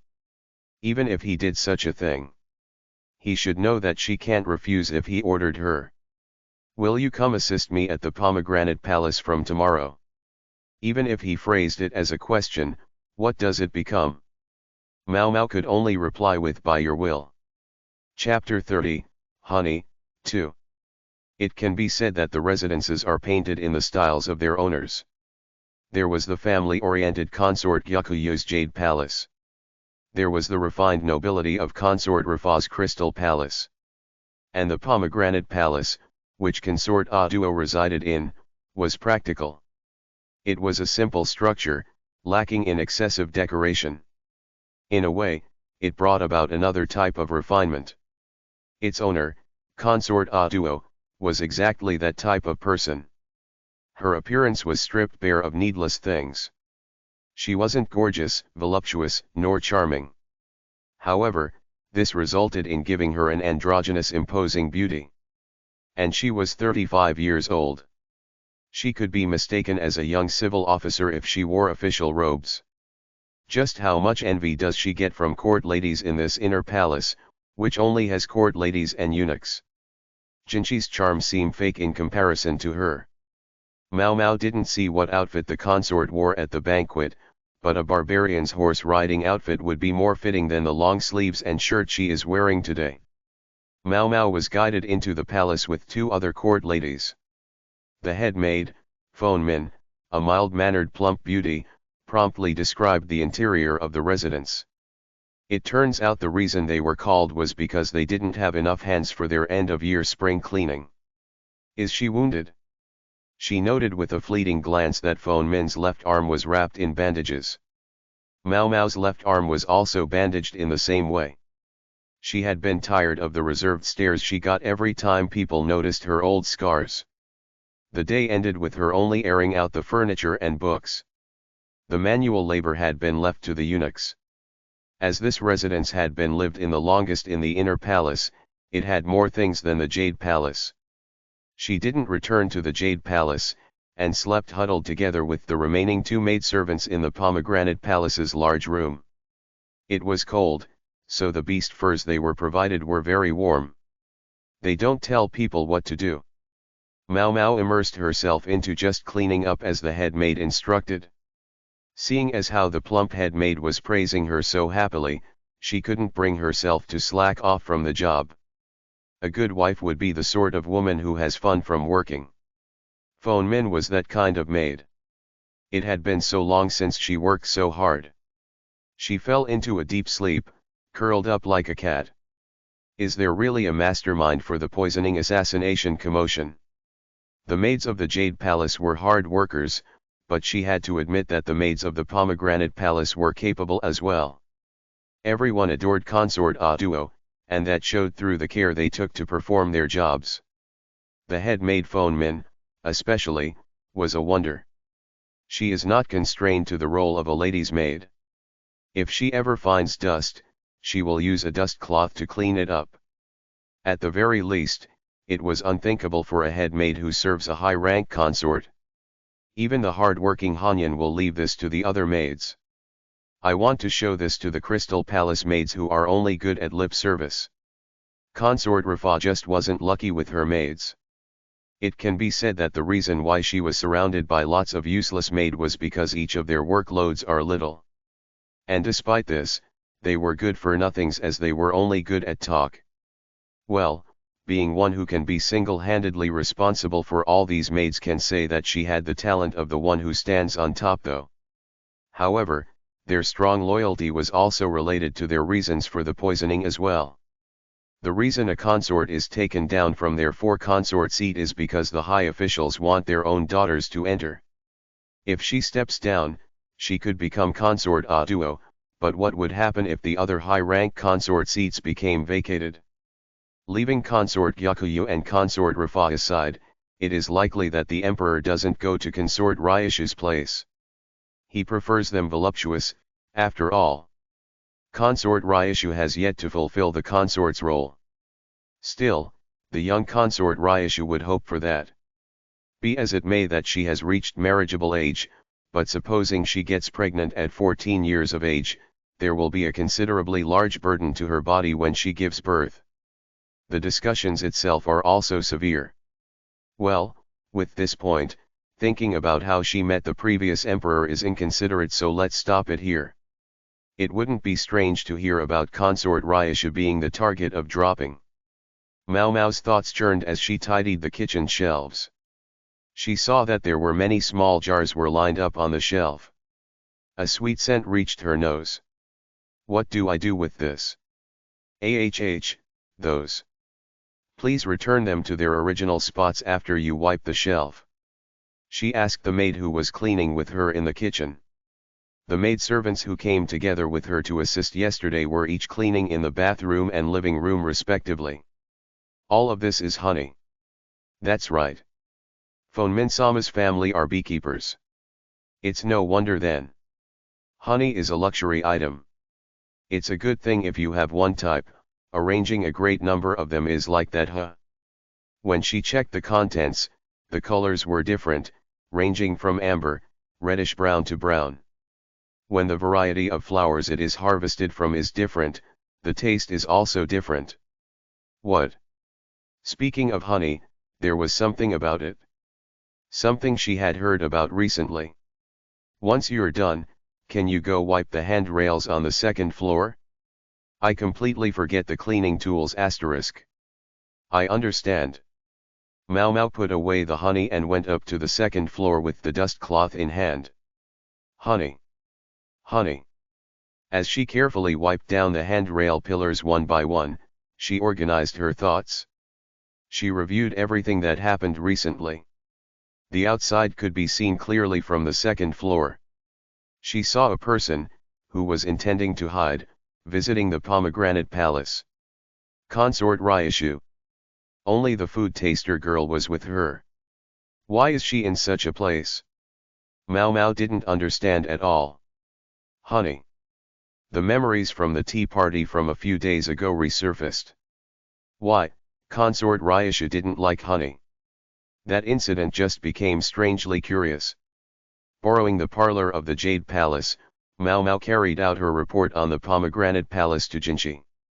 And so, everything I have said up to now, I did not understand. The things she didn't understand, she didn't understand. Mao Mao wasn't underestimating herself, but she wasn't overestimating herself either. She honestly conveyed that to the beautiful eunuch. The results of her entering the Pomegranate Palace for 3 days. Jinchi was elegantly sprawled on the couch, enjoying foreign tea that had a sweet aroma. he squeezed in lemon and mixed in honey. Is that so? That is how it is. Indeed. It is like that. Recently she felt the beautiful eunuch's tone was strangely casual, though it's good that he wasn't as sparkly as before. The sweetness in his voice had vanished. Maybe it was because she could sense he was like a teenager.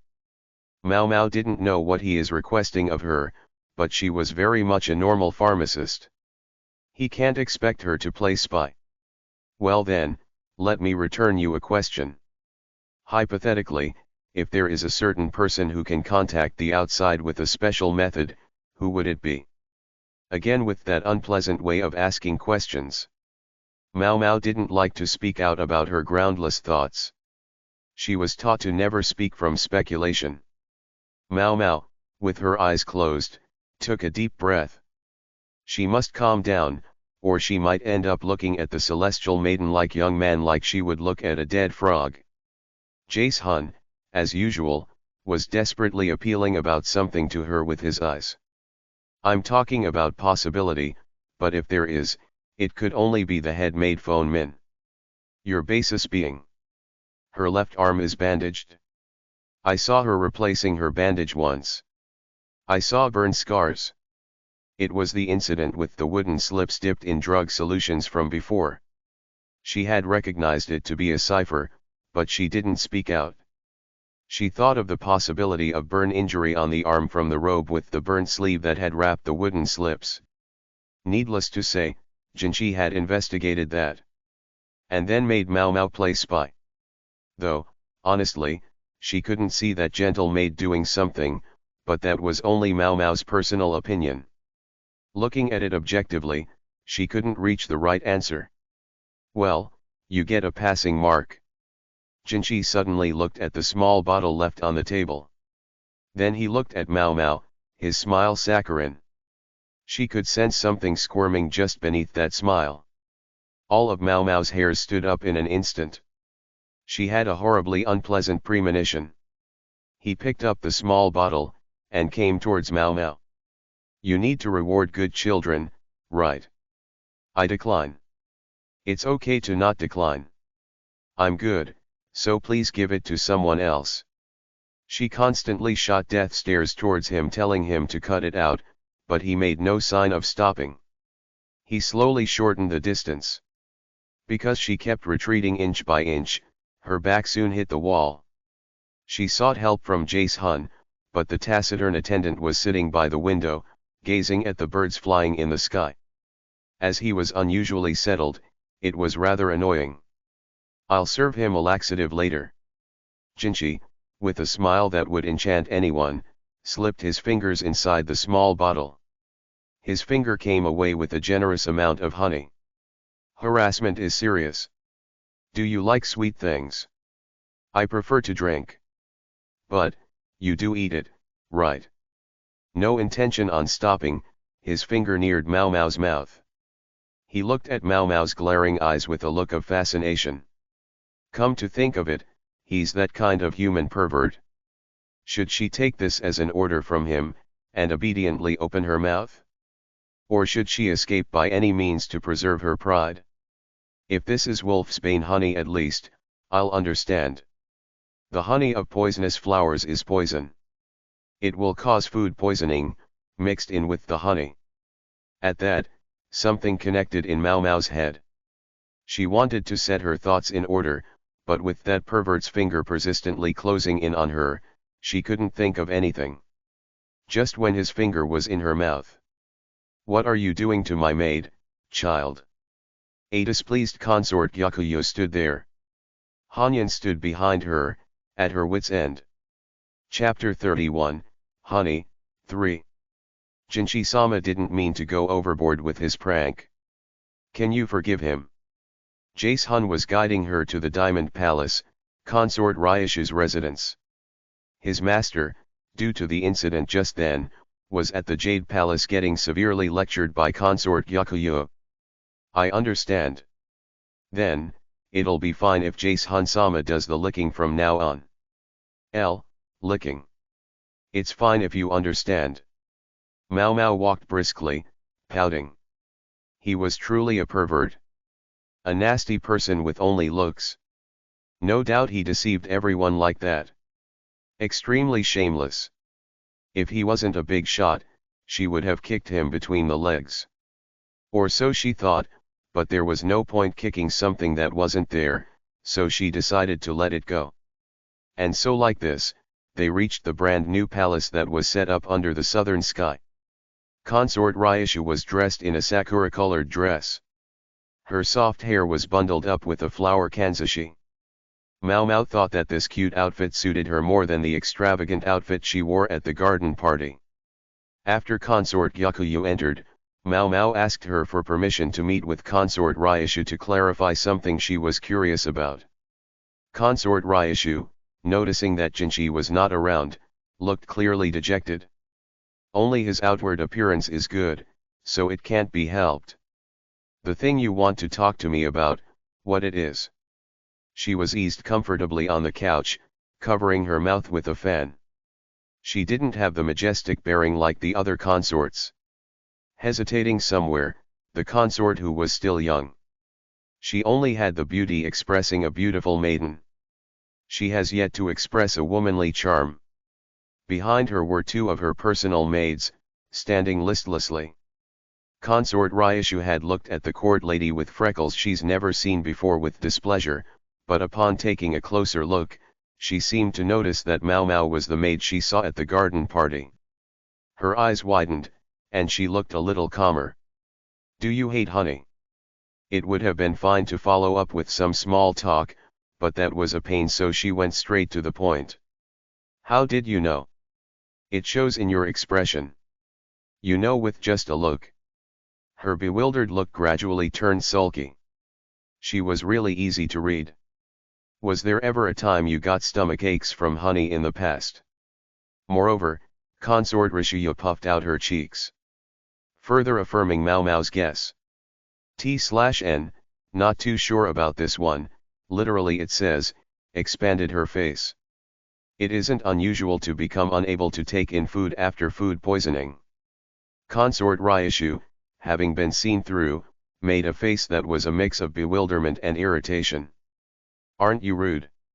Suddenly coming here, and speaking so bluntly to Ryushu-sama. You're one to say." She was one of the maids who didn't stick up to her honey-hating master at the tea party the other day. By doing this, she's acting as an ally. Sometimes, they pretend to be allies of Consort Ryushu to make outsiders into villains. The young consort, who was ignorant of the ways of the world, is convinced that everyone is her enemy. They persuade the consort into thinking that only they are the consort's ally, and make her isolated. The consort then has no choice but to depend on her maids. It is a vicious circle. If the person herself didn't notice that she was being bullied, there was no means this will be known to the public. It seemed they overdid it at the garden party though. "I am here under Jinchi-sama's orders. Do you have a problem with that?" While she was at it, let's borrow the tiger's authority and make some trouble. Doing this much should be fine. The maids flushed furiously, for some reason they were looking forward to get close to that perverted eunuch. "And one more thing." Mao Mao, expressionlessly, returned Consort Ryushu's gaze. "Are you ever acquainted with the pomegranate palace's head maid before?" Her surprised expression was answer enough. "They have what she asked me to look for." At Mao Mao's behest, Jace-hun was in the imperial court's archives. Mao Mao, who was an inner palace court lady, is fundamentally unable to leave the inner palace. Let's see.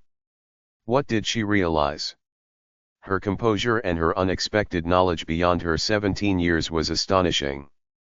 He thought, with her rational way of thinking, and her ability to deal with things, it was regrettable that she was a girl. Of course, this talk excludes one part of her characteristic though. She was a chess piece that was extremely easy to use. It would have been fine to treat her like so. The person herself had accepted it too, albeit reluctantly. "I did something bad," he grumbled to himself. Should he have really stopped his master's overboard prank? What would have happened if he stopped it? Recalling Mau Mau's resentful eyes, anxiety swept past him. She might serve him something from now on. 16 years ago. He was born at the same time as the emperor's brother He. In Mau Mau's hand was a single volume of a book bound in cord. It was a compilation of every incident from the inner palace. Jace Hun had brought it over to her at her request. A single child was born when the current emperor was the crown prince. The mother was the crown prince's milk sibling, the future pure consort. The child died in infancy, and afterwards, until the new inner palace was made at the previous emperor's death, no child was born. The consort from the crown prince's time was always alone. It was surprising. She thought that as he was lusty old man he would have many concubines from his crown prince days. To think that he was married to one consort for more than 10 years. Absolutely, it is also necessary to not rely on rumors and hearsay, but accurately recorded information. 16 years ago. Infant deceased. And then. Medical officer, Ruiman, banished. She discovered a name she recognized. The emotion that surfaced wasn't surprise but understanding. Some way or other, she already had a feeling about it. All the medicinal herbs that grew in large numbers in the inner palace were something that Mau Mau used often. They don't grow in nature. She guessed that someone had transplanted them before. Dad, what did you do? The man who dragged along with the gait of an old woman. Mau Mau's medicine teacher was an ex-eunuch with a bone in one of his knees extracted. Chapter 32, Honey, 4. A message from consort Yakuyo. That's right. She told me to personally deliver it. Duo-sama is out for a tea party though. The plump-head maid, Phone Min looked at Mau Mau, troubled. Mau Mau opened the letterbox she presented. Inside, instead of a document, was a small bottle and one red trumpet-shaped flower. A sweet scent she was used to smelling came from the bottle. As for what that was, it seemed Phone Min knew as well. Her shoulders gave a twitch. There is something I want to talk to Phone Min-sama about. I understand. Phone Min, with a stiff expression, invited Mau Mau into the pomegranate palace. The makeup of Phone Min's room was roughly the same as Hanyan's room, but for some reason, the baggage was compacted to the corner of the room. It was like she was done with packing. I knew it. They faced each other in the room she was invited into with the round table between them. There was crude tea that warmed the body, and hard bread accompanied it as tea cakes. Fruits boiled in honey hung overhead. Just what's happening? The spring cleaning was already good enough. Though her tone was gentle, she said it searchingly. That's right. When will you be made to move? Mau Mau glanced at the baggage left in the corner of the room. Your judgment is good. The spring cleaning was the surface reason. Together with the New Year greeting, in order to receive the new consort Duo must leave this palace. A consort who cannot give birth at the inner palace is unneeded. It was the same even for a consort who was married for a long time. Consort Duo didn't have a strong backing. Being milk siblings with the emperor, a relation deeper than actual blood ties, had probably maintained her position up until now. At least, if the male infant who was born was still alive, consort Duo would have stuck out her chest largely. Probably, consort Duo is the gallant figure that was like a young man. That wasn't a feminine aura. It was as if the woman had become something close to a eunuch. She hated talking about speculation. But, if she had conviction, she could only speak out. Consort Duo can't give birth anymore. Her silence was an affirmation. Phone Min's expression quickly stiffened. Something happened during childbirth. That is unrelated to this. The middle-aged head maid narrowed her eyes. That wasn't the helpful, gentle woman. Hostility burned in her eyes. It is related to this. The one who was at the place of childbirth, was my foster father, Dad. Phone Min stood up and expressionlessly looked at Mao Mao, who had informed her the truth. The inner palace was always short-handed on medical officers. The quack doctor was doing as much as he could in his current position to continue to remain. It was unnecessary to especially become a eunuch while holding the special position of a medical officer. This was what happened to her unskilled dad. He was probably gently pressured to become one. Wasn't the unfortunate thing was that it overlapped with the birth of the emperor's younger brother? Because of where the scales tipped, Consort A Duo's childbirthing was postponed. At the end of a difficult birth, the child was born with no issues, but Consort A Duo's womb was lost. And then, the child too, passed away young. Though in the same way as the previous poisonous face powder incident, it was questioned whether Consort A Duo made her child pass away due to that. Does Phone Min Sama feel responsible for that? At that time, the one who assisted on behalf of the Consort A Duo who was disgraced after childbirth should be you. You know anything? You're just the daughter of the quack who couldn't even help A Duo Sama. I guess so. The unavoidable words wasn't to clear up the medical treatment. It was her dad's words. Resigned to be slandered as a quack, he was that type of person. I was sure that quack prohibited the use of face powder that contained white lead. Because of that, the intelligent you did not let the babies die. Mao Mao opened the small bottle that was in the letter box. The viscous honey sparkled. Mao Mao put the red flower that was in it in her mouth. It tasted like sweet honey. She held the flower, twirled it around with her finger. A lot of flowers have poison. Like aconite and wren azalea. There is poison in their honey. I know. I thought so.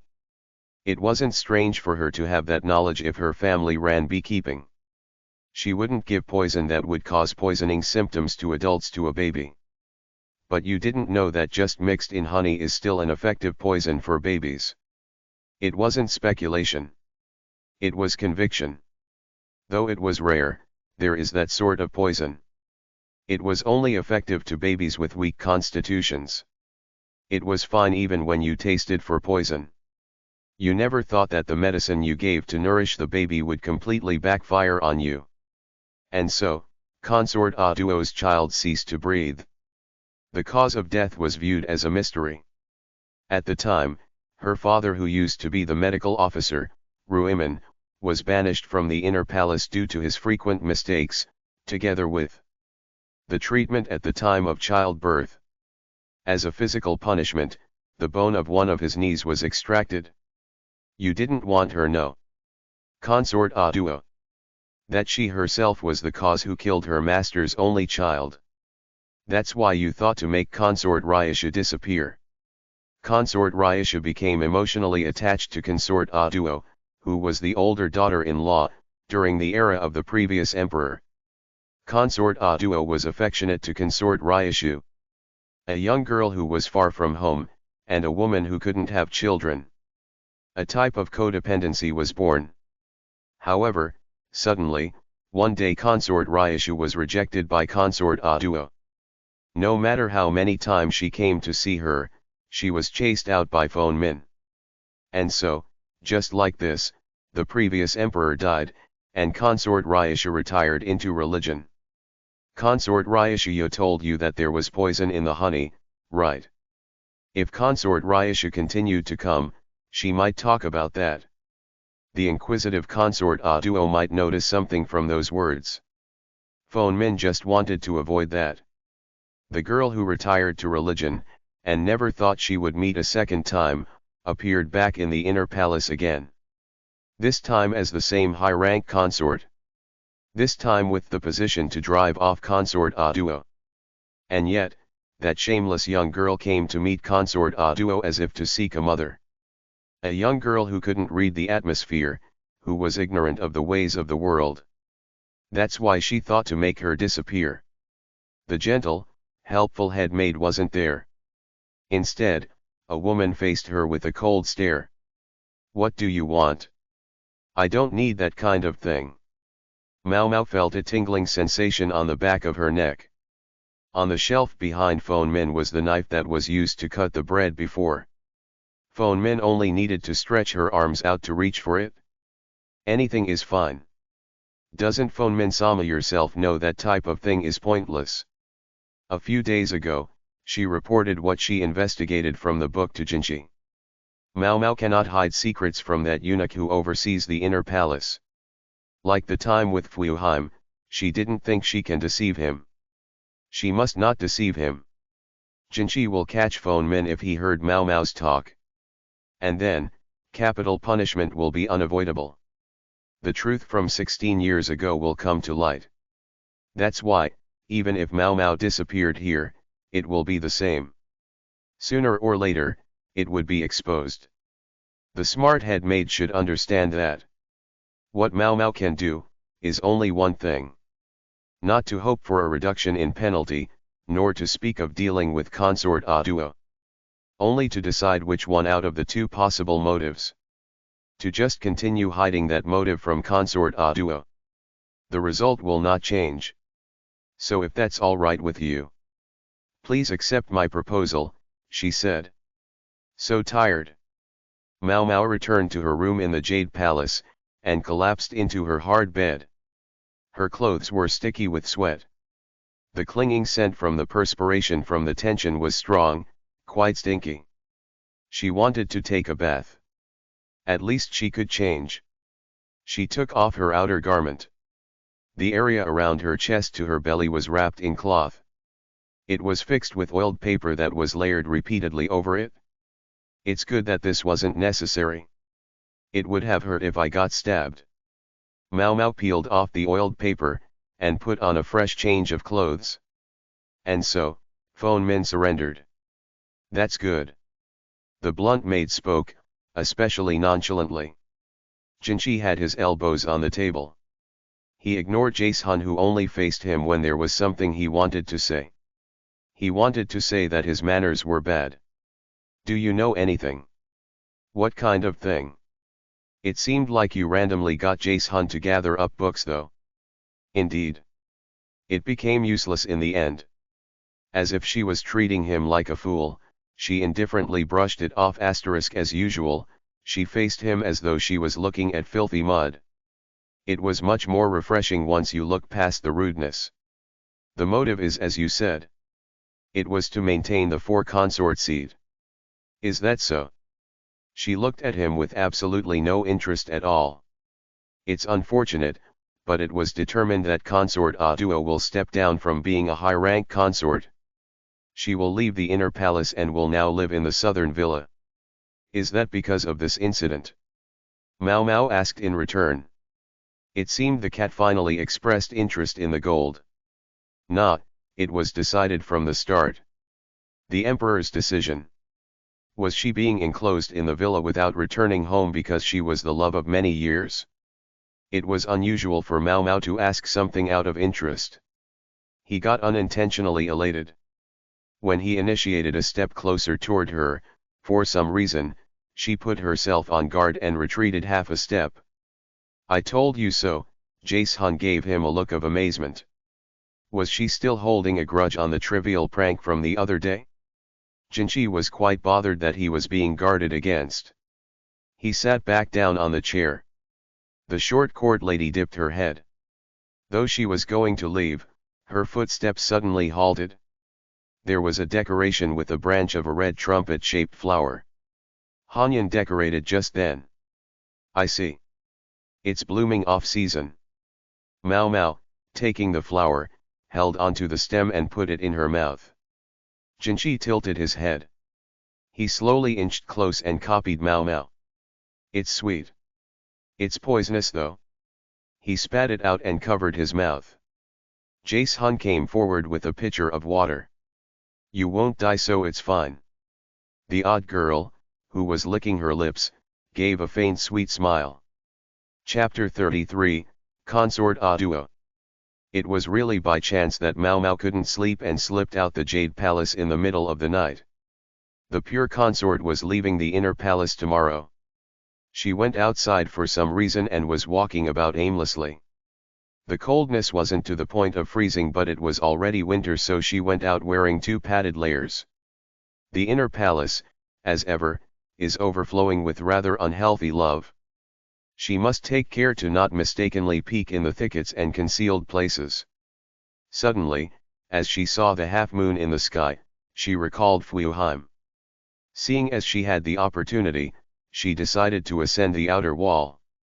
She wanted to fancy that she had moon viewing wine since she was already doing it, but she gave up on it as there wasn't any at the Jade Palace.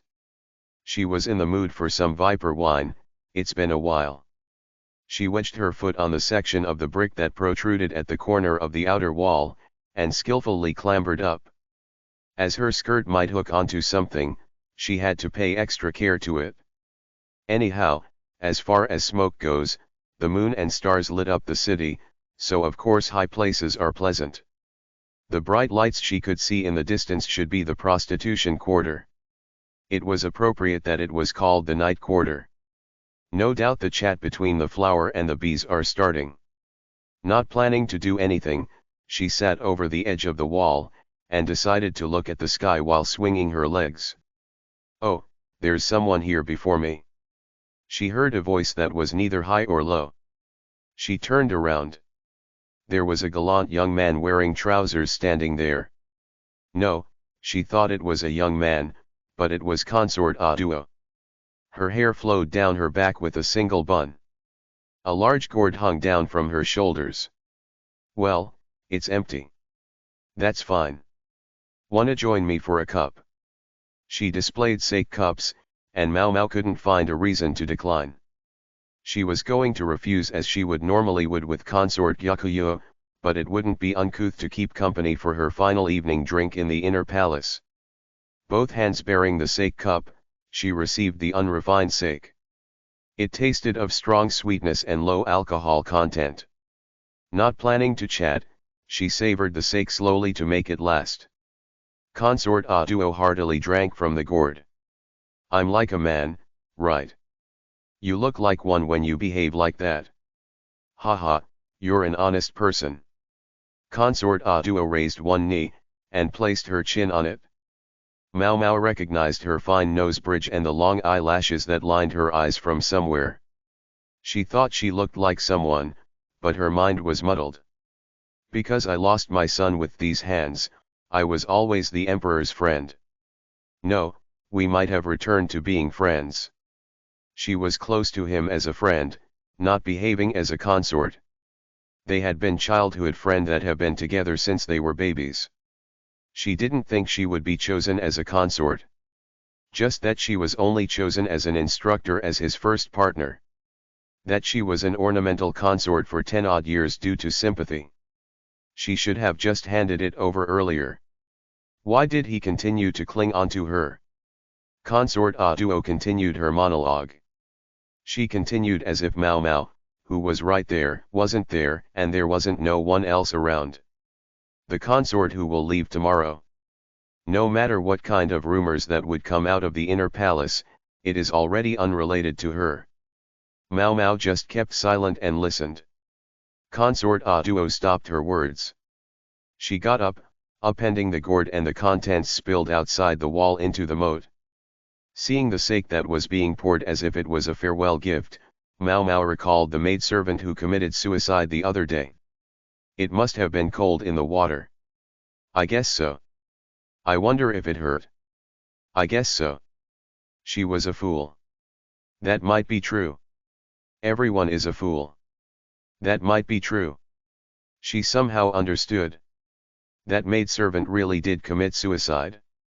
And, Consort Aduo did know about that. The everyone she was talking about, probably also included Phone Min. Regardless of Consort Aduo's intention, there are people who will expend their life for her sake. It's really a waste. Even though she possessed the character and qualifications of one who stands above the people. If she was beside the emperor, not as a consort but in another form, would the government be even better? As she thought of such absurd things, Mau Mau gazed at the white moon. There were many onlookers gathered at the main gate. The ex-consort, who had lived in the inner palace for an extremely long time, was wearing large sleeves and a skirt, different to last night, that didn't really fit her. Some of the court ladies around her were biting their handkerchiefs. No doubt the consort that looked like a gallant young man was an object of admiration for the young court ladies. Jinchi stood in front of consort A Duo, accepting something. It was the coronet that was proof of the pure consort. This, in a moment, will pass on to another woman. It would be better if they swapped clothes. The features that was like a celestial maiden, and the features that was like a gallant young man. Though the two looked completely different, she strangely felt that they resembled each other. Last night, it seemed that person who she thought resembled consort A Duo was Jinchi. If consort A Duo was in Jinchi's position, what would happen? It was a completely absurd thought. Consort A Duo's behavior wasn't like a miserable woman who was driven out of the inner palace at all. She had the majestic bearing of one who looked accomplished, having pridefully fulfilled her job. Suddenly, inevitable speculation sprang into her mind. Why was she that dignified? She didn't accomplish the consort's duty. I lost my son with my own hands. She recalled consort A Duo's words from yesterday. Lost. Not dead. From the way she grasped it, it could be also taken as he was still alive. The reason consort A Duo didn't give birth was because it overlapped with the Empress Dowager's childbirth. The emperor's younger brother and the consort's child had the relation of uncle and nephew. Furthermore, having been born at roughly the same time, wouldn't they could resemble each other like twins? What if they were switched? Consort A Duo should know it deeply during the time of the childbirth. Of which one of the two babies will be raised carefully from now on. It wasn't consort A Duo's, who was the daughter of the wet nurse, who would get the greater protection, it would be Empress Dowager's. The consort A Duo, who had a difficult recovery after childbirth, probably couldn't make a judgment on what is right. However, if her own son was saved because of the swapping, that was consort A Duo's desire. If this was exposed in the future. If it was after the real emperor's younger brother died. Her dad wasn't just banished, he also received physical punishment. Because he realized that they were swapped. Even about the emperor's younger brother's narrow standpoint. Even the reason the manly consort A Duo continued to remain in the inner palace. This is truly absurd. Mao Mao shook her head. It was a stupid fantasy. Even the three girls of the Jade Palace wouldn't make a leap in thoughts to this point. I can't stand to keep looking any longer. Just as Mao Mao was going to return to the Jade Palace, someone brushed past in a hurry in front of her. A girl with young charming looks. It was consort Ryushu. She ran towards the main gate, no signs of noticing Mao Mao. That food taster woman was behind her, out of breath as she followed. And behind them, not even running, were the rest of the maids who looked like they couldn't be bothered. They are just the same. Except for one person. Mao Mao wasn't going to do anything. There was no way she could live in this garden of women if she couldn't manage her own followers herself. Only that, at least, she wasn't alone now. That much should be better. Consort Ryushu, when she came before consort A Duo, robotically stuck out her left arm and left leg at the same time. She tripped on the hem of her skirt, and fell down face first onto the ground. At the consort Ryushu, who looked as though she was about to cry at the sounds of the laughter around her, consort A Duo wiped her face with a towel. A maternal expression could be seen on the face of the gallant consort, who was like a young man. Chapter 34, Dismissal. What shall we do? The taciturn attendant passed the documents over to his master. It was a mind-bogglingly troubling subject. These are the register of names of everyone, including her family, related to the Phone Min incident from the other day. Phone Min was due for execution. Although family extermination will not be performed, her relatives will have all their assets dispossessed. There is a difference in severity, but all will be sentenced with physical punishment. It was a blessing that consort Atuo, her master, didn't get any sentence. Clients of her family's trade were also included among the parties concerned. It was assumed that they were mere beekeeping farmers, but it seemed they operated on a considerably extensive scale. 80 of those girls are in the inner palace. What, 80 among 2,000 people? That's quite a hit ratio, I suppose. Jae-sun asked his master, who wrinkled his brows and came close. Shall we do a cover-up? Can you do it? If you so desire. If you so desire. Jae-sun will abide as Jinchi says. It didn't matter whether it was correct. As Jinchi says it. He sighed deeply.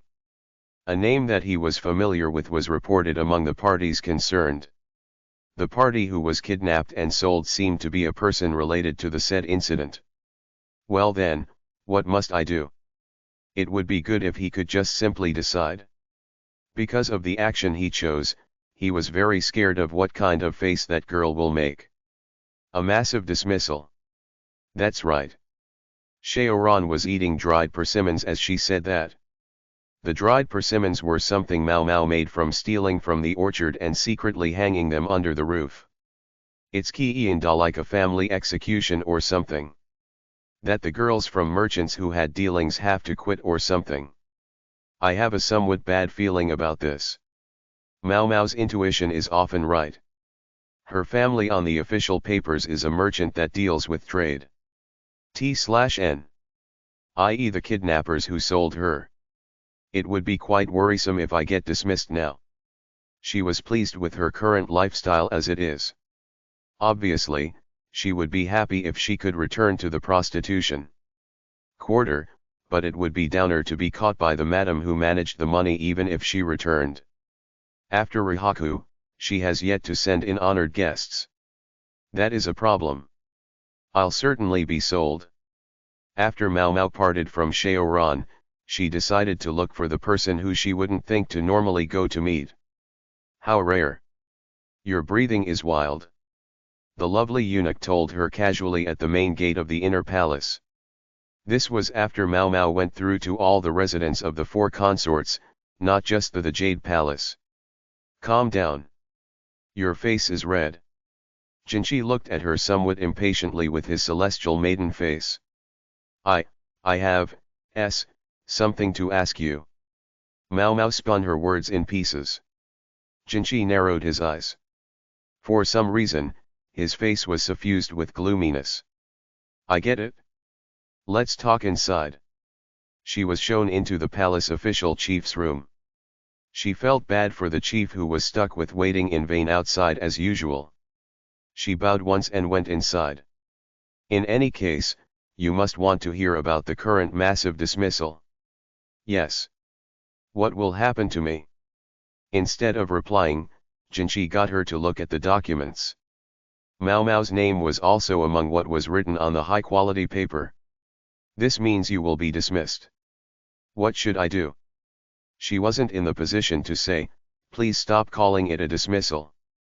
She repeatedly acknowledged she was a court lady at most. She resisted looking at him with flatteringly, keeping her face expressionless. As a result, it became the usual face where she eyed him like she was looking at a pest. What's wrong? The usual sweetness wasn't in the inquiring voice. Instead, on the contrary, he sounded slightly young, coaxing. Unlike his tone, only his face was firm with seriousness. I am just a court lady. As you say, if you command me to be a maidservant, a cook, even a food taster, I will do it. Fire. That's why, don't dismiss me. She intended to say, employ me with the best of your ability.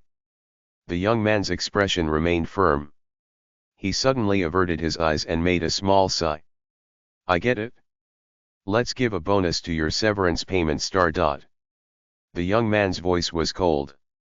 His downcast expression couldn't be read. Negotiations have failed. How many consecutive days has it been till today has he seen his master irritated? There was no problem about the current job. But he was so done with him sitting in the corner of the room, bringing about a gloomy air when he returned to his office.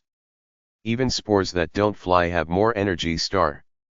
The young man with a lovely celestial maiden smile and a honey voice wasn't there. Mau Mau left the following week with the dismissal notice. She wasn't social, but apparently, she politely went door to door thanking people for their help. Consort Yakuya was hesitant, but when she heard it was what Jinchi decided, she withdrew. What's done is done, she courteously left as a sharp parting remark. We should have held her back. Don't say anything. Jace Hun folded his arms, the wrinkles on his brows deepening. What was it like when he lost his favorite toy? Even though he was given an even more new and unusual toy. How much has he troubled over it? It was probably no good for him to be with the toy. Jinchi didn't want to treat the girl as a tool and let her go. Even if he was assigned a new girl with a different disposition accordingly, what would become of it? This was, as a matter of fact, a bother. If a substitute is no good, then we'll have to prepare the real thing, don't we? Jinchi muttered inaudibly, and suddenly recalled a certain person. It was the military officer that the girl's family knew very well. It will take some work.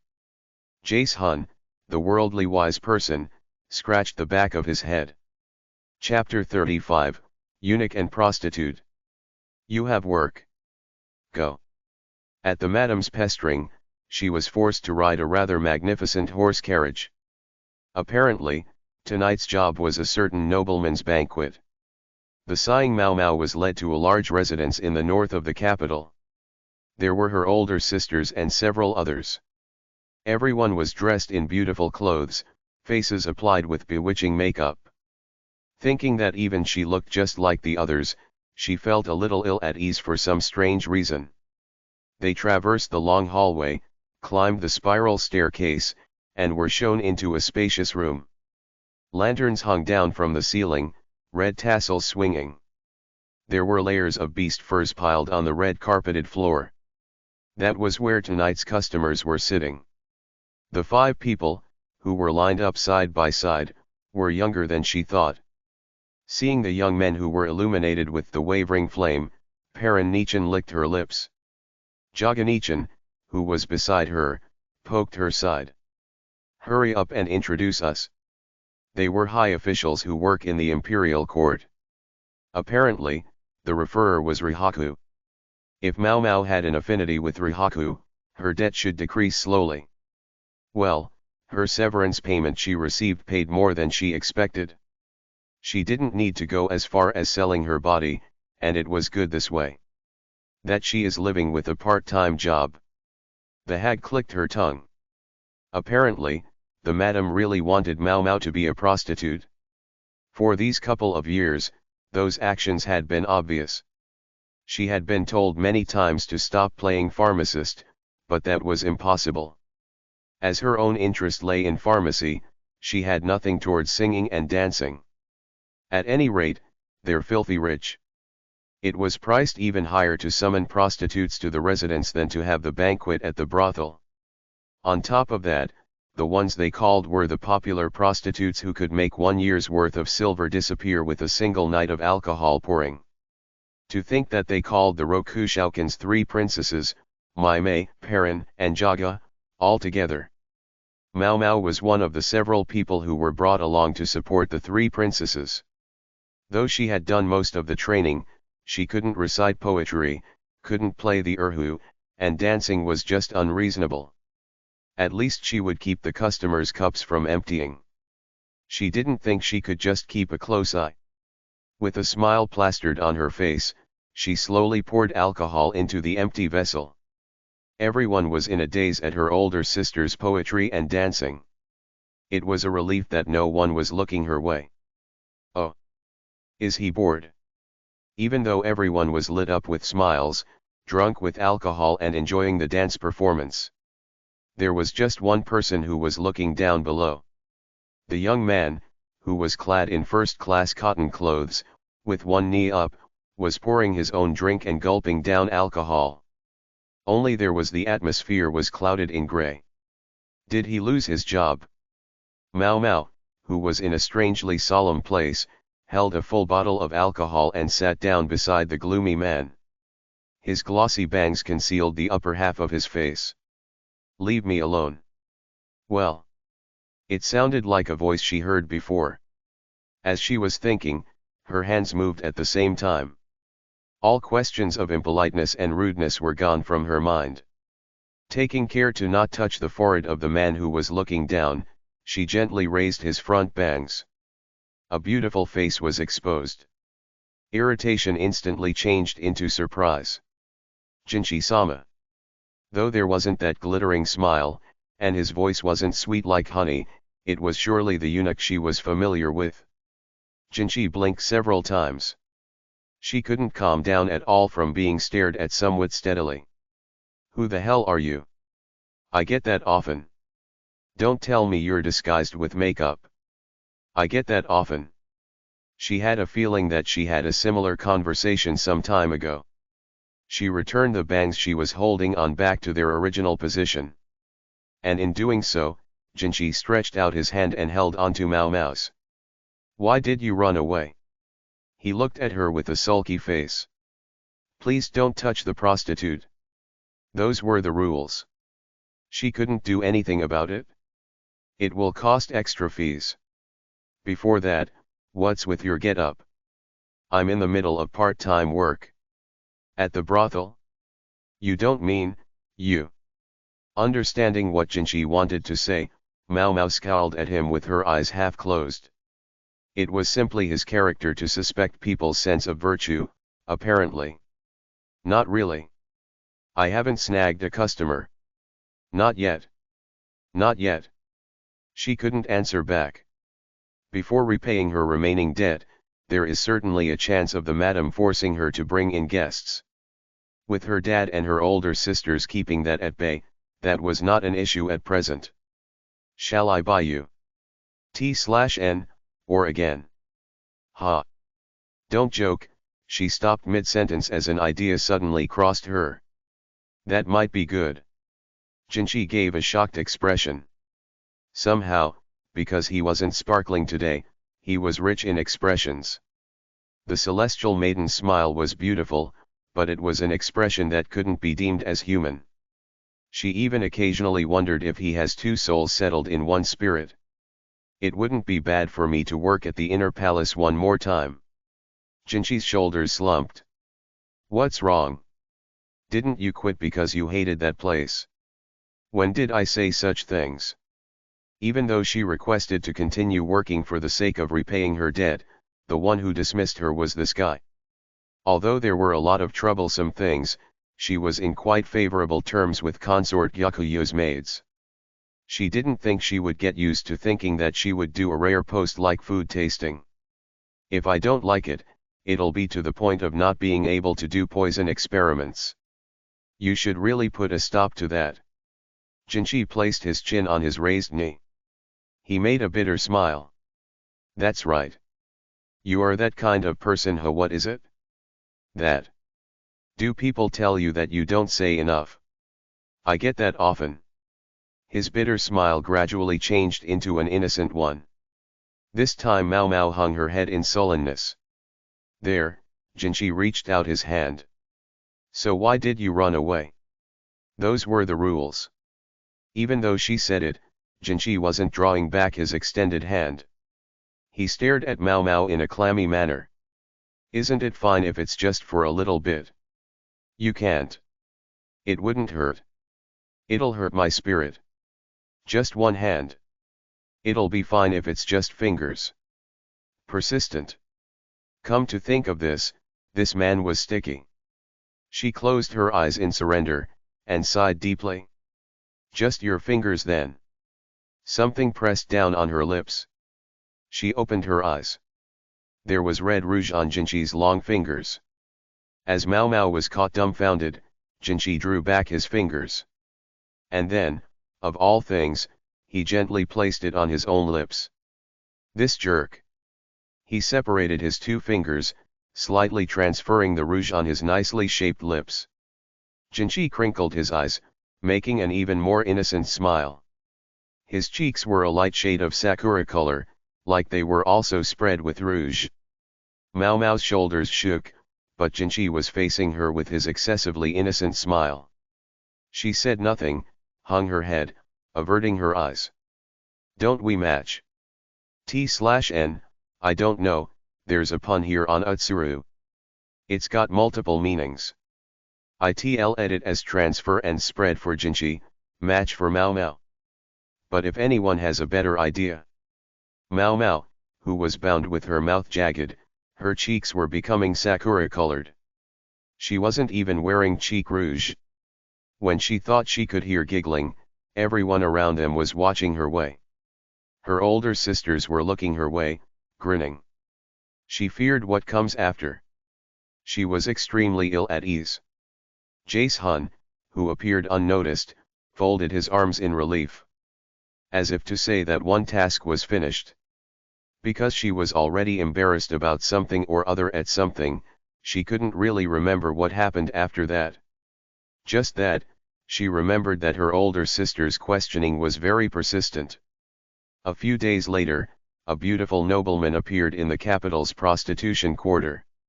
Carrying money that even dazzled the madam, and for some reason, a strange plant that grew from a bug, that man requested for one girl.